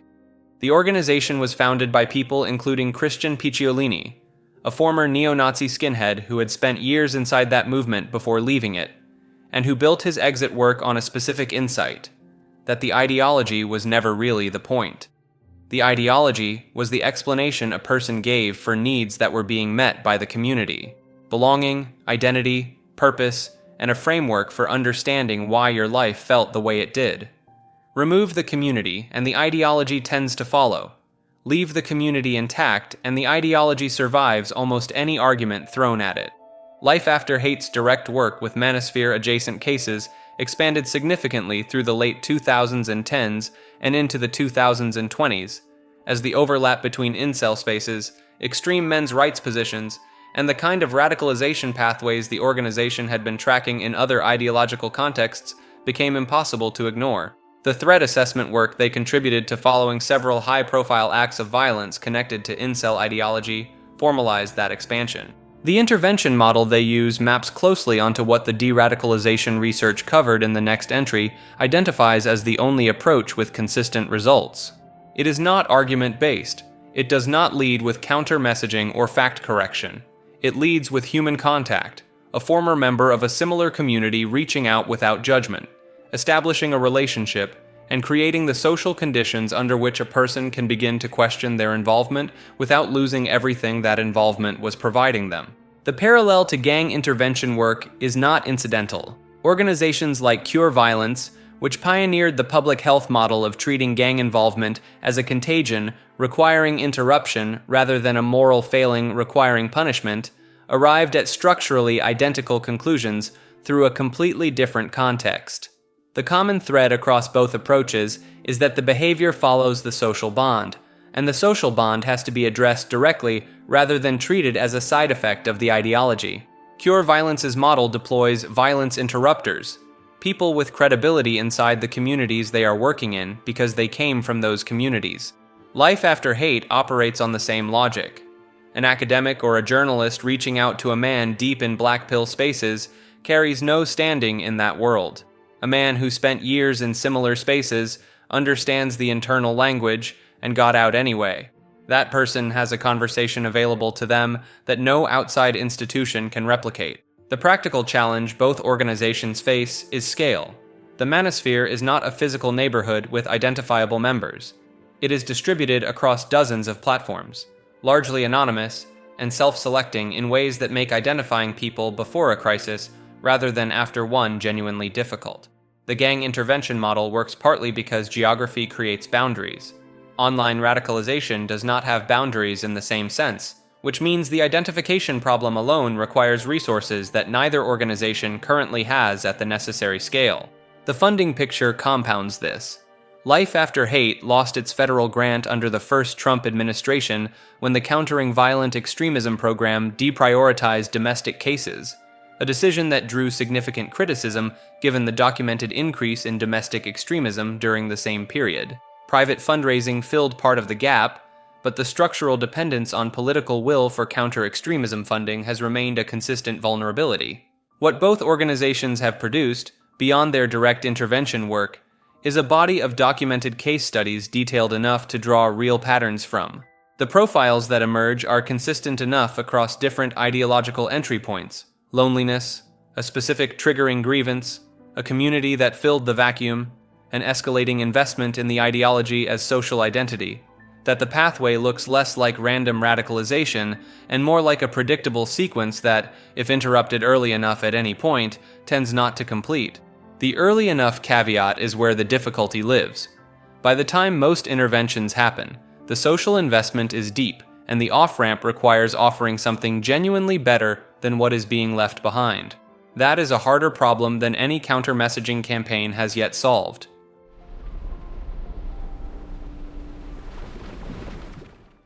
The deradicalization problem is what researchers who study these spaces run into when they move past documenting the ideology and start trying to figure out what actually reduces its hold on the men inside it. And the findings are considerably less encouraging than most intervention frameworks assume. The starting point is a structural one. Most counter-messaging approaches operate on the assumption that if someone holds a false belief, presenting accurate information will move them toward a more accurate belief. That model works reasonably well for ordinary misconceptions. It works poorly for ideological frameworks that are built to absorb contradicting evidence rather than respond to it. The black pill presents this problem in its most extreme form. If your foundational belief is that your outcomes are genetically fixed and nothing can meaningfully change them, then evidence of men improving their situations gets categorized as exceptions, anomalies, or survivorship bias. Evidence of men failing confirms the framework. The belief structure processes incoming information asymmetrically by design, which means correction-based approaches are pushing against the architecture rather than working with it. Kathleen Blee, a sociologist at the University of Pittsburgh who has spent decades studying extremist movements, identified a pattern that applies directly here. People do not typically leave ideological communities because they encountered a better argument. They leave because of changes in their social circumstances, a new relationship, a physical move, a shift in the real-world community around them. The ideas follow the social bonds, not the other way around. That finding reframes the problem significantly. If the ideology is load-bearing for the social connection, if the community is the primary thing a man is getting from these spaces, and the ideology is the membership requirement, then attacking the ideology directly threatens the connection, which tends to produce defensive entrenchment rather than reconsideration. This is compounded by a dynamic researchers call identity protective cognition. Once a belief system becomes central to how someone understands themselves and their place in the world, challenges to that belief system register psychologically as attacks on the self rather than corrections to a factual error. The response is not, "Let me examine this." It is defensive. The more invested someone is, the stronger the defensive response tends to be. There is also the credibility problem. The messenger's mainstream counter-messaging tends to deploy. Journalists, academics, mental health professionals are frequently the same categories of people that Manosphere frameworks preemptively characterize as compromised or operating from within the feminine imperative. Criticism from those sources does not land as neutral correction. It lands as confirmation that the system is doing exactly what the framework said it would do. A therapist telling a man that red pill thinking is harmful is, inside that framework, exactly what a therapist would say. The research that has produced the most traction points toward peer-based approaches rather than institutional ones. Men who have moved through and out of these communities carrying some credibility within them are considerably more effective at creating the conditions for reconsideration than external critics with no standing in the space. Organizations like the Free Radicals Project, which works with former extremists across multiple ideological categories, have documented this pattern across enough cases to treat it as a working principle rather than a theory. The belonging dimension is probably the least discussed and most important obstacle. As the Loneliness Epidemic entry laid out, a significant number of men in these communities are there primarily because they found genuine social connection in a context that had become scarce in the rest of their lives. Asking someone to leave an ideology is, functionally, asking them to leave the community built around it. And for men with limited social infrastructure outside of it, that ask carries a cost that counter-messaging rarely accounts for. The de-radicalization literature on other extremist movements suggests that the off-ramp has to offer something real to replace what is being left behind. Arguments alone do not provide that. A different community does. The practical implication that reducing the manosphere's hold requires building alternative spaces where male experience is engaged with seriously is an uncomfortable one, because it concedes that the demand the manosphere is meeting is legitimate, even if the supply it provides is not. That distinction is the one that most public conversations about these spaces have the hardest time holding.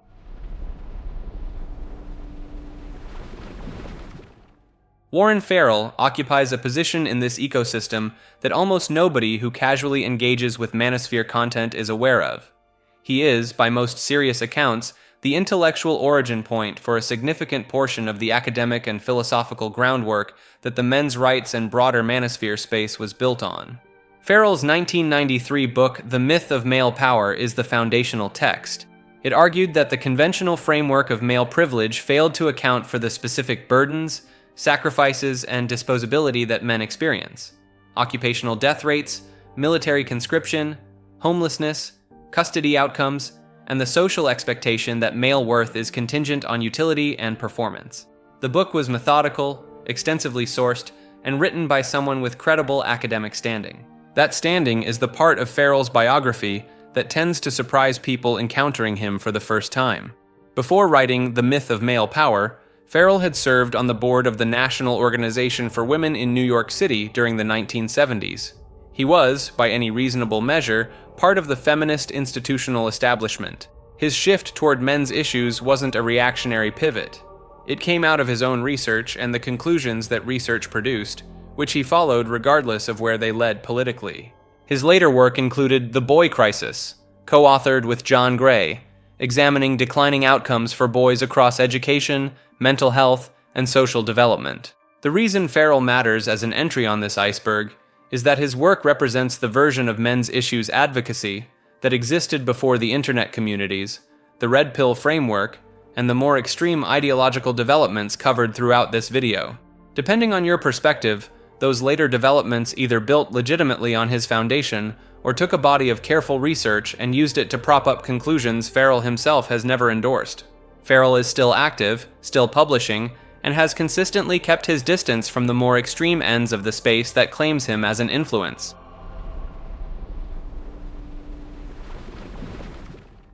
The War Against Boys is a book published in 2000 by philosopher and scholar Christina Hoff Sommers, and its place this deep in the video is not because Sommers belongs to the Manosphere, she does not, and would reject the association, but because she was documenting the same empirical landscape the Manosphere would later claim as its own, roughly a decade before those spaces had fully formed, from inside credentialed academic discourse.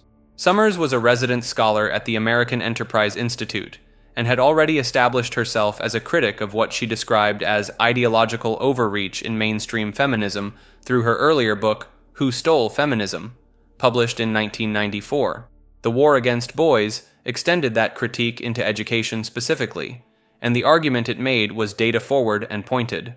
The book documented a pattern that the education statistics entry covered earlier now confirms in even sharper relief: that boys were falling behind girls across virtually every meaningful academic metric, that reading and writing gaps were widening in girls' favor from early grade school onward, and that the institutional response to this was somewhere between minimal and non-existent. She argued that a generation of educational policy had been built around the premise that girls were the underserved population in American schools, and that the evidence no longer supported that premise, if it ever had. The reception told its own story. Sommers was not a fringe figure making fringe arguments.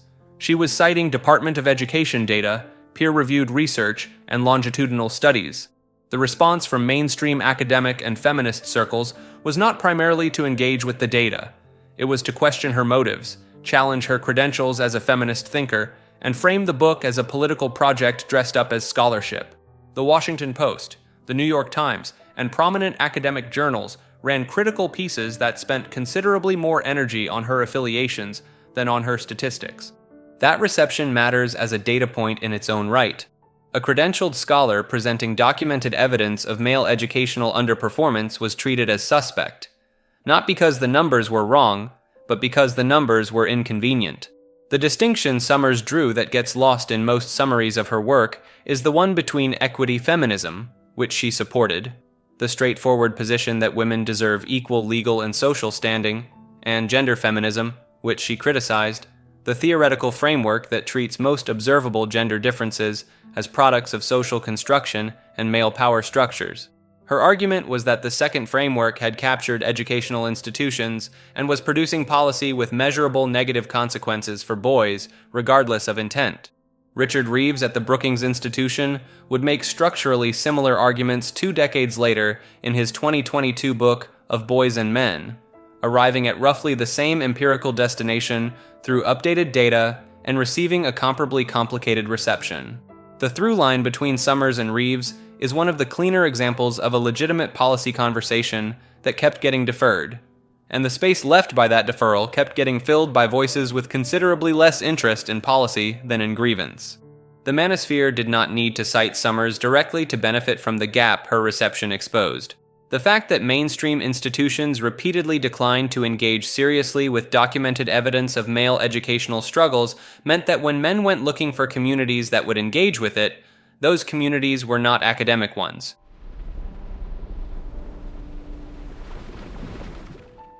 The Hazards of Being Male is a book published in 1976 by clinical psychologist Herb Goldberg, and its position this deep in the video comes down to a single uncomfortable fact. Almost everything the Manosphere claims to have discovered about male disposability, emotional suppression, and the hidden costs of masculinity was documented in this book by a licensed therapist with zero political agenda 50 years ago. Goldberg was not writing for a movement. He was writing from a clinical background, drawing on his experience treating male patients and on public health data that was already available in the mid-1970s if anyone was paying attention to it. The picture he assembled was not flattering to the culture he was describing. The book's central argument was that the male role in American society was quietly destroying the men inside it, not through dramatic events, but through a slow accumulation of suppressed emotion, deferred health care, occupational danger, and a socialization process that taught boys to treat their own pain as something to be managed rather than addressed. Goldberg documented that men were dying significantly younger than women, visiting doctors far less frequently, reporting psychological distress far less readily, and carrying the overwhelming burden of dangerous labor, all without any institutional framework that treated these patterns as a problem worth solving. He used the phrase "the male machine" to describe what socialization had produced. A functional unit optimized for output and endurance, with the emotional and physical maintenance requirements essentially ignored. The health data he cited has only sharpened in the decades since. The self-removal gap, the workplace fatality figures, the life expectancy differential, all of it was already visible in 1976, and Goldberg named it plainly. What makes his position historically significant is the complete absence of the ideological scaffolding that would later surround identical observations. He was not arguing against feminism. He was not constructing a theory of hypergamy or a framework for the sexual marketplace. He was a therapist looking at how his male patients were being damaged by a specific set of cultural expectations, and writing about what he found.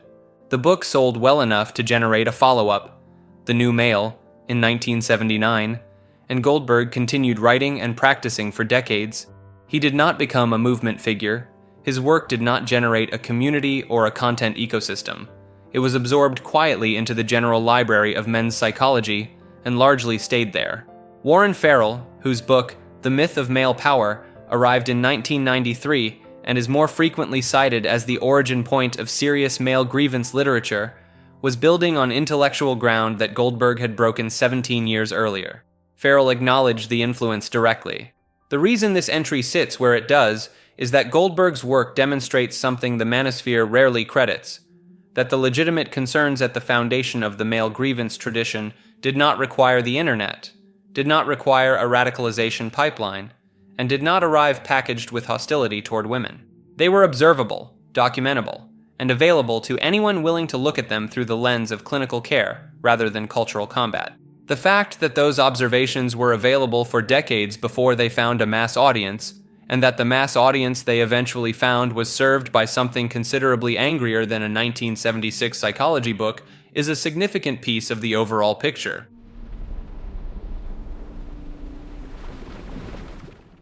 Of Boys and Men is a book published in 2022 by Richard Reeves, a senior fellow at the Brookings Institution, and its significance in this context is precise.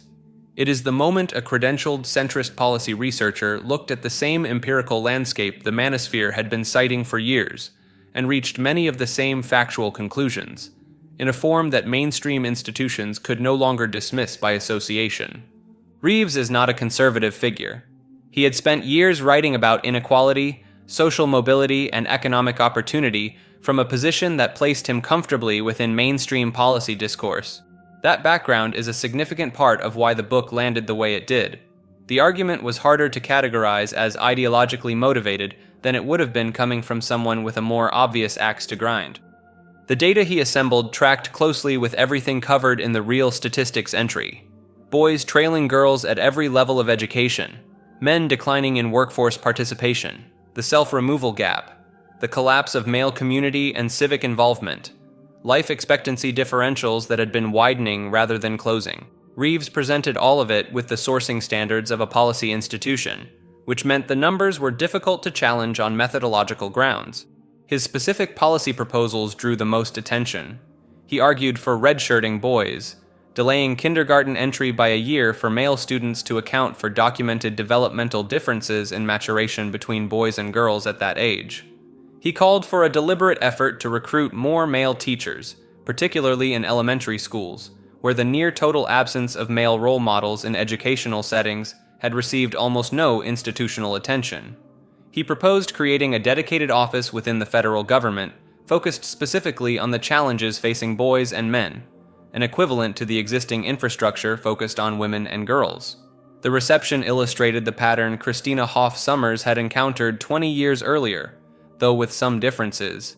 Mainstream outlets engaged with the book more seriously than they had engaged with Sommers, in part because Reeves was harder to frame as a culture warrior, and in part because the data had become impossible to wave away after 2 additional decades of accumulation. The New York Times, The Atlantic, and several major policy publications ran substantive coverage. Some of it was genuinely engaged.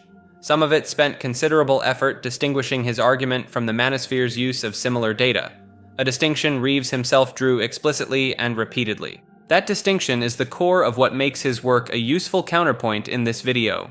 Reeves accepted the empirical grievances and rejected the ideological response to them as both factually wrong and practically counterproductive.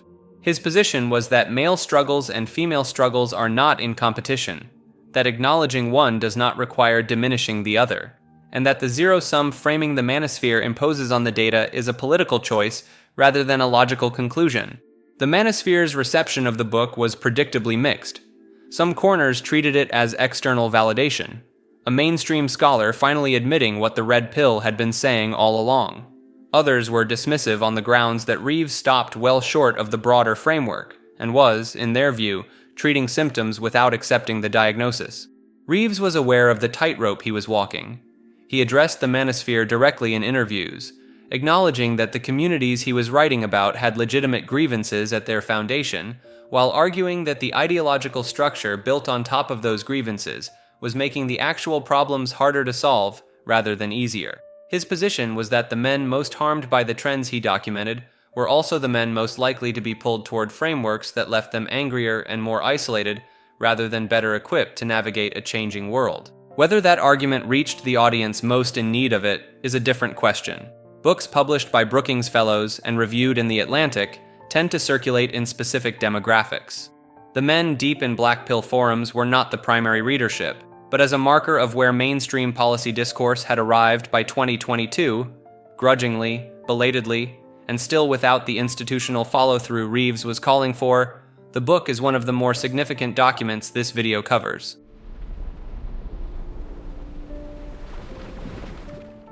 Norah Vincent is a journalist and author whose work sits somewhat outside the Manosphere proper, but gets referenced within it often enough to warrant its place here.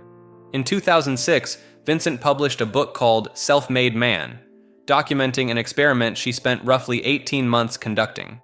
Using a shaved head, binding, prosthetics, and extensive coaching on masculine body language and vocal patterns, she lived as a man named Ned and gained access to a series of exclusively or predominantly male spaces that she would have been unable to enter as herself.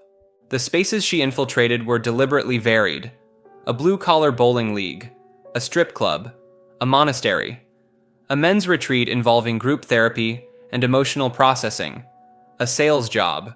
The goal was to observe how men actually behaved when no women were present, the unperformed version of masculinity that she believed was largely invisible to the outside world. Her conclusions were not what many readers expected. Vincent wrote about finding genuine warmth, emotional depth, and a kind of fraternal vulnerability in male spaces that mainstream cultural narratives about men largely didn't account for. She also documented the considerable psychological weight of performing masculinity continuously: the isolation, the suppression, the pressure. The book is cited in Manosphere-adjacent conversations because it offers a rare outside perspective that partially validates certain claims about male social experience. Specifically, the argument that men's inner lives and social struggles are systematically under-discussed. The coda to Vincent's story is a difficult one. The psychological toll of the project, combined with a depression she had managed for years, led to her hospitalization. She passed away in 2022. The book remains one of the more unusual and genuinely reported pieces of work that intersects with the themes this video covers.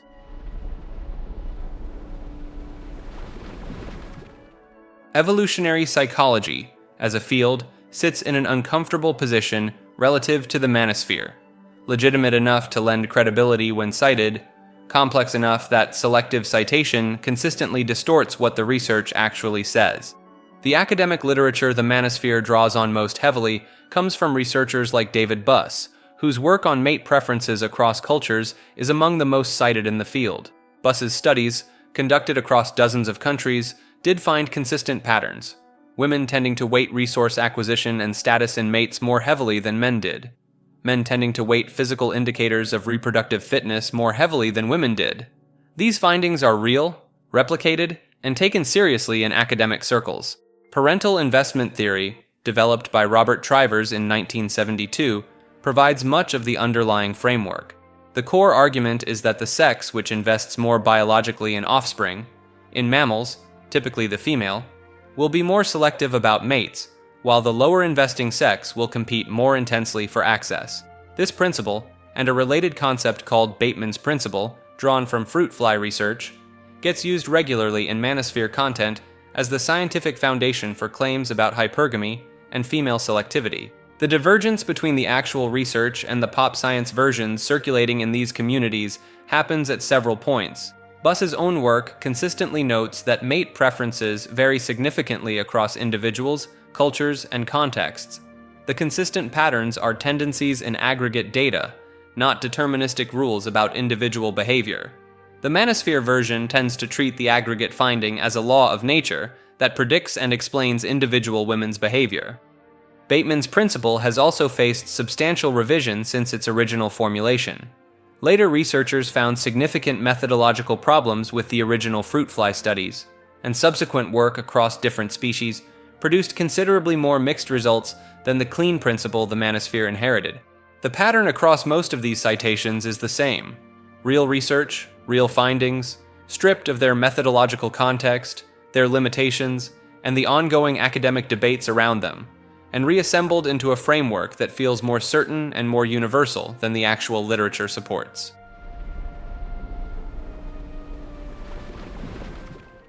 David Buss is a professor of psychology at the University of Texas at Austin, and one of the most influential evolutionary psychologists working today. He is also, almost certainly, the academic whose work gets cited in manosphere communities more frequently than in the journals his peers actually read. Buss's research on human mate preferences spans decades and has produced some of the most replicated findings in the field.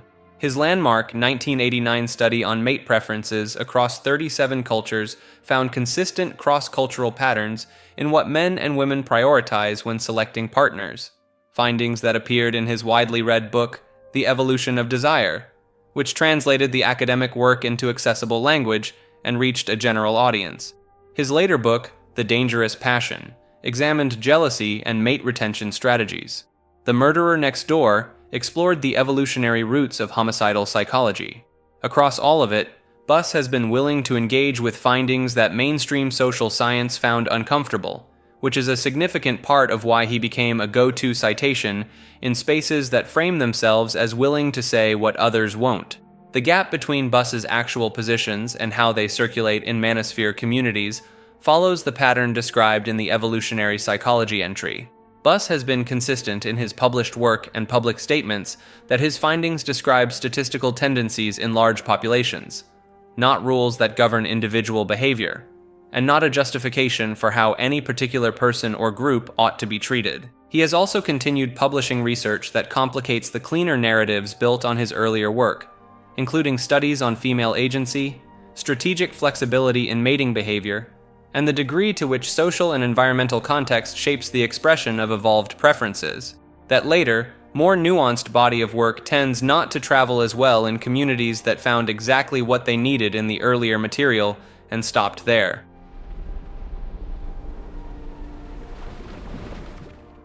The seduction community pre-internet is a history that most people who know the modern pickup artist space have never encountered, largely because the internet buried it under everything that came after. Before Mystery developed his peacocking routines and Neil Strauss wrote The Game, there was an entire generation of seduction instruction operating through photocopied newsletters, cassette tapes, weekend seminars, and small in-person communities. The infrastructure was different. The underlying project was identical. The clearest through line from that era to the modern space runs through Ross Jeffries, a California-based figure who began teaching seduction in the late 1980s under the banner of what he called speed seduction. Jeffries drew heavily from neuro-linguistic programming, a behavioral framework developed in the 1970s by Richard Bandler and John Grinder that claimed to model the techniques of effective communicators and make them teachable. Speed seduction applied NLP principles to romantic and sexual persuasion, with specific scripted language patterns designed to bypass conscious resistance and create emotional states in the target. Jeffries built a paying audience through seminars and a newsletter called The Seduction Power Report, and his methods circulated among a small but dedicated community years before the internet made that kind of distribution trivial. He is widely credited as a direct influence on the later pickup artist generation, and makes a cameo in Strauss's The Game as an older figure whose methods the newer generation absorbed and moved beyond. The pre-internet seduction community never reached the scale that followed, but the core architecture, the idea that attraction is a system with learnable mechanics, that resistance can be navigated with the right techniques, and that this knowledge is being kept from ordinary men, was already fully formed before a single forum post was ever written.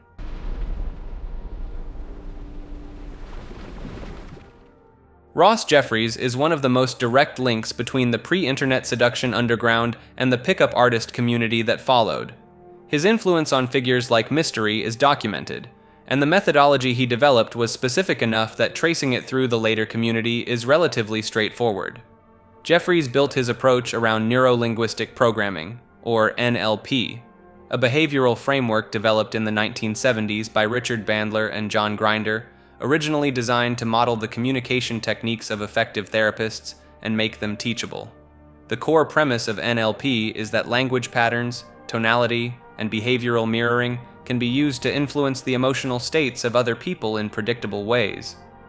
Jeffries took that framework and applied it to seduction with considerable specificity. Speed seduction, as he called it, involved scripted language patterns designed to guide a woman through a sequence of emotional states without her being consciously aware of what was happening. The techniques included embedded commands, instructions hidden inside otherwise normal sentences, and what he called trance states, conversational techniques borrowed from hypnotherapy that were intended to lower critical thinking and increase emotional suggestibility. The ethical territory here is not ambiguous to most outside observers. Techniques designed specifically to bypass a person's conscious awareness and influence their emotional state without their knowledge sit in a category that most people would straightforwardly describe as psychological manipulation. Jeffries never particularly disagreed with that characterization. He simply didn't treat it as a disqualifying problem. His newsletters and seminars reached a small but dedicated audience through the 1990s, and when the internet arrived, his methods were among the first seduction content to circulate widely online. The generation of pickup artists that followed absorbed his NLP framework, stripped out some of the more clinical language, and rebuilt it into the field and routine structures that defined the early 2000s community.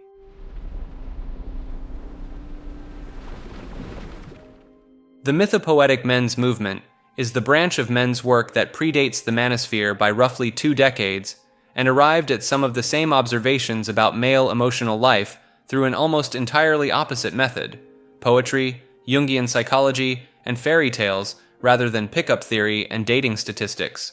The movement coalesced in the 1980s and 1990s around a loosely connected group of psychologists, poets, and mythologists who shared the belief that modern men had been cut off from something essential, not by feminism or hypergamy, but by industrialization, the disappearance of meaningful male initiation rituals, and the emotional impoverishment that followed.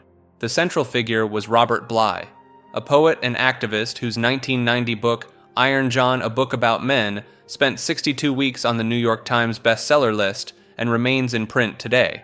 Bly's argument, stated plainly, was that contemporary society had produced men who were either rigidly armored or passively soft, and that neither version had actually done the internal work required to become a mature adult.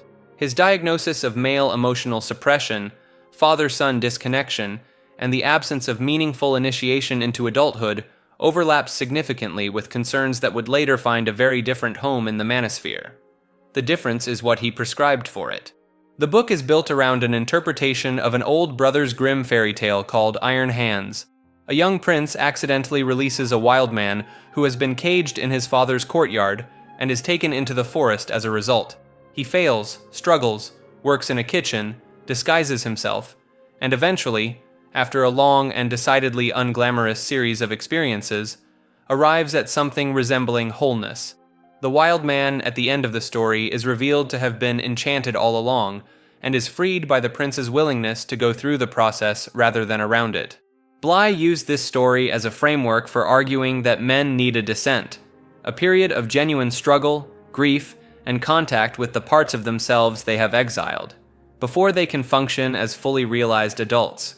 He distinguished carefully between the wild man of the story, who is essentially a figure of depth and untamed authenticity, and what he called the savage man, whose inner emptiness gets projected outward as aggression and contempt. The wild man is the goal. The savage is what happens when the process gets skipped. The movement drew heavily on Jungian psychology. Psychologist Robert Moore and mythologist Douglas Gillette published King, Warrior, Magician, Lover in 1991, laying out a framework of masculine archetypes that gave men a vocabulary for understanding different aspects of their own psychology. The movement also drew on the work of mythologist Joseph Campbell, whose concept of the hero's journey provided a structural template for thinking about male development as a process rather than a fixed state. Men's gatherings during this period involved drumming, storytelling, and ritual, which the media found absolutely irresistible as a target. Coverage of the movement leaned heavily into mockery. Men in the woods with drums became the dominant image, and the genuine intellectual content underneath it largely got buried under the easy joke. The movement went underground in the early 2000s, partly chased there by sustained ridicule from both mainstream journalists and feminist critics who read it, not always accurately, as a backlash movement in disguise. Bly consistently pushed back on that reading. His work was not arguing for a return to dominance or stoicism. It was arguing, in the language of poetry and myth, that men needed to feel more, not less, and that the emotional numbness the culture had produced in men was damaging to everyone around them, not just themselves. The connection to the broader landscape of this video runs in two directions. On one hand, the mythopoetic movement identified the same wound: absent fathers, failed initiation, emotional suppression, male disposability dressed in cultural expectation, that the Manosphere would later claim as its territory. On the other hand, the response it offered pointed somewhere entirely different. Rather than a framework for navigating the sexual marketplace, it offered a framework for genuine psychological development, built around grief, community, and the recovery of something the culture had discarded. The second wave of this tradition, which practitioners began describing in the 2000s, arrived as a more inclusive and less rigidly structured version of the original, expanded beyond the four archetypes, less tied to a specifically Western mythology, and more willing to engage with the complexity of what masculinity might look like outside the hero's journey template. It did not generate millions of YouTube subscribers. It did not produce a monetizable funnel or a viral clip, which is probably one reason it remains largely invisible to the demographic most in need of what it was actually offering.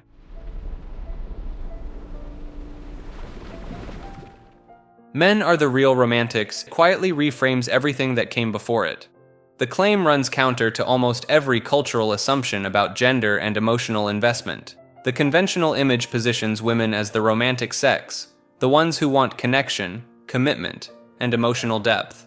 The counter-argument, which circulates in Red Pill and broader Manosphere spaces, is that men are actually the more romantically idealistic of the two, and that the data on how relationships end supports that position. The core observation is this: men tend to fall in love faster, report stronger attachment to specific partners, and by several measures struggle more severely after a relationship ends. Women, statistically, recover faster, move on sooner, re-establish social networks more quickly, and show stronger emotional resilience post-breakup. Comedian Chris Rock captured a version of this in one of his more quoted bits, observing that only women, children, and dogs receive unconditional love, that a man's love is always contingent on something. It landed as a joke. In these communities, it gets treated as something closer to a diagnosis. The evolutionary explanation is pointed. Throughout most of human prehistory, women faced a specific survival reality that men did not. When a settlement was raided or a community collapsed, women who could psychologically adapt to new circumstances, new protectors, new social structures, new attachments, survived. Women who couldn't, often didn't. Deep, inflexible pair bonding was not an asset in that environment. It was a liability. The theory holds that what looks like emotional resilience after a breakup is the surface expression of something that was selected for over thousands of generations. Not coldness, but adaptability. That was once the difference between survival and its absence. Men faced a different calculus. A man who formed a deep, sustained attachment to a specific partner, and her children had stronger incentive to protect and provide for them. That investment paid off reproductively in ways that detachment did not. The sentimentality, the slower recovery, the tendency to idealize, these may be the psychological residue of that ancient incentive structure, still running in a world that no longer resembles the one that produced it. If that theory holds, the romantic investment gap isn't a modern problem produced by dating apps and shifting social norms. It's an ancient asymmetry that the current environment simply made visible. And that might be the most honest summary of this entire iceberg. Underneath the frameworks, the terminology, the forums, the rage, and the ideology, what the data keeps pointing back to is a very large number of men who wanted connection badly enough to build entire belief systems around the pain of not finding it. Whether those belief systems helped them find it is a different question. The wanting was always real.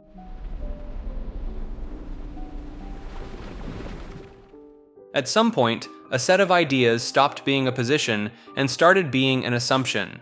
That shift is worth examining, because it is one of the quietest and most consequential things that can happen in any society. The argument here is not that feminism was a conspiracy. It may have been, and there are entries in this iceberg that explore that possibility in detail. It may equally have been a genuine grassroots movement that was later captured by institutional interests, or an ideology that simply found the right conditions to spread, and did so without any central coordination at all. The origin is genuinely contested, and certainty in either direction is probably unearned. What is considerably less contested is the outcome.